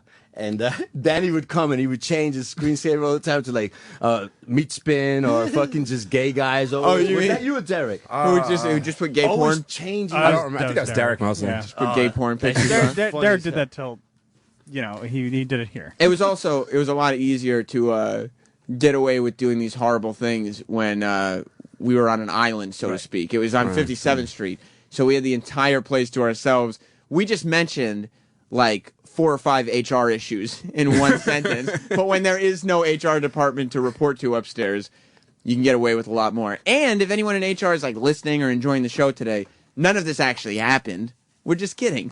We make Theater up of the mind. I mean, that's half of this business. We make up stories for the air all the time, right, Roland? There's no box game. There's no box game. Don't be silly. Right, you're too busy booking guests to play with boxes. I'm sorry, hello? Yes. Nobody ever hid Eric's jacket in the drop ceiling during the David Letterman taping. Oh my God! Before the David Letterman taping, because he insisted he needed it to go to Letterman. Okay, so this was when Opie and Anthony were doing Letterman, and we all stayed late at the office that day to go see our bosses, our buddies, for their first time on the David Letterman show. And, you know, I guess it's old Hollywood folklore that, you know, Letterman likes to keep his studio cold, like 65 degrees or something. But like all of us, it was summer. We were like, well, we're going to walk there. Who cares? It's just AC. We're fine. But like Mr. Show Business Eric Nagel has to be the guy who knows. So he doesn't show up to Letterman without a jacket on. So we went out to, oh my God, this was the same day as I got some lunch inside. Yeah. So I'll get to that in a minute. I'll get to that in a minute. I wasn't even sure if I wanted to even bring that part up. I'll get to that in a minute. But what happened was, while Eric was out, I think it was Than, because he was still with the show, and he's got gigantism. He's very tall, and he could reach the ceiling. And we had drop ceilings, and he opened up one of the tiles, and he shoved Eric's jacket in for no reason, just because Mars. Fuck Eric. Right, that would be the reason why. Because fuck Eric, that's right. He shoved his jacket, and then we all left to the Ed Sullivan Theater to watch the David Letterman taping. As we're walking there, Eric is screaming at Than on his cell phone, "Where the fuck is my jacket?" "I don't know, bro. I'm going to be late. I need my jacket. I can't go see the Letterman taping if I don't have my jacket. And I haven't left the studio yet because you hid my jacket. Where is it?" "Don't know, dude."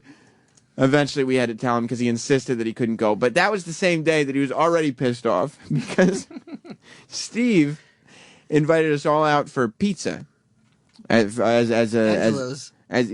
group. Oh yeah, we went upstairs. Right. All the employees got to go and have a nice pizza lunch before Letterman.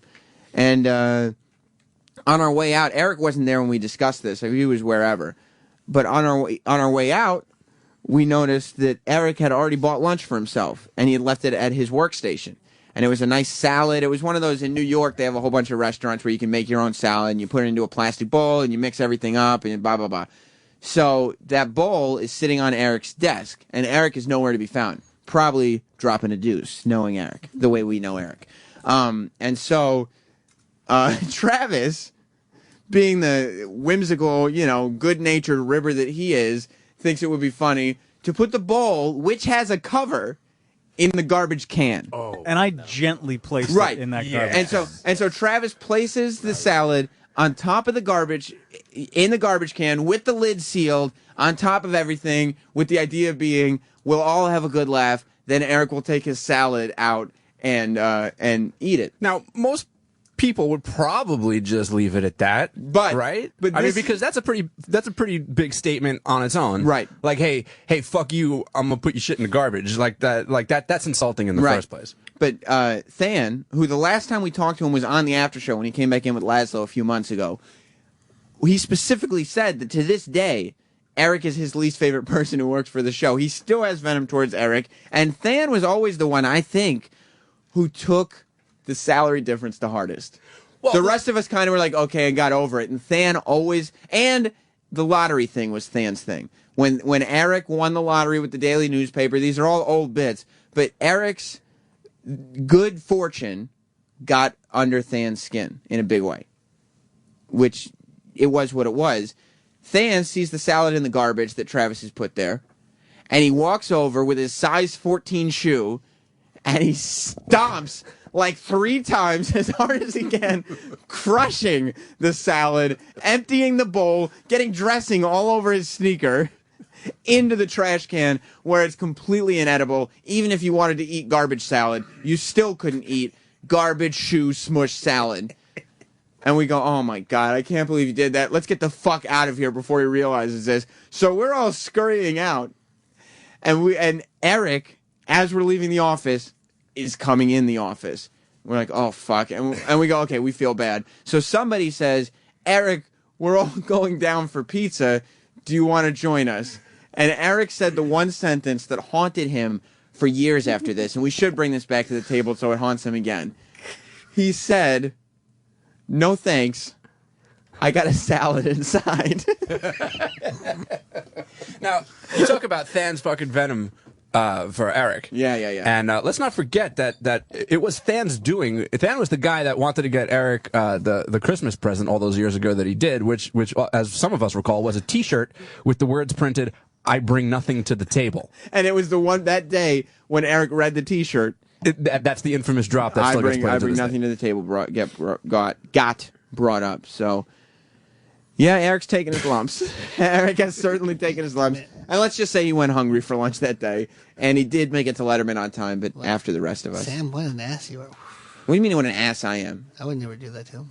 That was I just said. Were you listening? It was Travis and Than. And by the way, Roland, Eric's best friend here. Yes. This was a month ago. We went down to Wendy's, and Eric wasn't here. I'm telling you. You wanted to go? I'm telling you. No, now I want to know. Okay. All right.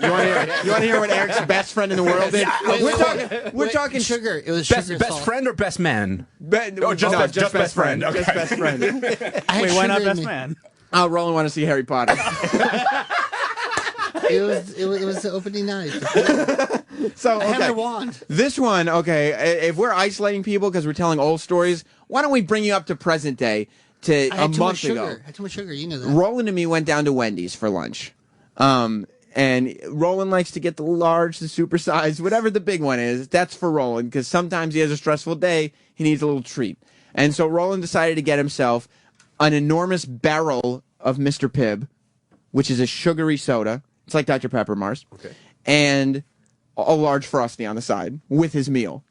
So he's sitting there drinking sugary soda and chugging this Frosty, and he's just all sugared up for no reason. And Eric's wasn't in that Friday, as he's not in this Friday. And Roland, we're going to Wendy's today for no reason.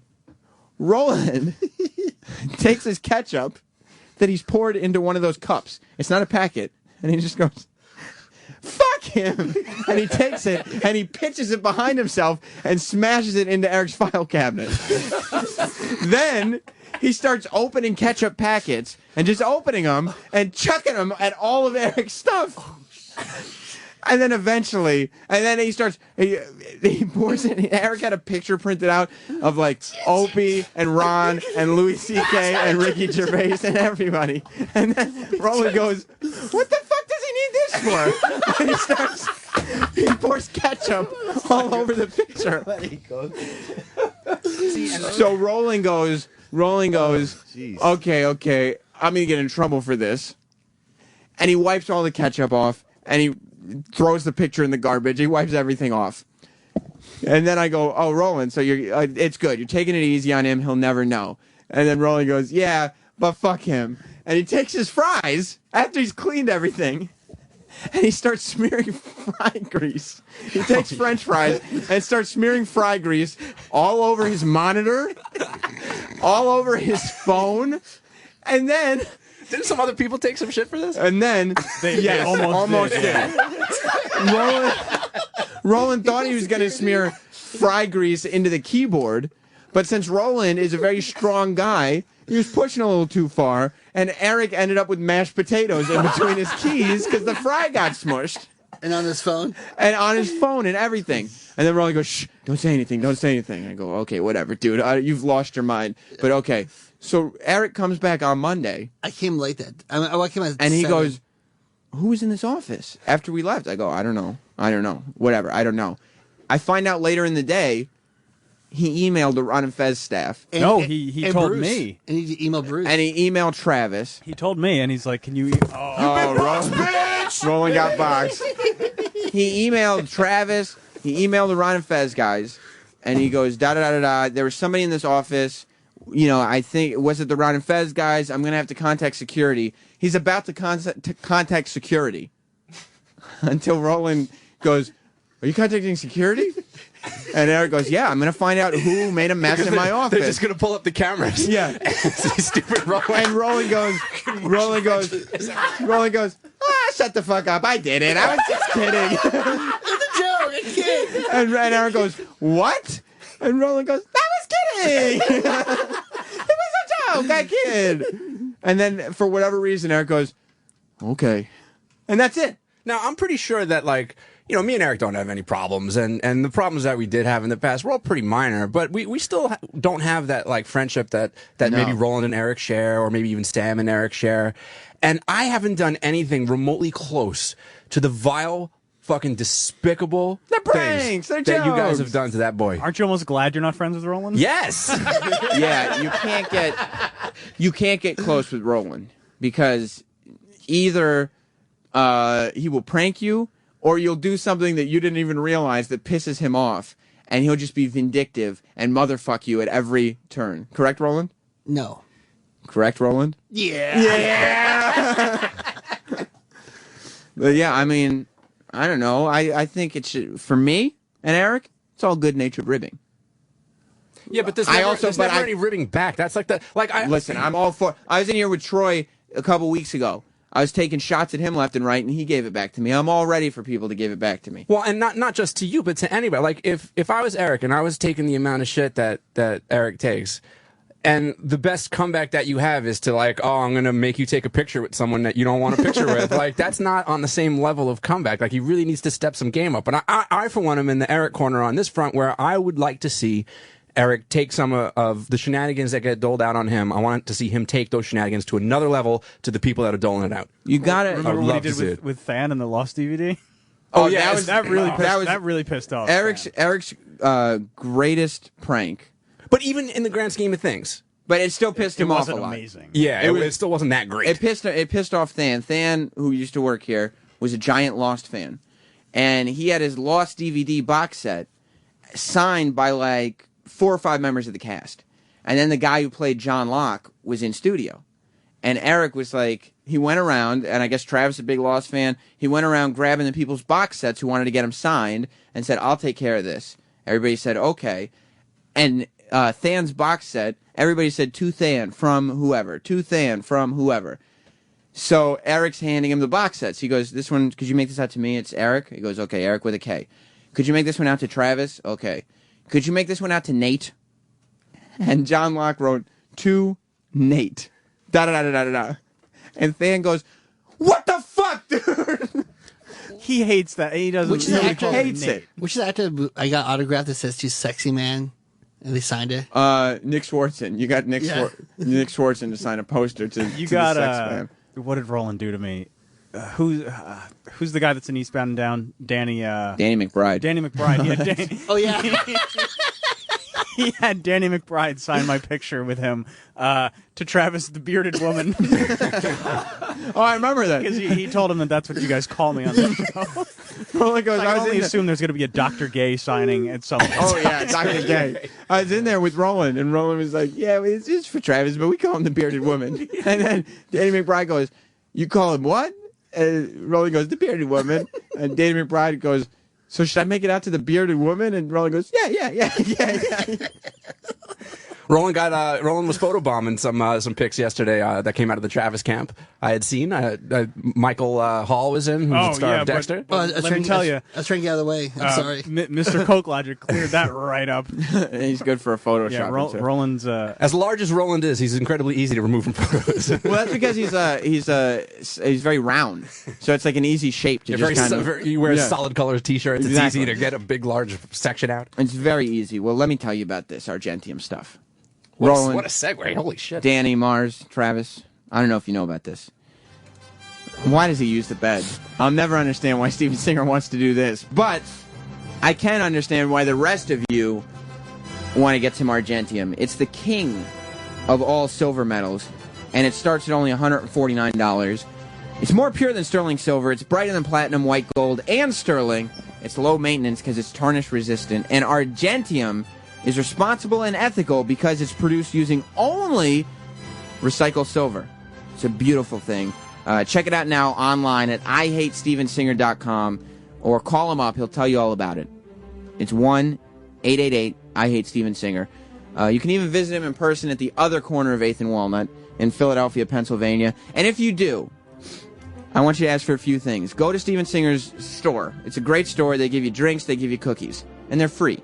What they try to do, they've even got some booze. They try to liquor you up a little bit to buy some jewelry, but you don't need to be liquored up with the prices. You'll get drunk off the discounts. And that's a guarantee from Sam Roberts. Go to the other corner of 8th and Walnut in Philadelphia, Pennsylvania.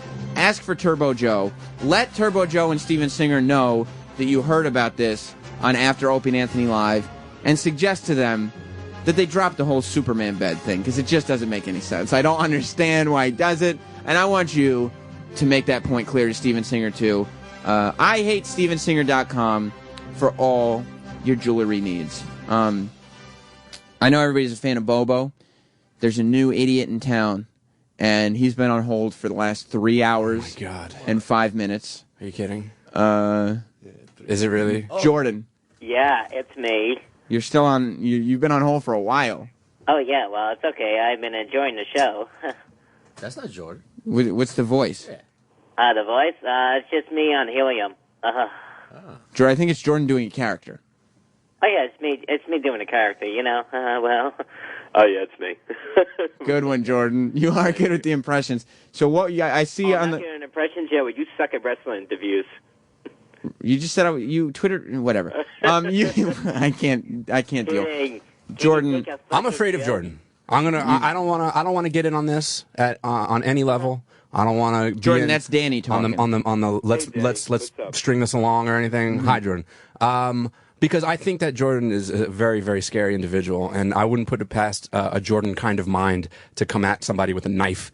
So I'm just going to politely stay out of this one, I think. Jordan's capable. Yes, I absolutely believe that Jordan is very capable. Jordan's the kind of guy that, which probably, like, have you guys ever seen Talk Radio, that movie with Eric Bogosian? Mm-hmm. Well, if you've seen the end of that movie, I won't ruin it out there for the people who maybe haven't seen it, but watch that movie. It's actually quite good.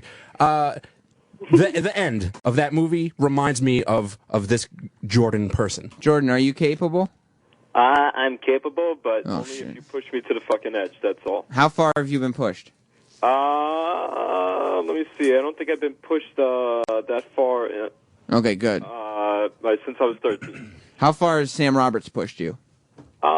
Not very far, because I actually am a big fan of you, Sam. Good. I'm a big fan of you too, Jordan, and never forget that, because Danny's right. Yeah, me too. I'm going to say that as well. I'm a big fan of Jordan. I love Jordan, except for Matt, the intern hates you. Sam, me and Adam Walsh are big fans of you. Don't bring that up again, Jordan. It's tough for me to. What did you, Jordan? You called in the show today. Yep. Some of your patented one-liners, a couple of your wonderful karaoke voice, a little bit. Jim's been on your side from day one, laughing at your jokes. I usually laugh at your jokes. Opie laughs at a lot of your jokes. What happened today? Anthony seemed to just flip the fuck out on you, curse at you, yell at you, scream at you. Why did Ant turn on you today? Well, I believe that Anthony is definitely having some sexual frustration, and I don't think his wife has given it to him the last week.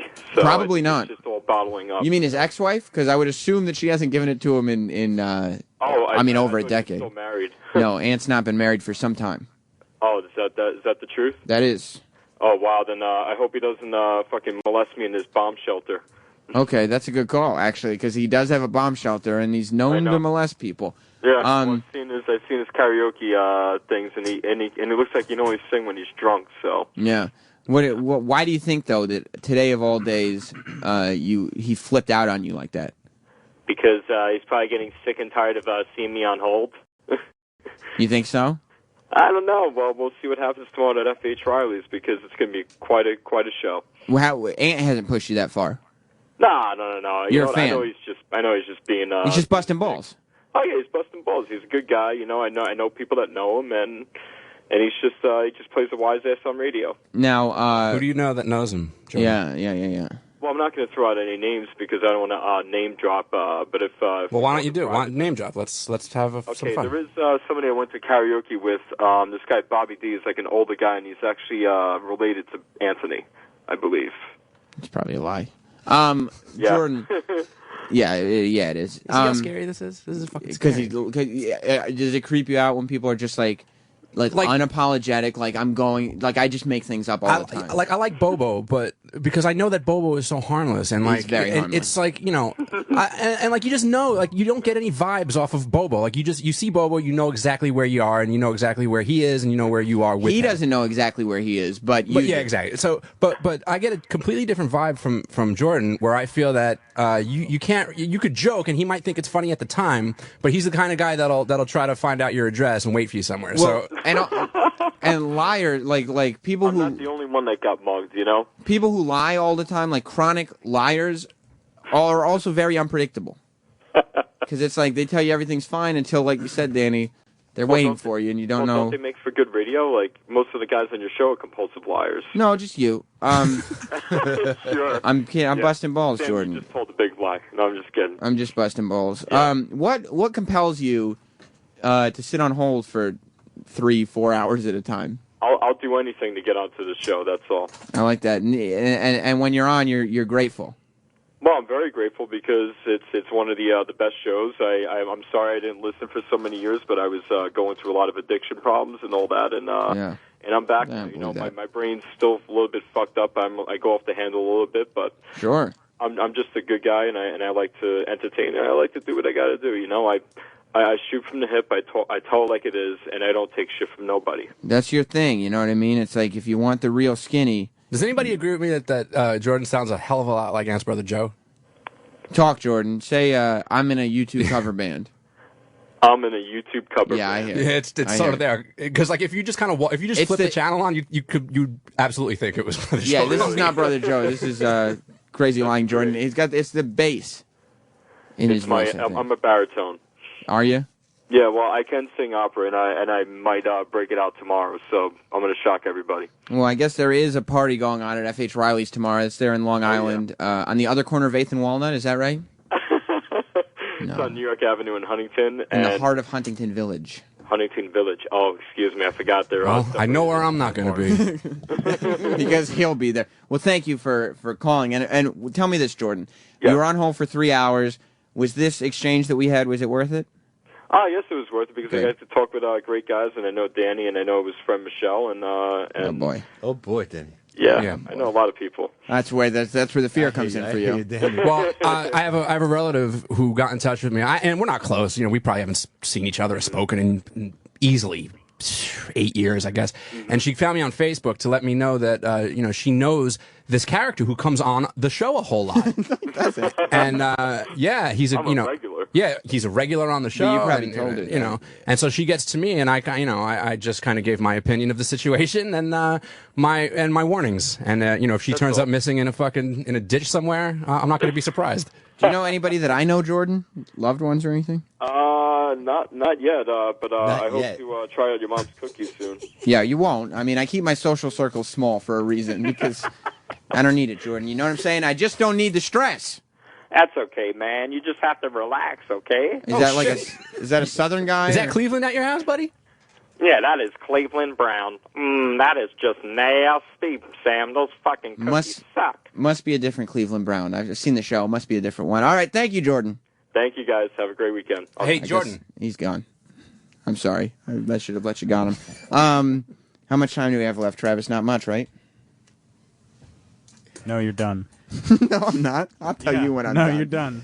Well, this has been After Opie and Anthony Live, brought to you by Trojan Bearskin Condoms. Trojan, America's #1 most trusted condom brand. And I'll tell you this, sales department, you better give me some other shit to say real soon, because that's the last Trojan plug. You know what you could say? What? You could say Danny J. Ross on Twitter. Why would I say that? Well, if you want, because you just said you want something to say. I'm giving you an idea. Every day at the end of the show? Yeah, why not?